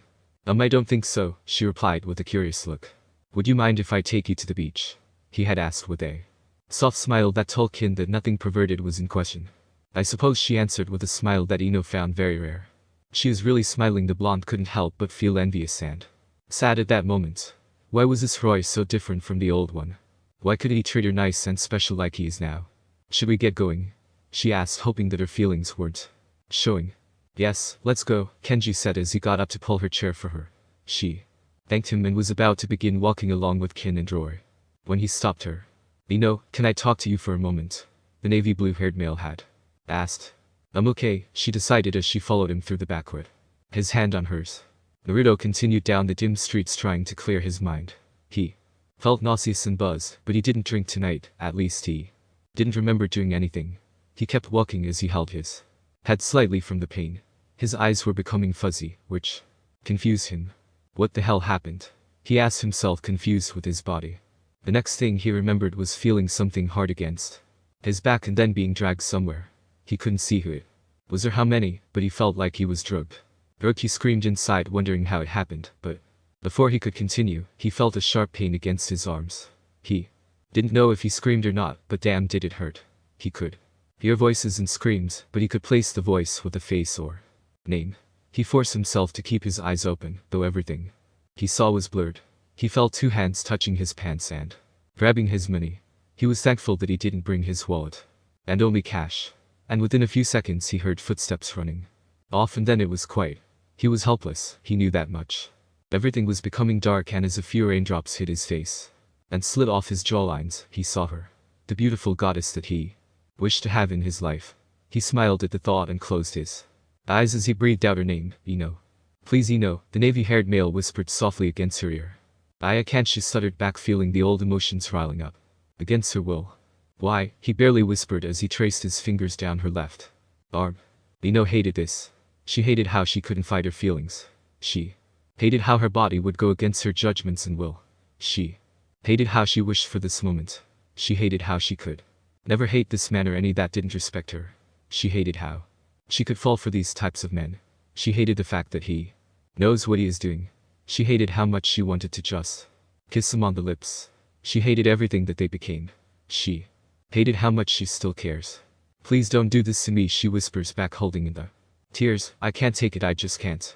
He backed off of her and stared into her watery blue eyes. She could see the sadness and regret clouding his eyes. She wanted to cry. Wanted to break down, wanted to lose it all right then and there, but a voice saved her fate. What is going on here? The voice bellowed out angrily. Ino and Roy turned and looked at the person. Ino's face was still on the verge of tears, his was still filled with regret that became unchanged even as the man before them took a step closer. Ino, the voice spoke softly as if confused. They were close, and still were. They looked like they were about to kiss or do something frisky, which he didn't like at all. His blood was boiling, his head was becoming cloudy, his legs were taking him straight to them. Kenji, the blonde, spoke softly and looked down away from him. He didn't understand it. Did these two still have something with each other? Did they not sever their relationship years ago? Hasn't it been so long since they were together? What the hell were you doing to her, you bastard? He exclaimed as he pushed the accused male away. I didn't do anything, the navy-haired male replied back, looking away from the blonde. Look at her. You must have done something to make her cry. He screamed, fists in hands and ready for punches. Ino pulled Kenji's arm to stop him. She knew what was going to happen and had a feeling that he would have assumed that something must have happened that didn't. She didn't want to fight between them, nor anyone else. He turned to face her. He was still contorted in anger and regret as his face stared at her. His light-colored eyes glared into sky blue. Once, she didn't falter, but she felt like he wanted to rip her apart at that moment. His hand found her shoulder, her back found the wall. Once more, and his lips found hers. She was startled, shocked, and confused as his moist mouth landed on hers. She didn't know what to do, nor did she know what to think. She was frozen in what felt like fear and curiosity. Her eyelids didn't listen to her heart as it began to close. Her hand refused her muscles as she reached for his face. Yet, before she could potentially kiss back, she felt the air. Her eyes immediately opened and her mouth opened a slight bit. What she saw was Roy on top of Kenji and fists flying. She forced herself to run over there and to get in between them, but her deed wasn't noticed. She felt her body hit the floor hard. She felt like the world was spinning. She felt a pain on her shoulders, and she screamed. She screamed angrily at them. She screamed so loud that everyone in the restaurant heard. Kin got up and ran toward the noise after eyeing her friends. She ran fast as she could, wondering why they were screaming, and why was it Ino's voice. She turned corners after corners only to be trapped by more doors. Stupid, shitty place. She gritted out angrily as she turned and continued to run toward her blonde friend. Well, here you have it. I know, I'm terrible for making you all wait so long, but since school is now over for me, I will be updating quicker. I hope and sorry if it's hard to understand and grammar errors. I wanted to update. But thank you so much for those who continues to read. So to recap, Ino and Kin was talking about her interests. Naruto kissed someone. The was Dino, done, and was possibly mugged. And of course, a fight broke between Kenji and Roy. Sorry for the long wait, but this long chapter makes it up right. Questions. 1. What happened to Naruto? 2. How did he get drugged? 3. What will Kin find as she looks for Ino? Special thanks to my reviewers. Sukagana lol yeah, knowing Kiba is parties and hot babes, but great job in answering. Keep it up. Ethervana singing lol I love your answers, they made me smile. Great work on the answers, they were perfect. Especially number 2. One up hero thank you so much for reviewing. Lol Shikatima is a fav. For you lol but your answers are almost impossibly on the money. Great job. And Ima check on the story, I'm sure it's great. Ski Uzumaki Namika's well Ski, you got practically all the questions right, but that's still good. D and anytime. We all need confidence in posting our stories online for everyone, that's why I appreciate you and all the reviews so much. SHYGUY 1818, lol thanks. Please continue reading. Love. KIWI4ME. I love you. Naruto and Ino. Till death do us apart. I love you, please love me. A KIWI for me. Previously. He was helpless, he knew that much. Everything was becoming dark. As a few raindrops hit his face and slid off his jawlines, he saw her. The beautiful goddess that he wished to have in his life. He smiled at the thought and closed his eyes as he breathed out her name, Ino. Thank you, one up hero, Skservan Jisabisks. Ethervana Sengen, and SHYGUY 1818. Thank you for the support and your answers are awesome. He woke up feeling bruised and hurt. His muscles didn't want to do what his mind was ushering. The pain that ran up his back as he sat up made him remember what had happened the night before. The woman who looked so beautiful, the man that accused him, the darkness, and her face. He spoke her name and her beautiful heavenly sculpted face appeared in his mind. He was so happy, but his lips wouldn't smile from the split of his lips. He wondered how she got there, if she took care of him, and if she was still there. He looked around the room and noticed that this wasn't his room, so maybe it was hers. The room was of a pastel color, the lighting was perfect with the sheets in satin.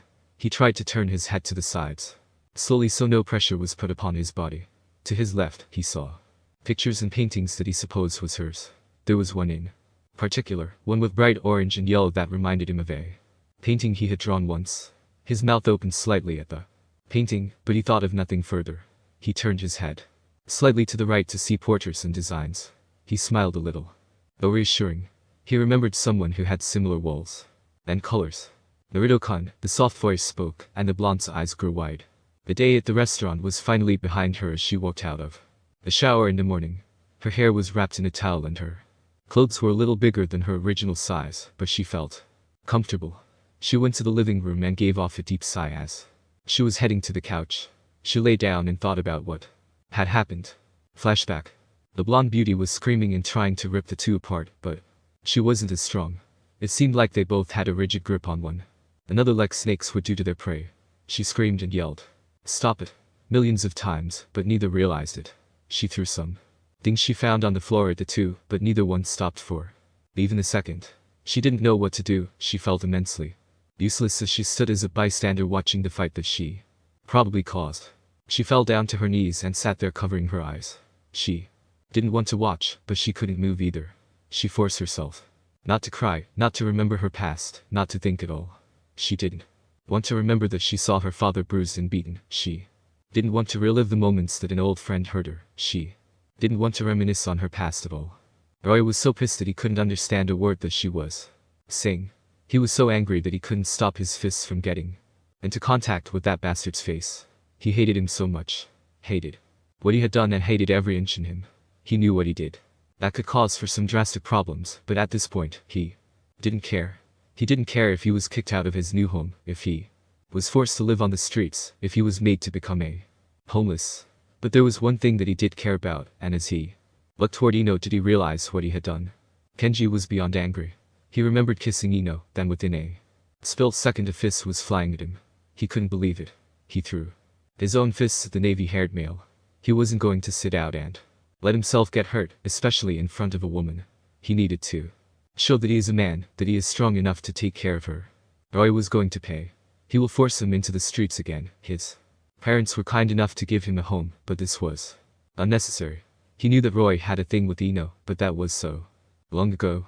Why couldn't he get over the fact that she doesn't like him anymore? After all the time she did things for him that he never appreciated, that he never took the time to thank her, those times that he should have held on to instead of letting her go. Kenji's eyes turned to the right slightly to see the blonde curled up into a ball. The only thing that came to his mind was, oh shit. They both looked at each other and stared hatefully at one another, as they blamed the other. Look what you've done. Kenji screamed, accusing the navy-haired male. Shut up. This was your fault. The accused screamed back. Ino tuned their voices out as she stood up shaking, trying her hardest to control her breathing.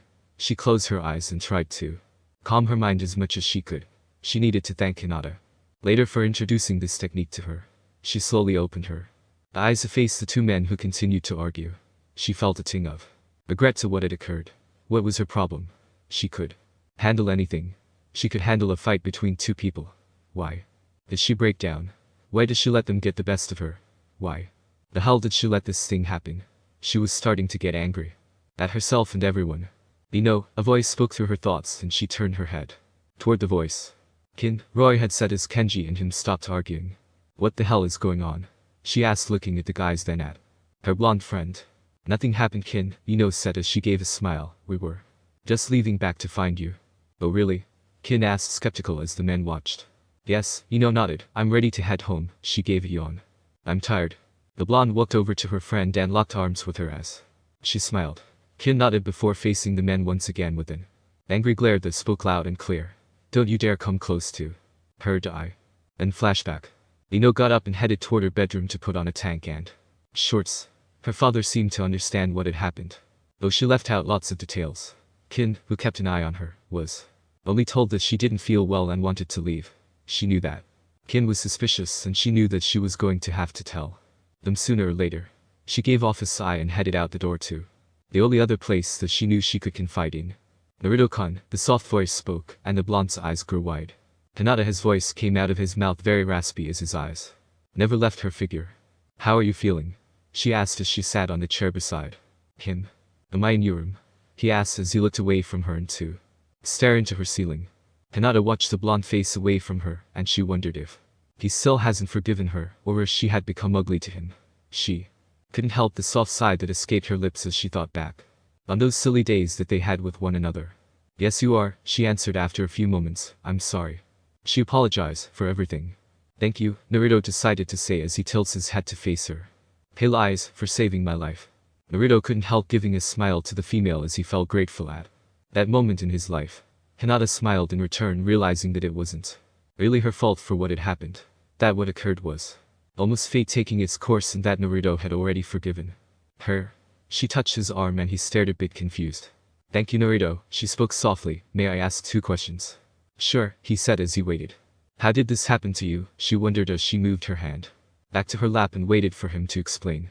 Well, to be honest, I have no idea. He started, giving her a confused look. I remember dancing with a girl and he hesitated, kissing her, he murmured low. Then I headed outside and blacked out, I guess, he finished, unsure of himself as he watched Hinata's concerned expression. Naruto-kun, you have been drugged by that woman when you kissed her, she said matter-of-factly, and I think you were robbed. Yeah, I think so too, he agreed as he closed his eyes with his face aiming at the ceiling. You'll be fine, right? She asked for confirmation. Yeah, he agreed. Good, she sighed out. Now for the second question. Hinata started a bit hesitant. You said Ino's name, you know her? Naruto begun, slightly embarrassed. He couldn't finish his sentence as the thought of the blonde beauty entered his mind. Knock knock. Naruto stopped trying to speak and Hinata turned to her door.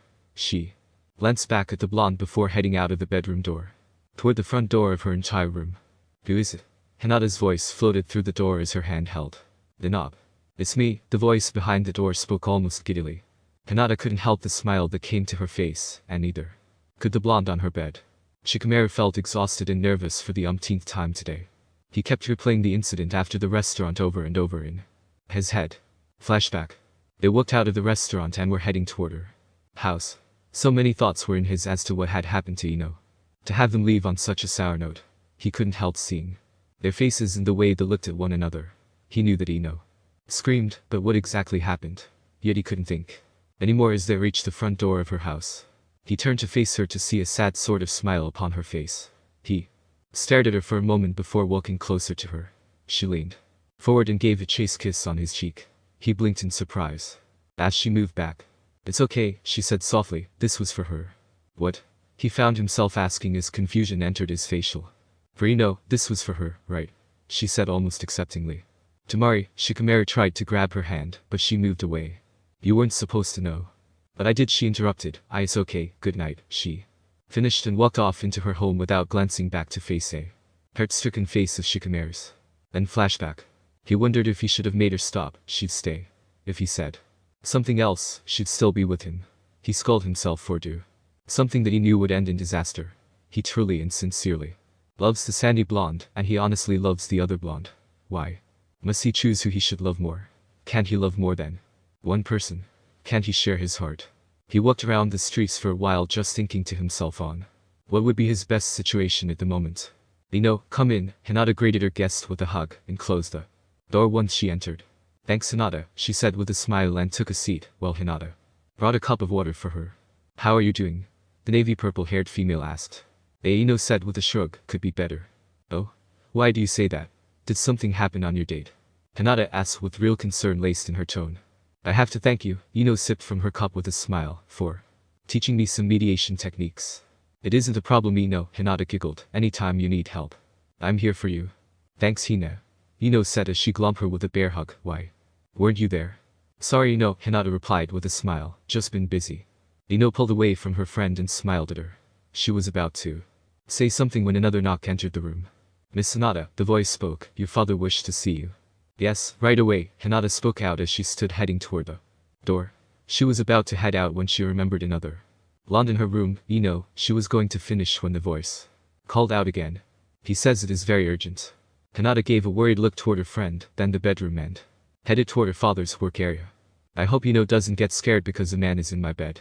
Especially one she might know, Hinata thought as she rushed to her father. Sat in her living room finishing her cup of water. She was about to lie on the couch when she heard a groan. The blonde got up quickly. Looking around her, she stopped and waited to see if the noise would start again. She hoped she wasn't paranoid as she pranced around her room cautiously. Ow! Jumped at the noise and recognized the voice. She followed the woman's as a leader to Hinata's room. Hello, she said as she poked her head inside. Naruto couldn't help the pain that seemed to sear through his sides. He tried to fight it so Ino wouldn't know that he was there, but it hurt so much that his mouth deceived him. He let out a scream as he tried to stay still to not hurt his body more than it already was. Hello? He heard her voice and his eyes automatically fell onto hers. They stared at one another. Blue meets blue. Naruto? Ino asked as she walked closer to the injured boy. He said, a bit ashamed of himself. Not again, Ino said, a little sad and disappointed. Who did this to you? I dunno, Naruto admitted as he felt her hand on his cheek. Why are troubles happening to you? She wondered aloud as she stroked his cheek. Why? Naruto closed his eyes and accepted the soft sensation that he was receiving privately. Naruto, Ino started as she moved her hand away from his face, but stopped suddenly as she felt a firm grip on her wrist. I love you, he spoke calmly and sincere as he looked into her startled eyes. I love you and I want you in my life. What? She stuttered as she looked into his serious eyes. When did he become so serious in loving me? Why should I be with someone like him, someone innocent and sweet when I would just be a burden to him? Why must he love me out of all the better suited girls? Why wouldn't I love him back? Am I afraid of getting hurt? Am I afraid of falling in love with someone special? Am I too stupid to not give in? She thought this question as he continues to seep through her eyes. I don't know. She started to stand only to feel the floor a few seconds later. Sorry, but I need you to listen and not run away, Naruto said as he lay on top of her. Please hear me out, Ino. He felt her nod shyly, and he gathered all the courage he could and all the hope he had to speak. I was infatuated with you when I met you. I was in love with you when you smiled at me, and I love everything about you now. And always, he whispered softly against her ears, please be mine. I'll do anything for you. I would give up my friends, my life, my one last breed. I'd give my heart and soul. Stop it, he heard her whisper. That's enough, Naruto. He got up softly and forced himself to push away from the blonde. Ino sat up beside him and stared at him. You would really do all that for me? She asked, a little hopeful. No, Naruto admitted, much more. Naruto, Ino said before a few tears escaped her eyes. I don't think we should. Why, Ino? He yelled. Why can't you just let me love you? Why can't you let us try? Because, she screamed back, you're too good for me. Her tears are now flowing freely down her eyes, and he regretted yelling at her. He pushed himself closer to her and grabbed her in his arms. He held her close and whispered sorries over and over into her ears as he felt his eyes start to water. I love you, he finished as he realized she wasn't crying anymore. He pushed the blonde softly away from him. Her face looked so beautiful with its tear-streaked shines and shiny blue eyes. He didn't know what had happened, but he knew he wanted it as his lips touched hers. It was soft, yet passionate, quick but perfect. He felt all the unanswered questions and thoughts disappear as he felt himself slipping into her lips. He opened his eyes slowly and forced himself to look at the other blonde, hoping he wasn't being rejected. He didn't know if she kissed back because he was so relaxed into the kiss. Ino felt it, felt every one of her unanswered questions forming into the truth. She felt the total devotion from him and the incredible honesty that he possessed. She couldn't help relaxing into the kiss. Couldn't help feeling the powerful spell of just one simple kiss can do. And she couldn't stop the giddiness within her stomach. She looked into his eyes and felt the passion and the love that he just opened to her. Yes, he may have already confessed, but she didn't feel or saw the love within him. Yet facing him now, she saw everything, every emotions that he possessed. She couldn't help containing the laughter that erupted in her belly. Naruto, she begun, I love you too. What? Naruto stuttered out with a large grin plastered on his face. Was he dreaming or was she telling him the truth? I do love you, she started once more, but I must tell you that you are not the only one I love. What do you mean? Naruto asked confused, but the touch of her hand on his cheek once more made the question disappear. Does she know what she is doing? He asked himself as he relaxed into her touch. Ah, so you found him, Hinata spoke, a little giggle escaping her lips. Hinata, Ino said as she stood up offering a hand to the other blonde, who graciously took it. What did your father want? That's something about his business, she said softly as she looked at the two. I'm glad you two knew each other. Well, I didn't even know you and Naruto knew each other, Ino brought up, raising an eyebrow. Long story, Naruto answered for her. Knock knock. The door sounded through the room of her small apartment. The sandy blonde didn't bother getting up and let the door continue its noise. She continued reading her magazine on the couch, ignoring the pounding. Tamari, the voice behind the door called out, I know you're in there. Tamari's head snapped to the door, recognizing the voice. Her heart jumped, but her body stayed still. Should she open it? Should she leave him there? She tried to continue reading her magazine, but the thought of leaving him at the door isn't like her at all. The pounding suddenly stopped and she felt the regret spreading across her heart. She stood up quickly and ran for the door. When she opened it, she almost stared in shock to see him still there. After speaking with Naruto and Hinata, Ino was ready to leave. I'm going to head out, the blonde beauty announced. Bye Hina. Bye Narukon. Wait, Naruto called out as he stood up, wavering. I'll go too. But you're not well, Hinata reminded him. I'm fine. Naruto gave off his goofy smile and looked toward Ino. Ino-chan, can I walk you home? Sure, she smiled at him and helped him walk with her. Oh wait Hinata, Naruto said, where's Nichi? He is at training, he doesn't know about you, and neither do the rest of your friends, Hinata said honestly and received a nod from both blondes. Let's go, Naruto, Ino said, and bid farewell to Hinata. I can't believe you called a taxi, Naruto pouted as he sat in the back seat with Ino in the passenger. I had to, she admitted sadly, I couldn't carry you too long. You're heavier than me. But I could stand on my own just fine, he said, though the determination was lost in his tone. Sure buddy, Ino laughed and the taxi stopped in front of his house. Come on Naruto, Ino said as she got out and opened his door. He got out sadly and went up the steps with Ino beside him. I'll see you later, Ino said softly and kissed his cheek before heading back into the taxi car. Bye, he couldn't help smiling as he waved farewell to her. He watched the taxi drive away before he entered the house to see Kiba and the girl from before making out on the couch. Great, he thought to himself. Tamari, his voice spoke and she returned to reality. What?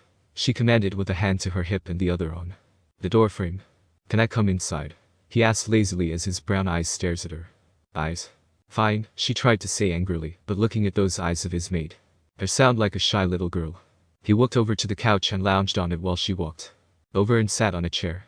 She stares at him, noticing his face looking worried and a mix of anger. It was a couple more minutes before he spoke. I'm sorry, he said looking straight at her.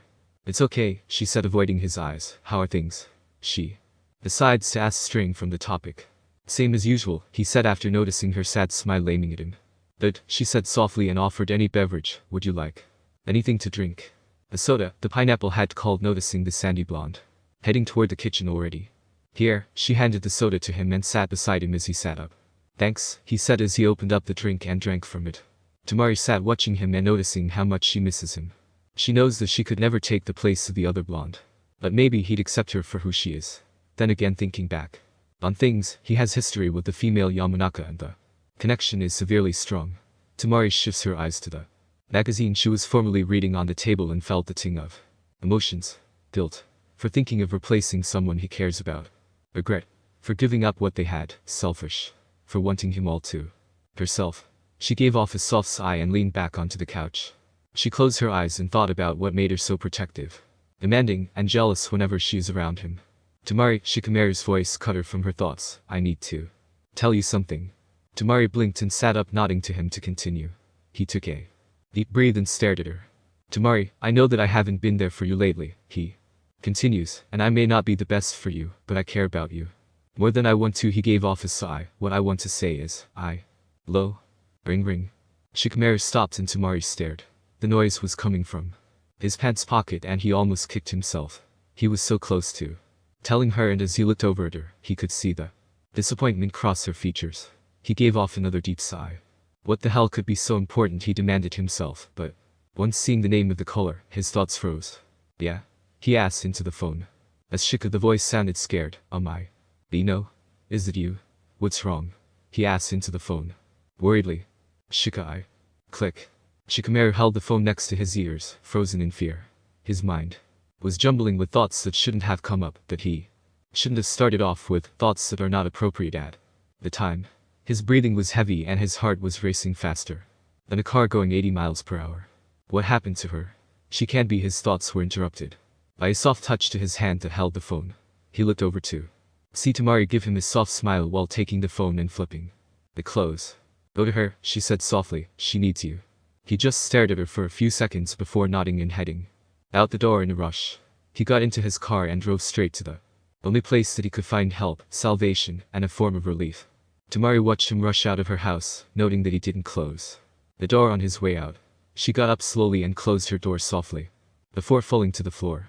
She felt exhausted, overwhelmed, and a bittersweet moment just now.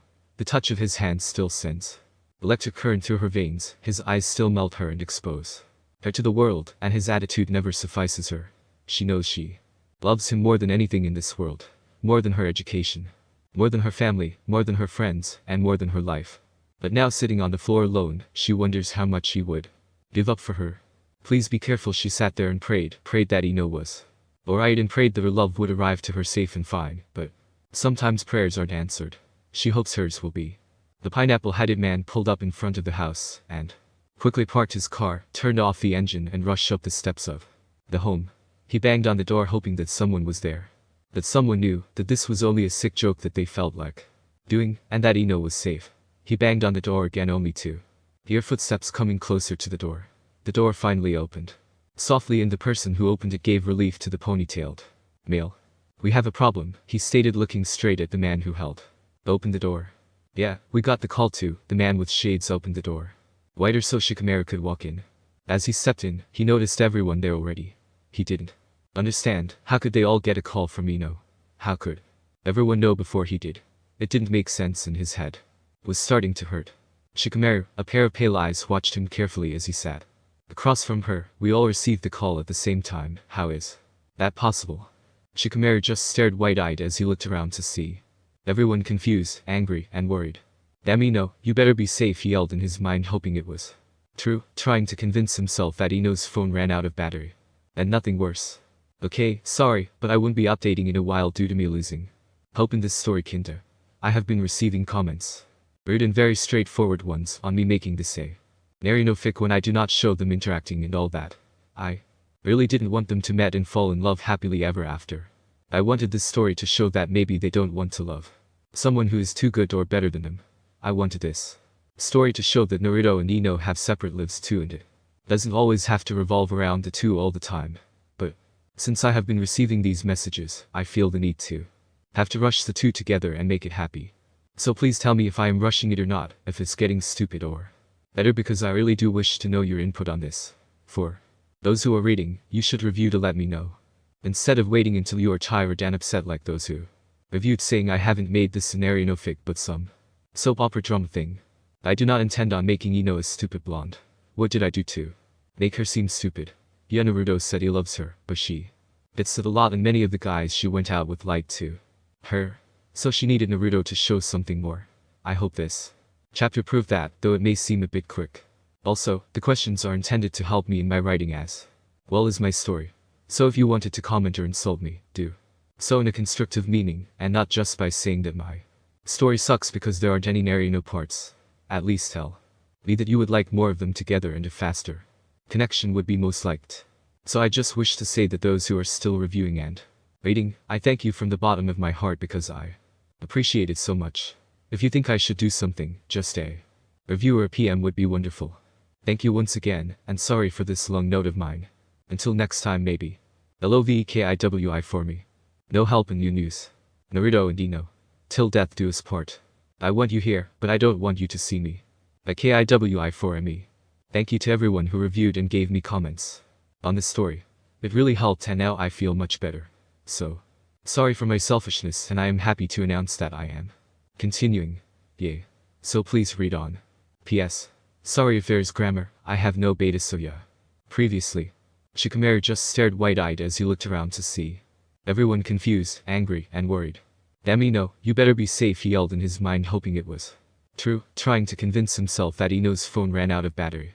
And nothing worse. He tried his best to shut the front door softly to not ruin their moment. As he tiptoed toward his bedroom. Hey, you're back. He heard Kiba scream out. Naruto turned slightly to see his bud and the girl looking at him. Yeah, he replied as he cocked an eyebrow up. Babe, I need to have a chat with Naruto, the brunette told the female who pouted sadly. Aw now? She asked, running her fingers through his hair. Come on babe, he kissed her neck, he's been gone all day, I gotta know what happened to my bud. MMK, she agreed and turned to face Naruto as she got up off. Kiba, don't take too long K. She asked as she winked and disappeared into Kiba's room. Kiba watched his girl leave and turned to face the blonde. So, where had you been? He asked as he leaned against the couch. Around, Naruto answered as he sat at the other end of the couch. Aha, so being around got you that blue cheek, right, he said. With an eyebrow quirked. Naruto watched his friend knowing that he wouldn't get away with anything, after all, they've known another far too long. He couldn't help the small smile forming on his lips as he remembered the day they bumped into one another. It was almost as if fate decided to make him happy for once in his life. Flashback. A little boy was running away from a tall woman who seemed to be screaming loudly. He ran as fast as he could because he knew that if he was caught, then his butt would end up bruised in so many colors that even he doesn't know all of them. So he continued to run as the woman continues her chase after him. He could tell she was mad from the remarks and comments she was spitting out from her mouth. She always reminded him of a crazy dragon that just wants to pick on him like a piece of meat. He couldn't fight the adrenaline pumping through his vein when he turned to see the red face with steams blowing out of her ears, so he ran faster and faster until she tires and he ends up on top of the hill. Behind trees after trees. He stopped after realizing that he wasn't being followed any longer. And he took gulps of air to fill up his small lungs. Once he was able to catch his breath again, he took a good look around him and started walking forward. Wow, where the heck am I? He asked himself. Damn crazy lady. Why doesn't she take those stupid pills the doc have her? Maybe then she'd be more sane. A voice bellowed out, angrily causing the boy to follow it. Hey, how'd you get here? The owner of the voice asked once their eyes met.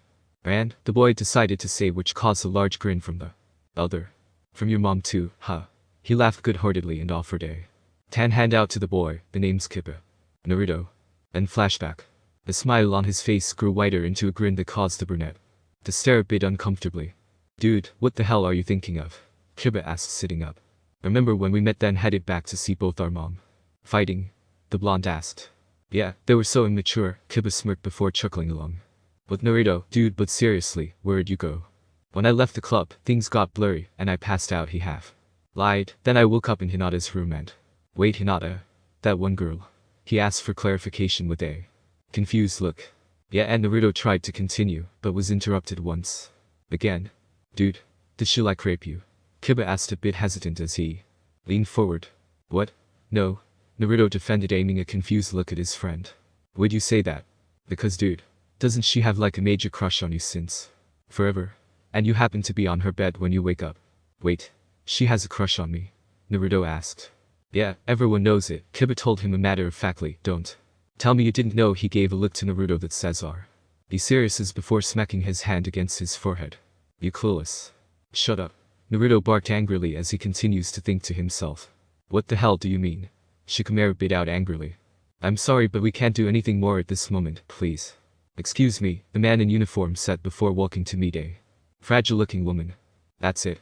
Tenten called out angrily as she curled up her fists. That's it. Tenten, we need to be strong, Shino said comfortingly with a hand placed on her shoulder. It seems like the law enforcement won't be helping us, Sai announced looking at everyone. Let's head back, we have to speak with Kin, Kabuto had said as he walked toward the exit door. The room was dark, the floor was cold, and the feeling of her skin against the wall sent shivers up her spine hitting her neck. She felt so exhausted, so drained, so sick that she felt like she was dying. Her eyes were closed as she tried to think about her loved ones. Her friends.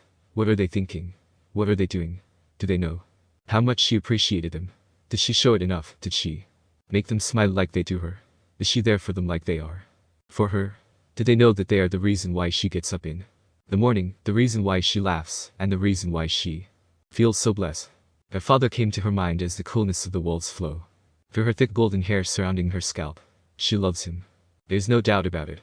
He was there for her when she was just a child and being raised alone without the help of her mother. She appreciated her father. Yes, there are times when she felt alone and afraid for everything because of him at times, but her heart never really pushed the love she has for him away. She knows he loves her from the long hugs, the small smile, and the way he laughs so heartedly. His name came to her mind as she thought about his laugh.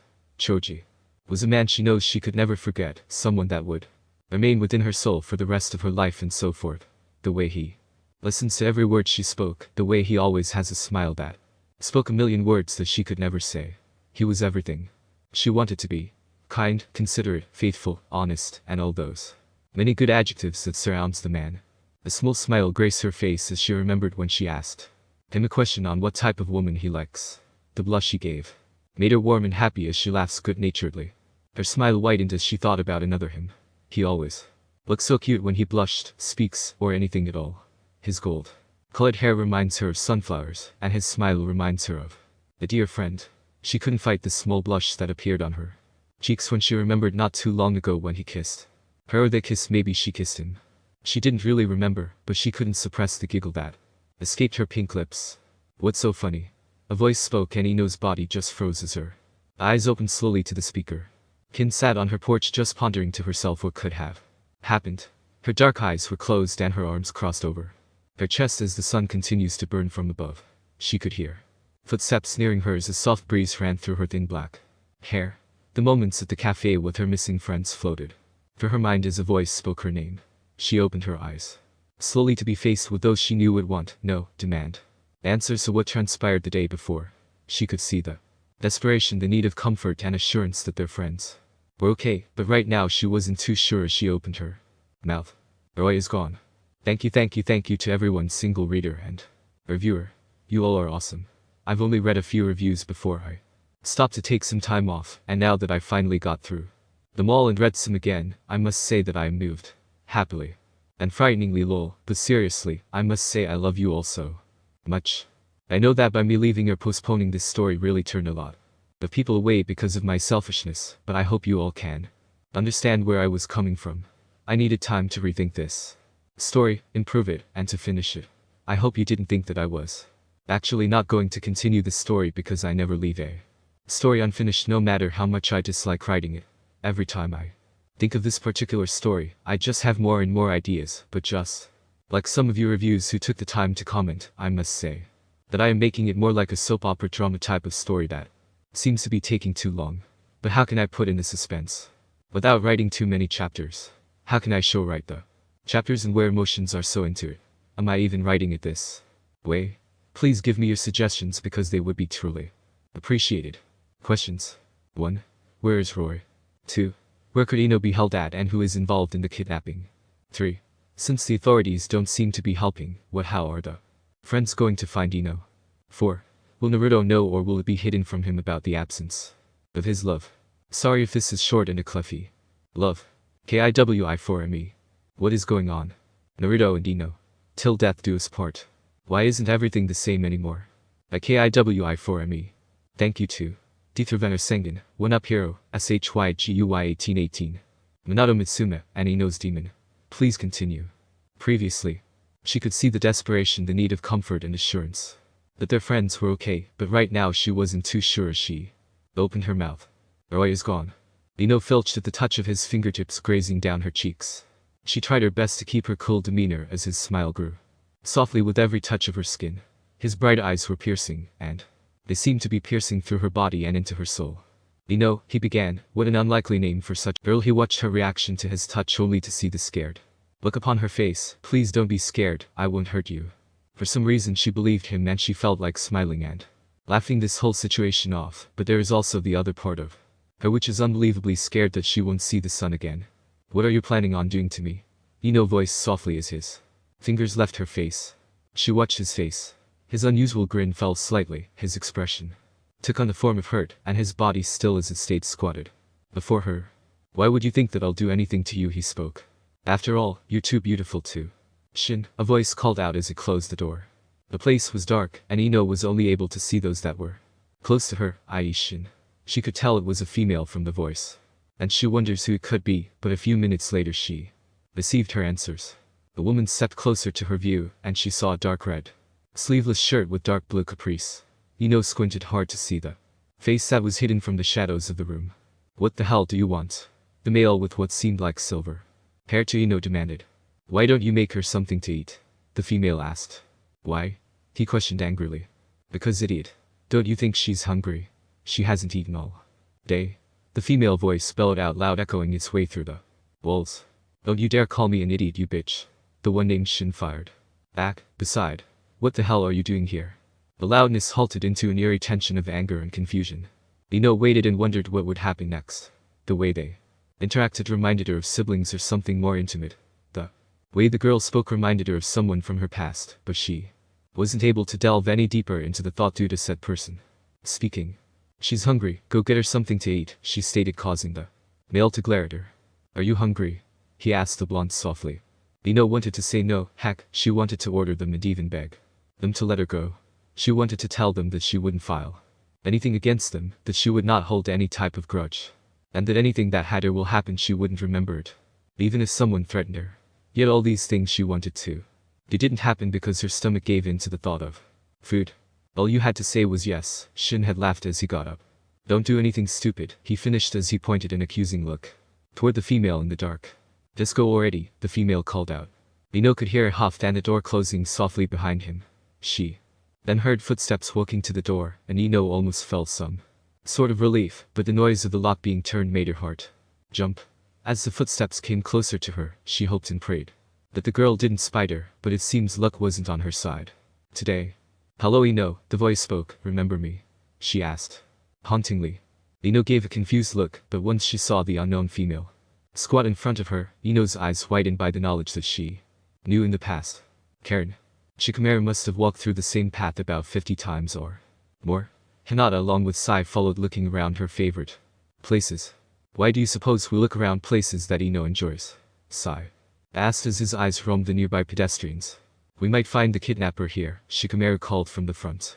Searching for anything blonde. Though he said it would help find the suspect, he still couldn't help himself trying to look for a patch of blonde hair. Hinata couldn't fight the hysteric that she is feeling as she hoped that the other groups were able to find her or the suspect. Hinata. A male voice bellowed out happily as he ran toward them. Naruto-kun, Hinata said, a bit startled by the blonde. Looks like the three of you are looking for something, a cell phone. Naruto asked. Hinata wondered if she should tell him what is going on and the missing Ino. It could possibly help with the search because the person who took her could possibly liked or even love Naruto and took Ino as bait for death. Then again, Naruto may just go mad with hate and passion in order to find the other blonde. Hinata's pale eyes shifted to the pineapple head who stared at her almost in a glare. Her eyes then shifted slightly to the raven-headed male who stared back confused. Something like that, Hinata tried to say without leaving any hints. Did you want me to help?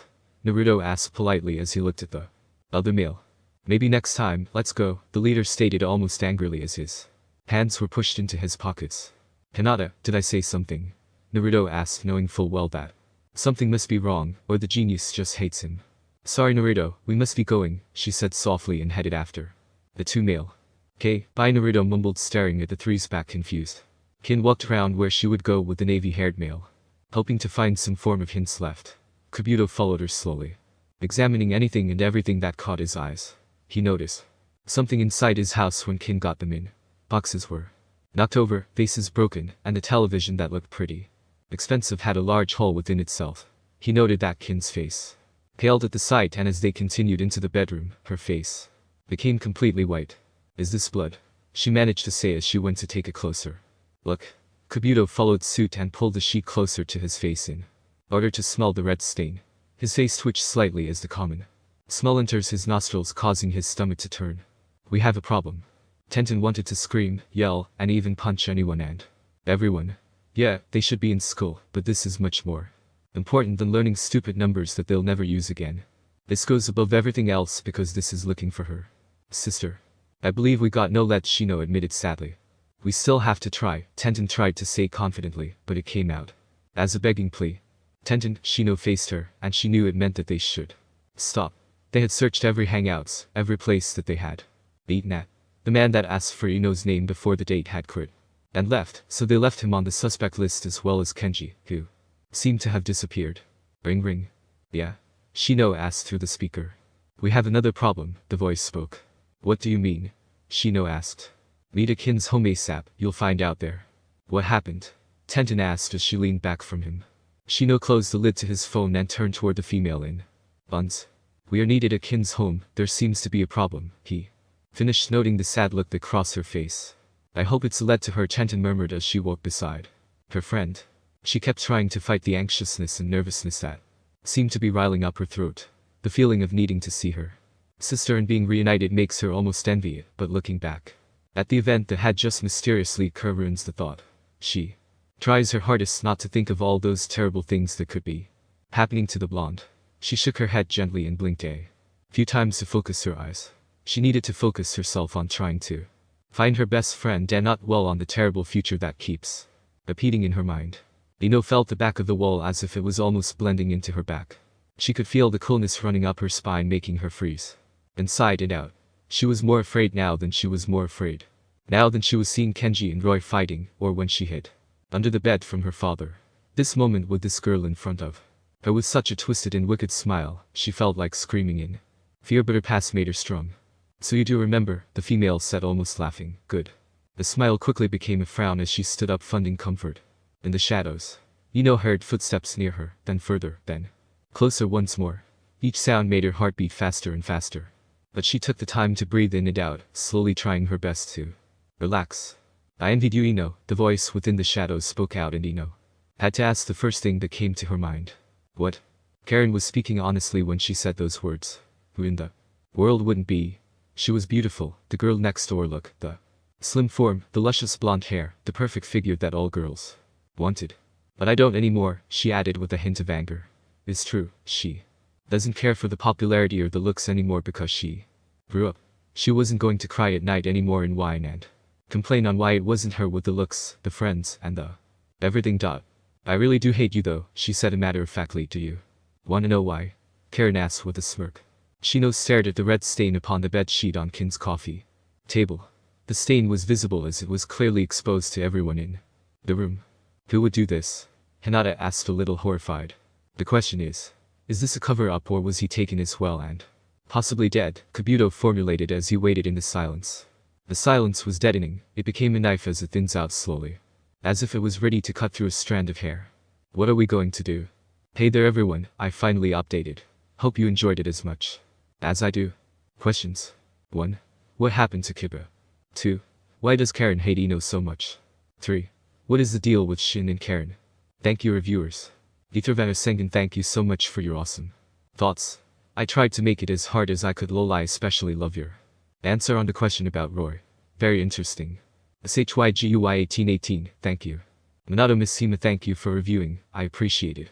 Ino's Demon, lol, you really did help definitely. Great answers. Let's see in due time if you're right. One Up Hero, thank you for continuing to read, friend. I miss writing. Actually interesting answers as well. Okay. So that is all, let's see what will happen next chapter. It may take a bit longer, but please be patient. Love. KIWI4ME. From this to that, now you. Naruto and Ino. Till death do us part. Where did you come from and why are you here? At KIWI4ME. Thank you to Ski Uzumaki Namikaze, One Up Hero, Minato Mishima. SHYGUY 1818, and Ino's Demon. Narrate on. Previously. The question is this a cover-up or was he taken as well and possibly dead? Kabuto formulated as he waited in the silence. The silence was deadening, it became a knife as it thins out slowly. As if it was ready to cut through a strand of hair. What are we going to do? Naruto sat on the couch after walking around looking for Kiba. He wasn't sure if there was anything wrong with him, but with his girl sitting at the other end of the couch made him confused. Kiba may be a player, but he wouldn't stand anyone up, especially this female he's been more intimate with. Where could he be? The female asked with her eyes filled with confusion and sadness. She turned her dark eyes toward the blonde male and hoped for an answer. Naruto knew what she wanted to hear, but he couldn't give it. He doesn't even know where his bud could be or where he had gone off to. All he knew was that something was wrong. He already called Leongar, who seems to be as shocked and confused as he was. Niji, he assumed, was probably at a business meeting with Hinata. He sat back against the couch and took in a deep breath. I don't know. She walked around the room once again feeling a bit of a homely feeling toward the shadows. She couldn't help the smirk that appears every time she smelled the fear and see the fear. Yeah, she may be crazy, but she didn't care, not one bit. Do you remember when we first met? Karen asked within the darkness. Yes, she heard the blonde answered along with a nod. She took a step forward into the small outlet of light. She saw the sadness that crossed the pretty blonde's features, but she didn't think twice upon it when she spoke. Then why did everyone left me? She spoke a bit softly, but as she finished her words, the anger fell into her speech. For you. Shikamaru had all eyes staring at him, confused and a bit startled by his unusual outburst. He was angry and pissed from what had just been said a few seconds earlier. His face contorted in anger and fists clenched with electrifying madness that it took all his willpower to not use it. How dare you call yourself her friend when you have no faith in her? He screamed with anger evaporating through his tonsils. The nerves. She had always believed in them even when time wasn't on their side, so what makes him think otherwise now? Could fend for herself, and the bastard had to say otherwise. He could feel the fire burning and surging through his blood and under his skin. As his eyebrow twitched from the explanation. We just need to see all sides of the story and not just one, Kabuto tried to explain as he reached for the bloodstained sheet, though. We know this was in Roy's room, we do not know for sure that it is his. But it can't be Ino's. Tenten tried to speak up but just ended up in silence. We must open our mind to everything, Kabuto stated.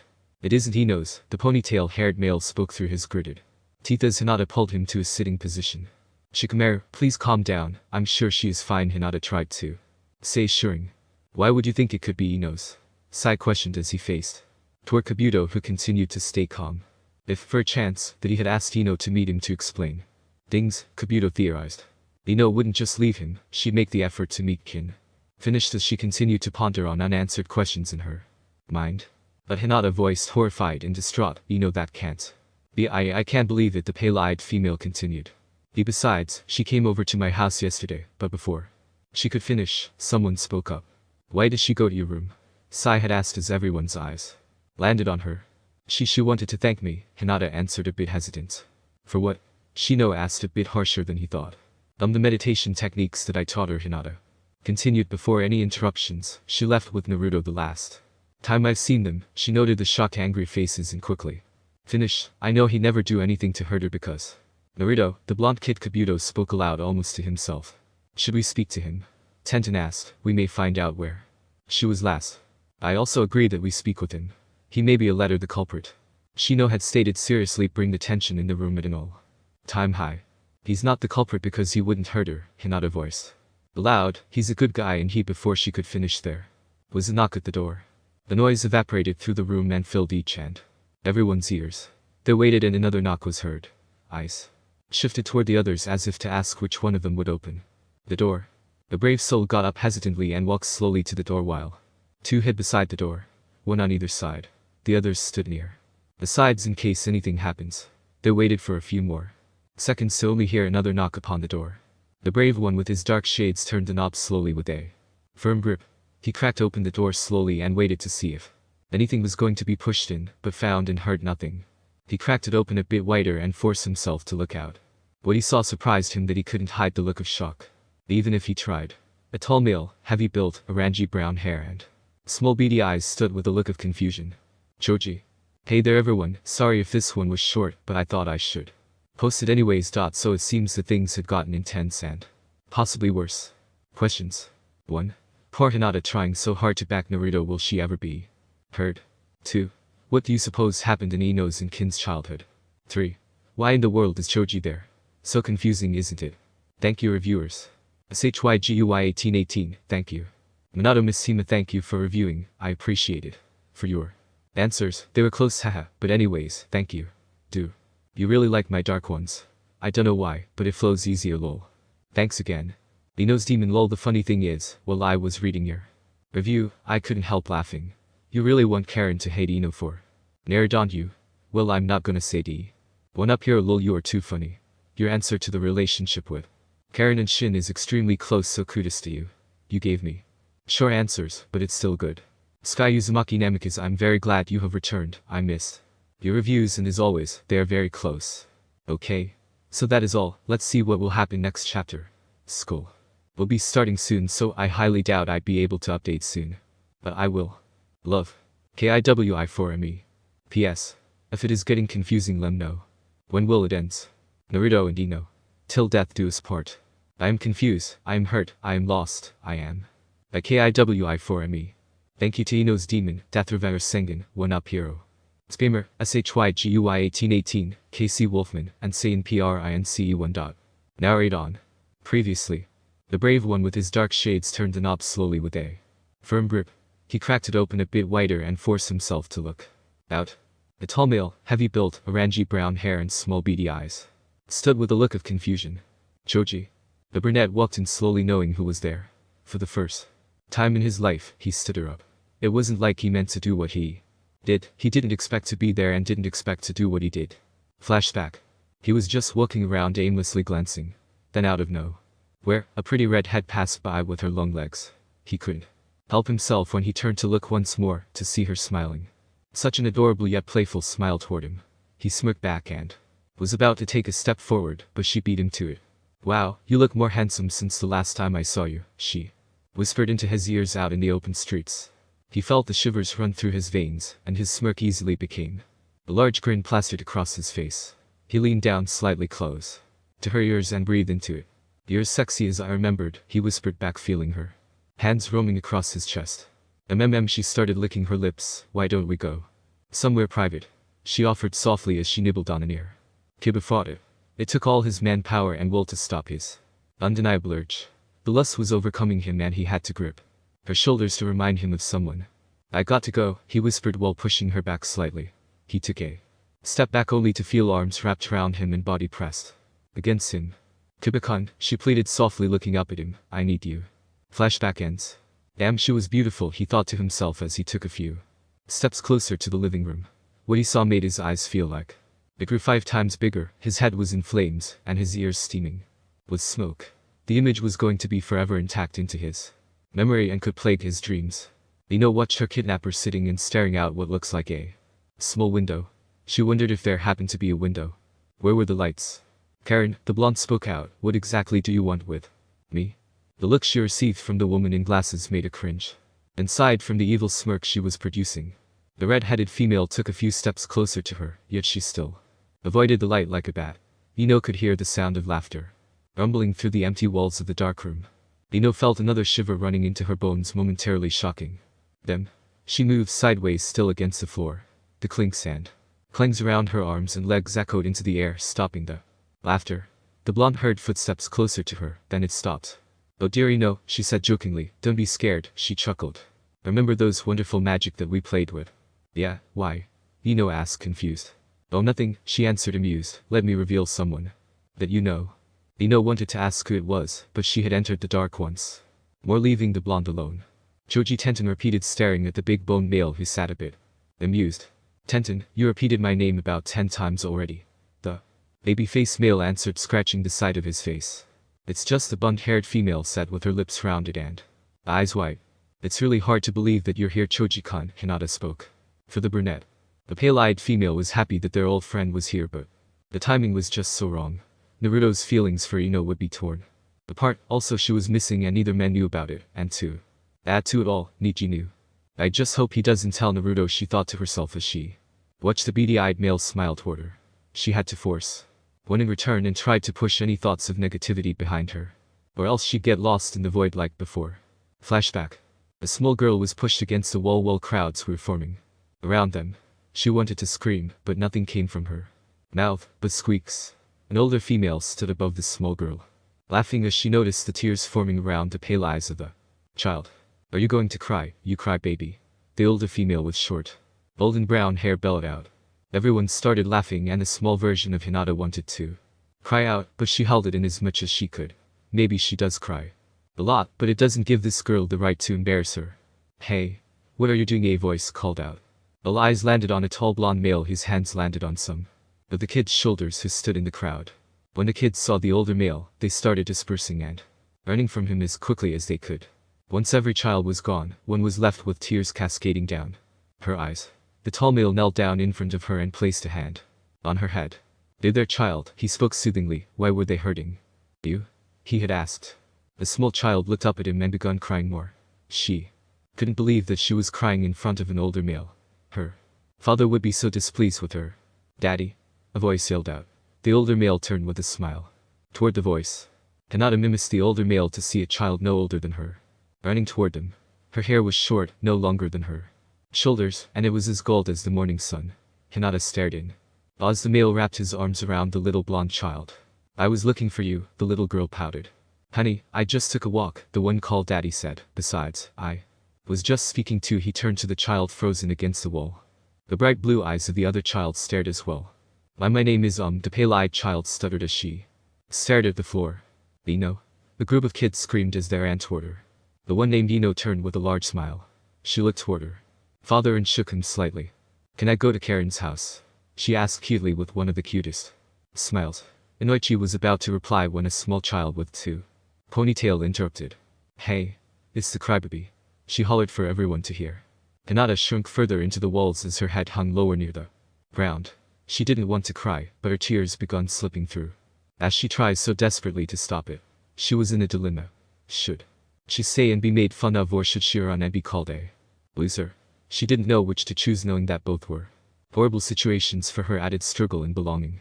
She wanted to hide from the laughters of the children and the upset features that she was sure the blonde male wore. Stop it. The little blonde girl screamed, causing every laughter to screech into a halt. Her little foot brought her to the one who stared up in wonder and confusion. Hinata wanted to ask why, she wanted to know why, but she was a bit afraid. Afraid that the little blonde girl was tricking her. Like everyone else. What's your name? The little version of young Ino asked. Hinata's eyes grew wider and her breath caught itself in her throat. Was she really asking for her name? Does she really care? Hinata hesitated a bit longer than she had hoped, noticing the confused stares she was receiving from the kids. It's Hinata, she whispered softly, causing the small blonde to move in closer. Hinta? She asked with both eyebrows raised in confusion. Hinata, the pale-eyed girl, spoke a bit louder. Hey guys. Her name is Hinata, not Crybaby. Ino screamed aloud. Happily. She leaned in closer to Hinata and spoke gently as if she was a mother comforting her child. I knew it wasn't Crybaby, she whispered with a grin. Who would call her child that? She laughed aloud as the others stared. Hinata forced the laughter away as she continued to listen to the conversation between old friends. How she missed Ino and her ways, as she tuned into what was being said. Naruto stirred as he felt the sleep drifting off of him. He opened his mouth to yawn as he reached out, only to feel something laying on his shoulder. His eyes slowly opened to reveal hazy blue eyes. He blinked the blurriness away and tried his best to focus on who was in front of him. All he could see was the color brown. Kiba. The blonde spoke up, confused as he continued to blink his sleep away. The blonde tried to sit up, only to feel something pushing him down. He blinked a few more times and looked down to where he feels a small bit of pressure. His eyes widened and his mouth hung slightly. When he realized who it was on top of him, the blonde quickly snapped his head toward the man in brown to see him sit down on a chair beside him. In Naruto's mind, he was fighting to scream because at this moment he must have looked guilty in doing something he didn't commit. The female laid on top of him with her small skimpy outfit that she wore just for the man sitting beside him. Naruto, being Naruto, picked up the female's hand that laid across his chest and pushed it away. He tried to smoothly move away from under the female, only to have her stir wake. Naruto froze as he watched the female softly got up a bit hazy. She blinked a few times and looked up to see Naruto with his big blue eyes. She wondered why he was looking at her like that, but Once her eyes moved up did she realize the face of the man she wanted to see. Kiba. Morning sleepyhead, he said softly as he watched her back away from his best friend. He already had a feeling of what they thought he thought of the two. And to be honest, he did. The way they looked asleep when he walked in was like walking into disaster. The way Naruto slept comfortably with his arms around his girl, she with her head placed on the blonde's chest. It made the blood under his skin boil as his heart thumped erratically. What were these two doing without him there? Did they had something intimate with one another? Was everything about Inoue fake, a play that made him distracted from the truth? He didn't know. But something in the back of his mind screamed for him to get a grip. To realize that Naruto would never do something like that, but then again, who knows? Kiba, I can explain. Naruto started hesitantly as he moved further away from the female. Nah, don't worry, the brunette said as he held up his hand. It's okay. We didn't what? Naruto screamed aloud, finally registering what his bud said as the morning sun entered the skies. Those on the couch looked at the brunette confused with wide open eyes. They wondered if he was alright by the way he smiled sadly, yet confidently at them. They thought maybe he had had too much to drink that night, causing his mind to change. Naruto wasn't complaining too much for the fact that he wasn't going to get chewed out for doing something he didn't do, but then again with the fact that his best friend isn't who he was at the moment scares him a bit. The girl beside him just stared confused, her head tilted slightly to the side as her mind raced with questions. Something looks different about him, as if he had a guilty conscience of some sorts. I know you wouldn't do anything to my girl, Kiba stated with a smile. But I did something. Naruto stared at him confused. What does Kiba mean by what he said? Did he do something as to cheat on his girlfriend? He couldn't fight the urge to ask as his mind played things that may have gone on between his best friend. What did you do? Naruto seethed out angrily only to have his friend look away. This is not going to end well, the brunette thought as he felt the guilt overwhelmed him as he looked at his best friend and girlfriend. Not good at all. The man with long silver hair had his head on the countertop with a wooden spoon in hand. He looked as if he had been cooking all day with a mess around him. Powders of white laid on the tiled floor and around his head against the counter. Pots were filled with water, some with broth and what seems like vegetables. Silverwares looked as if they were flinged from one side to the other. An oil bottle dripped from the side of the counter near many cookwares. The silver male stirred as if to awake only to fall back asleep as his body hit the floor. So sleepy, he thought, and wondered why he felt so exhausted as his mind fogged up and darkness took him with open arms. Choji sat up as the sun hit his face through the crack of window. He looked around the room to see Shino's bed emptied. He could feel it in his bones that something wasn't right with the way they avoided answering questions to where his blonde friend was. Flashback. He couldn't help laughing with the way Tenten couldn't stop saying his name in wonder. Her stare unnerved him with her surprised expression. Hey guys, Choji started, have you seen Ino? The question halted the smiles and stares. Everyone looked toward one another, adding to the eerie silence. Kin glanced at the invited before looking toward Hinata. I can't believe school is tomorrow, she announced. I have a freaking test too. As do I, Hinata agreed with a soft smile, while Shino asked if they were thirsty and wanted anything to drink. I'll take a soda pop, Kabuto replied. Me too, Kin added with Tenten announcing. Me three.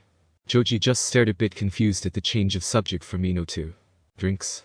He looked toward the genius to see him speaking to Sai while the others spoke among themselves. The auburn-colored haired male cleared his throat a bit harder than he'd like and brought up his question once more. Where's Ino? And flashback. It was all a bit strange after that. Though the answers left out his question, he couldn't help but saw sadness cross their faces.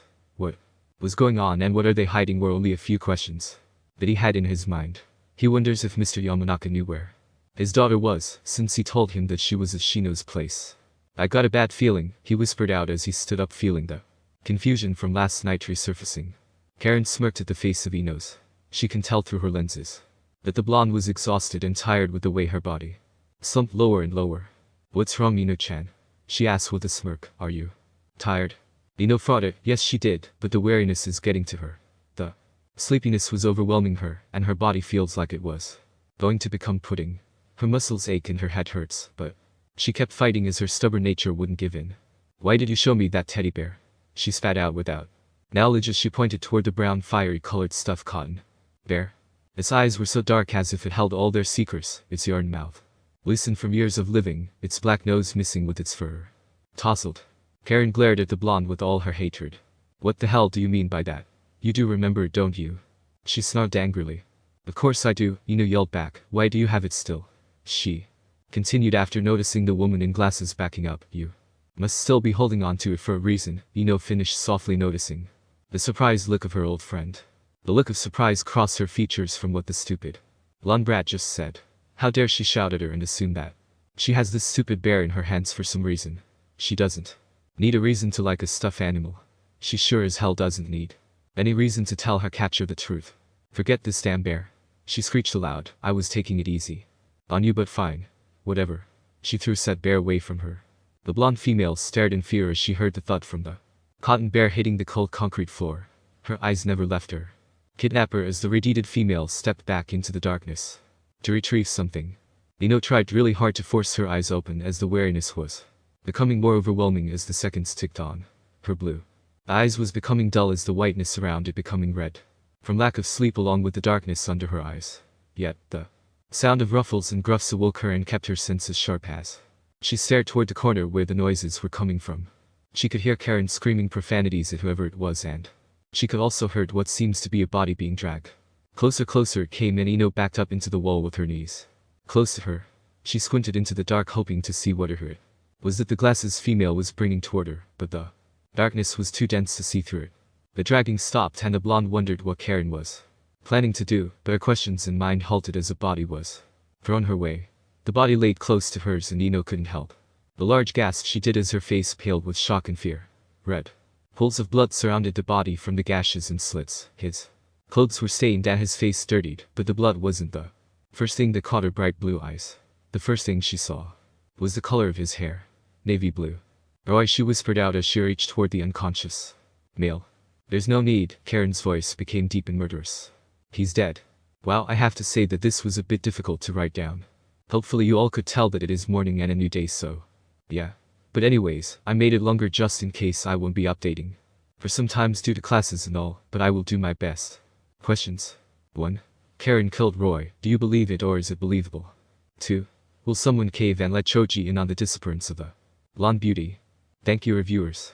Ino's Demonu FBI work, eh? Maybe you really never know with this weird story. It really is overdramatized, LMAO. And I always love replying to your comments.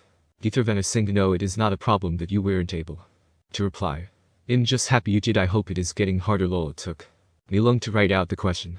Your answers are interesting with why Choji was there part of it, eh? Muo, thanks for pointing out the mistake. I didn't realize it. Lol, but great answers as always. One up, hero. Hahaha ong. Choji and Karen. That's quite peculiar. But besides that, your answer to Ino and Karen's childhood really on point. You'll find out next chapter. Scammer, I know, it is a little extreme, Kindle. But reading the comment on when did I write that Ino asked out Naruto in front of everyone, is it the part where they just went outside? Meaning out. Let's see, she didn't know he was attacked by mobs until she saw him hurt, and your comment is just too much for me, but I guess I have to admit that the comment really helped. Kindle. SHYGUY1818, thank you. Wolfman, thank you for reviewing, I appreciate it. And I know it is so overdramatized that it is just crazy. I couldn't help it since it started. I gotta end it. But I know what you mean when an evil twin. Hahaha. I was thinking about it at first, but nah. Lol. CNPRINCE1 lol, if I did make him a ninetail, then he'd probably beat the crap out of everyone who picked on him. You did give me a good idea on something lol unrelated to the story, of course. Thanks for reviewing BTW. Okay. I'm estimating about 4 more chapters, so hopefully this story is as good as I hope it is. Love. KIWI4ME. Survive. Naruto and Ino. Till death do us part. I will fight, I will stand only if you stand beside me. By KIWI4ME. Roy, she whispered out as she reached toward the unconscious male. There's no need, Karen's voice became deep and murderous. He's dead. Thank you, reviewers. Da Baddest, EX0, One Up Hero, Minato Missimi. SHYGUY1818, Namikaze, an XP gamer.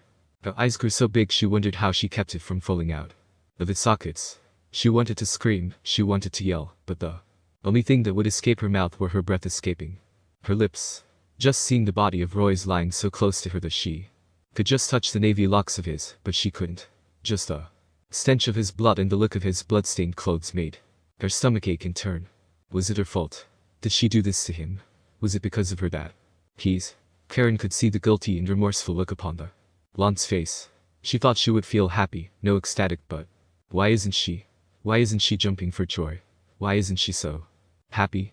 Could it be Karen stopped her trail of thought, scorning herself for even starting the thought? She stared at the blonde, noticing her scooting a bit closer to the body with her hand reached out slightly. Karen just watched and stepped back slightly, leaving the blonde to do what she wanted. Ino managed to touch the tips of his hair. She forced herself to move her fingers in deeper to feel the skin of his scalps. She managed to swallow and gulp down her fear as she tried to reach down toward his face. She could feel her eyes welling up with tears, her hands started shaking, and her lips wouldn't move. What's wrong? The voice asked. This is your fault, you know. No, it isn't, she tried assuring herself, but her inner self fought on. Why do you think he's here? The inner her asked. Why do you think he's on this damn floor? Bursed up. Ino didn't reply as she reached for his face. He's on the floor, Ino. Did you think he's sleeping? The inner her exclaimed. Damn it, Ino, he is dead. No, he isn't, Ino kept telling herself as the tips of her fingers touched the softness and warmth of his cheeks. What? She exclaimed upon her head as her eyes grew wide.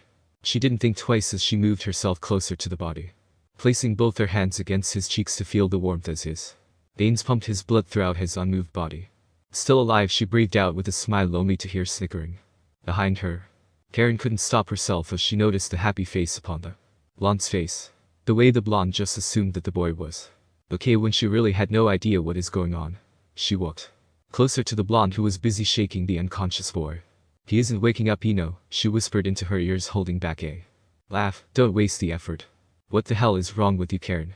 Ino screamed out angrily as she turned to face Karen quickly, accidentally smacking the glasses female with her golden locks. Ino was so angry that she felt the insanity taking over her lithe form and possibly strangling the other female. You? Why did you do this? Do you hate me that much? Do you despise me so much that you had to go and hurt someone this much? Because of me, Ino was yelling frantically with her arms flailing at her sides. She couldn't stop her mouth as words after words continued to spill out of her lips like venom in Karen's ears. You and your stupid magic. Why do you think nobody likes you anymore? You were so obsessed with it that you became a crazy maniac. Ino screamed, finally finding a way to stand up against her foe. I never thought you were crazy, she voiced sadly, but right now, I can't say that I was wrong. Enough. The redheaded female screamed aloud, grabbing the blonde by her arm. You think I'm crazy now? The one in glasses asked. You haven't seen crazy. You're insane. Ino screamed out with a few hand movements. What happened to you, Karen? What the hell happened to you? Ino continued to rant. You used to be fun and cool, someone I looked up to, but now Ino couldn't help but finish what she started. She had held it in so long that this was it was time to tell her exactly what she thought. You're just a crazy, insane smack. Kiba felt the sting at the side of his face and couldn't force himself to look at her. He could picture the look of immense anger and pain on her face, tears of all the years of lies and guilt rushing down her cheeks as her hand was pulled back to her body. He could picture the confusion, the overwhelming urge to possibly kill him within her eyes. Naruto watched and couldn't help the way his jaws fell low when he saw the smacking of Kiba's face. The intense redness marking the side of the brunette's cheeks made his blue eyes grow bigger. What was he to do? What was he to say? He didn't want to get in between the two, but this was his best friend, though he might have deserved it. Bastard. She screamed and dashed outside where clouds began to roll in. Naruto's eyes faced his best friend once more, waiting for him to run after to her, but he didn't move, or possibly couldn't. Kiba, Naruto started in a bit of frantic but stopped when the brunette just walked away. Naruto ran out looking for the girl, to stop her and ask her to speak thoroughly with his butt because she changed him, even if she doesn't believe it. Tenten walked out of class breathing heavily as she realized the air becoming dense. She looked up at the sky, noticing much more clouds than earlier. Tenten, a voice broke her out of her reverie. Sigh, she said, offering a sad smile. I wanted to ask you something, he said before continuing when he received the nod. Have you seen the blonde boy, Naruto, today? Tenten looked back at her gaze so far and don't remember seeing him at all, or his brunette friend. I haven't. You don't think? She started staring at the raven-haired male with eyes of fear and face of confusion. Sai didn't know what to say, but it seemed likely plausible that he could have done something. Then again, when he looked at the blonde male, it was as if looking at a child full of innocence and fascination toward his blonde female friend. She also seemed to enjoy his company. She wouldn't run off with him and not tell her friends, right? Another question, Tenten, he asked to see a nod once more. Have you heard anything from Choji yet? Just stared at the darkness and the empty walls, feeling as if she has been sabotaged in a sense. kidnapped from her homeland, threatened for her life, reaching the point of starvation and hungering for clean air. She is at the point where she can't see things as clearly as she'd like. Her mind kept replaying thoughts and incidents that she tried so hard to hide. She wondered what happened to Shin. Because at this point she can admit that she missed him. She wanted food so bad that her stomach doesn't have the strength to agree with her. Karen sat at a corner in the cold dark room staring hated glares at the only female under the light. She hated her so much. She hated everything about her, and she hated feeling regret for her. She removed her glasses and punched the bridge of her nose to release some tension before replacing her specs back on her face. This isn't going as planned, she told herself. You want to kill her, don't you? Karen was battling with herself at this point, not knowing what to do, and not realizing that her decision would control her life. I don't think I can do this, she admitted, looking away from the dirt-covered face of the blonde. You already started this whole charade, now finish it, her mind spoke to her. Don't give up like you did before. Don't you remember why you did this in the first place? The bimbo took everything from you. Your friends, your crushes, and even your best friend. Don't be stupid and let her go. You started this, now there is no way of going back now. Ino heard the footsteps echoing through the darkness. She turned her head slightly to see Karen standing before her with hands on her hips. Tell me, Ino, she begun, why did you take my dear Sasuke away from me? What? Ino looked at her, dumbfounded by the question. Sasuke and I weren't even together, the blonde explained, but was cut short. Then what was the kiss about? She asked with a tint of anger. Kiss? Ino tried to remember, when did they ever kiss before? Realization hit her. Karen, it was nothing, it was accidental. You know you were there, so I was there, I was always there, witnessing everything that I never wanted to see. Karen interrupted. You were always the one everyone loved, even Shin loves you. Karen, Ino started but couldn't finish.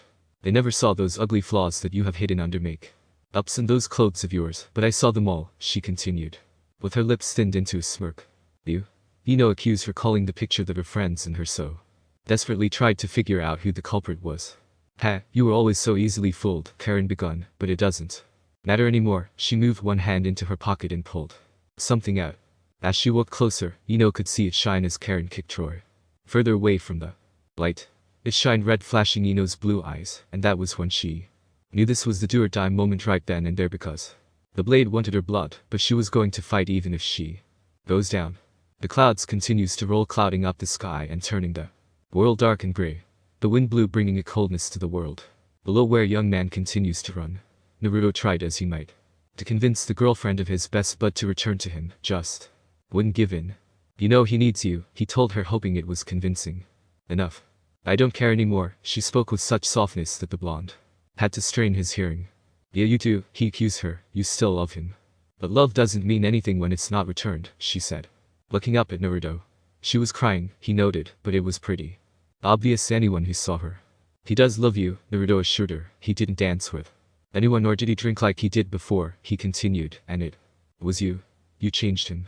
It seems I didn't change him enough, she whispered, but Naruto heard it and couldn't help the frustration entering his vocals. Please, he really do need you, he spoke, almost begging the girl with his eyes. I can't do it anymore, she said, and ran off, leaving Naruto staring at her back with sadness. The blonde couldn't help looking up at the sky to feel small splatters of water hitting the concrete cemented sidewalks. She's not coming back, is she? A voice broke through Naruto's thoughts. He turned to see his best friend staring at where the females figured occupied moments earlier. Naruto knew he heard and only needed by premending to what was heard. Go after her, Naruto spoke with a bit of bossiness. Why? She doesn't want me anymore, Kiba replied with a dead look upon his eyes, as if his life was meaningless at that moment. Don't be an idiot, Naruto shouted as it echoed the empty streets. She needs you as much as you need her. Kiba just stared, shocked and angry at the fact of being yelled at, but knew it was true. Naruto was right, and Kiba felt horrible. He has done too many things that she shouldn't have gone through, but she did.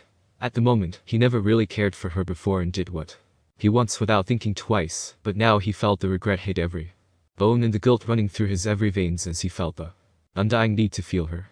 Go to her, Naruto said comfortingly to him, and he knew what he had to do. Thanks man, Kiba said with a small smile before running off toward the only female who could make him sane. Ino stood her ground as she waited for another attack. Her wrists were bleeding and her shoulders were glazed from this small blade. She couldn't believe what the female planned on doing, but she knew she had to stay alive. There were too many people who she never got the chance to say goodbye and tell them what she was feeling. Her hands still cuffed along with her ankles, seemed to suffocate her. Veins as blood seemed to flow less toward those areas. She could see the brightness of her red hair flaming down towards her. She tried her best to dodge the knife only to trip and fall backwards where her back hit the floor. She yelped out as she felt the pain trickling down her spine, engulfing her whole body. She tried to stand only to feel her stomach pressed down hard by the pressure of something. As she opened one blue eye to see what was weighing her down, she noticed the redeed with her foot against her stomach. The blonde screamed when she felt the pressure intensified to the point where she is unsure she could take it. Shin tried his best to not fall flat on his face when he tried to stand. The sleep was drifting away, but the headache remained. He knew exactly what had happened to him and he knew who to speak to. That bitch, he started but stopped only to clutch his head as he leaned against the wall of the kitchen. A voice so loud broke through his headache, reaching his ears, and at once he knew whose it was. That dumb bitch, he screamed as he rushed to where his beloved blonde princess Joji stood in front of the yellow-painted house where the white door faced him. He felt his nerves prickling at his every veins as his sweat fell down his face. He gulped hard and lifted his hand with all his strength. He knocked softly 3 times and waited. He could hear the sound of the rain splashing the roof of the house along with the floor. He felt the heat of the sun hidden behind the dark clouds on his back as he continued to wait. He heard the door open softly to reveal a man with blonde hair. Joji, what are you doing here? Did you see my princess? The man asked, looking down. Mr. Yamanaka, he started with another nervous gulp. There's something you need to know. Okay, I know that I haven't updated in what felt like months. And I am so sorry. Who knew this year was so crazy, but here is the next chapter. Remember, about 3 more chapters left I think, but it is ending surely lol. Question 1. Uh-oh, Choji visited Inoichi. What is he planning on telling him? 2. Ino is battling Karen, who has the upper hand. Do you think Shin will be her hero to pursue her? 3. What do you suppose Shikamaru and the gang are planning to do when they put 2 and 2 together? I should have waited for the next chapter. Oh well lol. Special thanks. Batis. Lol, thank you for reading. I always love your reviews. So this is Uhaino's demon. Cool. Lol, and if not, sorry. But Karen is so crazy, hopefully I'm not killing her character. 1 up hero. Lol, Karen and Choji. Dunno, but then again who knows till the end day. Minata Missimi. Oh, you good. The answer to number 2 was right. 1 about Shika and Kabuto stopping everyone from caving. Very good. SHYGUI 1818. Thanks. BX0. When I read your review, I couldn't help smiling because I wasn't feeling very well until I read it. Thank you so much for such a wonderful review and welcome to my story. Lol, I'm glad to have you as a fan. Paul Nemekis. Welcome back, friend. It's okay, Bekyus, I get the same problem a whole lot. But I'm glad you are back. XP Gamer I was really surprised that I had a review from you. It is a bit confusing, but the fact that there is a whole lot of people to show makes it hard to keep up. But anyways, thanks for trying to figure my story out again, I guess. Okay, I hope that you all are not trying to plot something in order to kill me for not updating sooner. But I must say that everything is falling into place slowly. So stay, soon everything would be clear. Oh, and sorry reviewers if I did it right more than I should. Love. KIWI4ME. Time for goodbyes. Naruto and Ino. Till death do us part. I thank you for my life, and I thank you for loving me. By KIWI4ME. Previously. Joji, what are you doing here? Did you see my princess? The man asked, looking down. Mr. Yamanaka, he started with another nervous gulp. There's something you need to know. Thanks to EX0, Dithravener Sengen, 1 up hero, Machi-tan, Da. Batis, Paul Namikaze, Minato Mishima, and SAFETY22. Inoichi Yamanaka is a man of little patience, many words, and a jumble of emotions. He never likes too much unnecessary changes or surprises he isn't aware of. He was sure, positive that something was wrong when the boy came to his door. He couldn't help the curiosity reaching his thoughts along with his first words. What would you like to talk about? He waited for the boy to speak as he nervously sat before him. Joji took in a deep breath before placing his worries aside and his thoughts away as he looked Inoichi Yamanaka in the eye, feeling his determination rise. I think something bad, no, terrible happened to Ino, sir, he stated, as he noticed the shock upon the eyes of the older male. Joji waited for a few minutes, receiving a nod from the owner of the home, so he continued with a bit more confidence. I think the ones responsible could be. Hinata knocked on the door of Shino's after school. She remembered Tenten telling her that there was a meeting with the rest of their friends. I hope we found something out, she told herself as hope flickered in her eyes. Shino opened the door to find Hinata waiting to be let in. He stepped to the side, letting the pale-eyed female inside as he looked out for their last remaining member, only to see nothingness. Kin didn't want to admit it, but she was terrified. She has no idea what happened, and everything wasn't fitting. Damn it, she called out, frustrated as she leaned against the arm chair. Where the hell is he? He said he's coming, Shino announced as he continued to stare at the sheet. Sai and Tenten already added to the fact that Naruto and Kiba was nowhere at school, and added the fact that they could have done something to Ino. That's not true, Hinata had spoke up. Naruto loves Ino. He wouldn't do anything to her. Are you sure, Hinata? Shikamaru asked. She nodded her head as everyone stared. He may want to keep her to himself, Sai announced, causing everyone to start nodding their head. What's keeping him? Tenten asked, noticing their missing peer. He'll be here, Kin said with anger, because if he doesn't, I'll. But before she could finish, the doorbell rang. Tamari waited underneath the tree where she used to wait with him. She could feel the staring eyes looking at her, watching her. She could hear the disgust, pity, and sadness in the voices around her. She could hear the accusation of the blonde beauty not showing up today because of her. She closed her soft eyes and breathed, feeling the sensation of the rain hitting her skin, soaking her thoroughly. She couldn't help the small smile showing on her face as she remembered the day Shikamaru asked her to be his girlfriend. That was the day she felt truly special, happy, and just plain good. Tamari, a voice called out. She turned to see who called her name, only to find that the speaker has pink hair. Sakura. Ino couldn't breathe as she felt the wind kicked out of her. She tried her best to stand, but another kick to her stomach made her fall flat onto the cold floor. Before she had any time to react, she felt the immense pain at her side, toward her ribs, and her body flying against the wall. As it bounced and rolled a few inches from the wall, the never-ending pain ached her whole being, and unconsciousness was starting to cloud her mind. Shin was beyond angry when he could hear her screams echoing in his ears. He banged on the door as loud as he could. He waited for a few seconds before he ran into the hard oak door. He did it again and again, trying his hardest to break down the door. That bitch is going to pay. That was his last thought, along with his one last hit. Ino backed up against the wall, hoping Karen couldn't find her. Her head throbbed, body hurts, and her ribs felt as if it was broken. She tried to breathe, but the sharp pain kept crawling up her bones, shaking them. She heard the loud bang of the door, and her eyes automatically went toward the noise, but she couldn't see anything in the dark. Another bang resounded, and the footsteps that was inching so close to her halted. Another bang, and loud footsteps echoed into the room. You fucking bitch, he screamed out as he switched on the lights. Everything looked the same except a bloody-looking blonde with large blue eyes staring at him with shock and fear. He forced himself to look away from her and search for the redeed. Oh shit, she thought as she could feel the anger evaporating off him. She knew she was a little late in her plan to demolish the blonde, since the sleep potion wore off of him. Karen, she heard him spit out as he approached her. What? She called out angrily as she held the knife in her hands a bit tighter. What the fuck are you doing? He screamed at her as he grabbed her arms harshly. What does it look like? She retorted sarcastically as he looked around. He saw someone, a male, lying on the floor bloodied as if dead. You killed? He breathed, eyes wide before his eyes silted into anger. You will not kill her. And who? Shin, Karen smirked after a short laugh, is going to stop me. Shin smacked her with his fist. This girl was going too far and she needed to stop. This whole plan was her doing, and he thought she brought the female for him as some sort of gift. Now he knows what was the real reason. You need to stop, he gritted out as he backed away from the offender. Karen was shocked, pissed, and hurt when she felt the burn on her cheek. Here she was doing something for him, a favor, but he didn't understand. He never will. Ino probably looked like a statue with eyes wide, mouth low, and body still. The shock was evident in her blue eyes, and she knew he could tell from the look he was giving her. She wanted to smile for him, for saving her life, for showing up on time. She wanted to say, thank you for so many times that she couldn't talk anymore. She wanted to stand and hug him so tight that he couldn't intake air into his lungs. She couldn't, not that she didn't want to. The problem was that before she could even breathe, she saw the blood trail from the corner of his thin lips. Shin felt the pain in his back near his spine.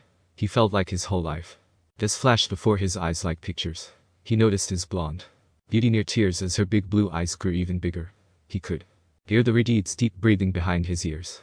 The question of what happened resounded in his head over and over as his mind tried to focus on what occurred from then and now.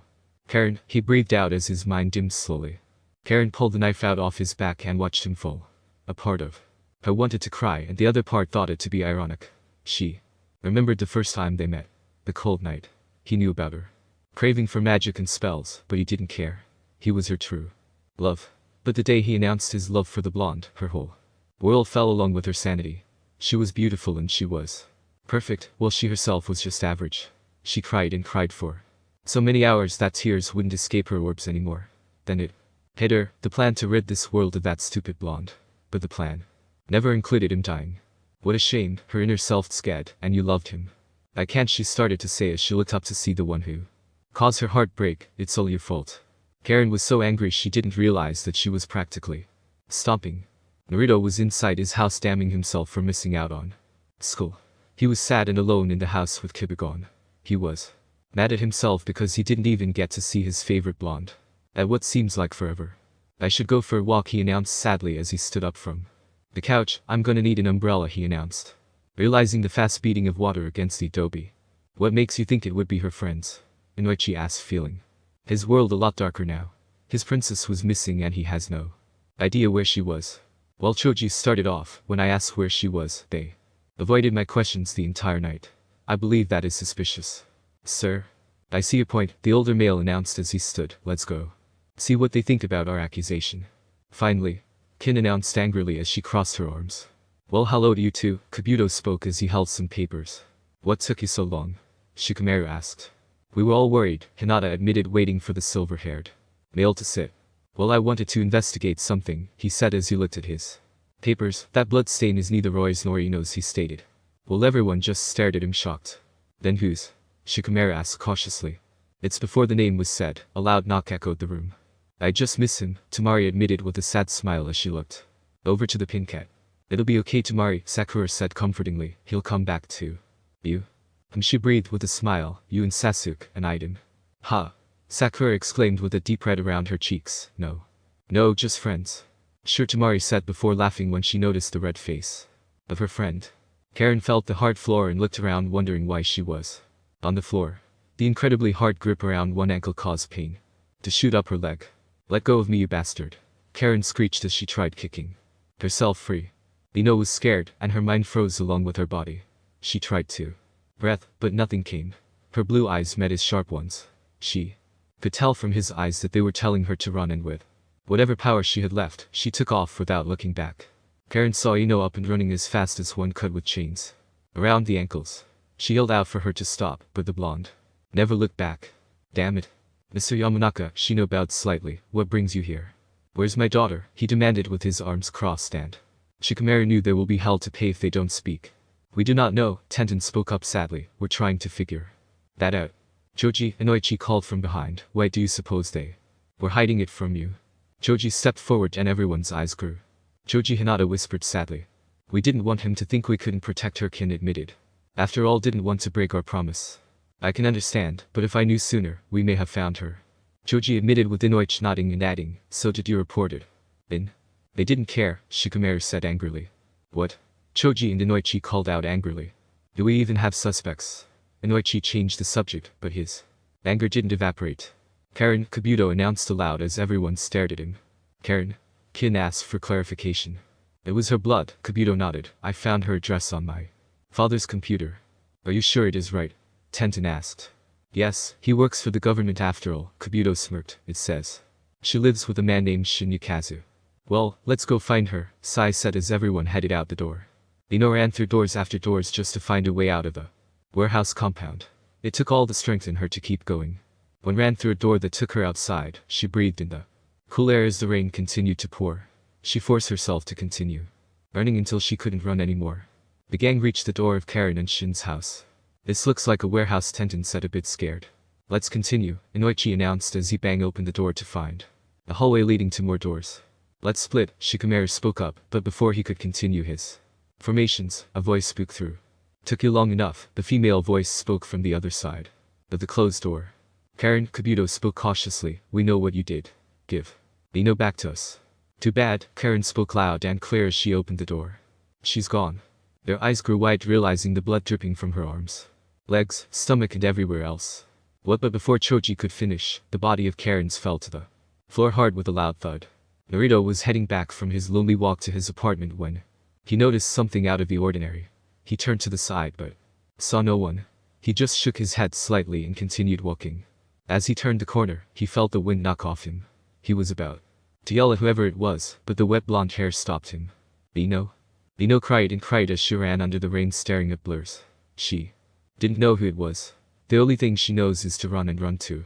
She knows place knowing that it was the closest place. Who are you? She whispered as she backed up. It's okay Ino-chan, it's me, Naruto. Naruto tried to reach out to her. Naruto? She asked softly as she just stared at whoever it was. Yes, it's me. Naruto was confused at what Ino looked like, but her arms wrapped itself around him and his thoughts faded. Yes officer, Shikamaru bowed and headed out. They still don't know where Ino is, but at least they know she escaped, which means she is still alive. As he headed to his place, the sandy blonde's house faced him as if to tell him to come. He sighed out and headed up her street. It was time, he told her before. Time is too late. Hinata arrived home relieved and exhausted. A knock on her door was heard and she complied. Niji, Hinata said as she sat up on her bed. Did you find her? He asked, unsure of his loyalty to his blonde friend. No, Hinata admitted, looking down, but looked up quickly with a small smile. She escaped. Ino sat on the couch staring at the television. It wasn't on, but she felt like she was watching a horror show and she was in it. Does those clothes fit? Naruto asked, placing a cup of hot tea for her on the coffee table. She really didn't want to ask why she had cuffs around her ankles and hands, but he knew she was terrified. He had to cut them out, and it took hours to do so. He sat down beside Ino, who stared at the cup for a few minutes before reaching shakingly to it. Naruto watched and wondered what happened to the female he had fallen in love with. She looked so broken, he thought as she slowly took a sip of tea. Naruto, she spoke softly, reaching up to touch his cheeks. Did I? She pulled her hand back and looked down. You mean the scars? He said as his fingers automatically rubbed the scars. It's okay Ino-chan, he said softly, reaching for her hands. Only to have her pull it away. I'm fine, see? Please don't avoid me. He whispered the last part sadly. Ino started off shaky as she looked toward her counterpart. I'm sorry. I love you, Naruto replied back with a soft smile, causing Ino to blush.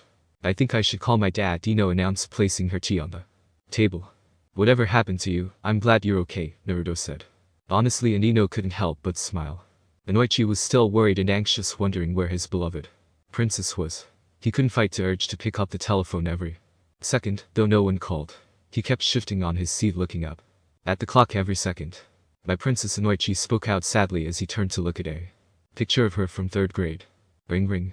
Inoichi jumped at the noise and reached for the telephone on his first ring. Hello? He said rather loudly, waiting for the other person to speak. Daddy? Ino? My princess? He asked into the receiver to hear giggles. His heart relaxed and it felt like a huge boulder just left his shoulders. Where are you? A smile is easy to produce when around others and harder when alone. A heart is easily given away and easier to break. Trust is easily given and easier to be mistreated. A lie is easy to create, but hard to stop. Love is easy to give away, but harder to be replaced, the blue-eyed female said as she read the small book aloud.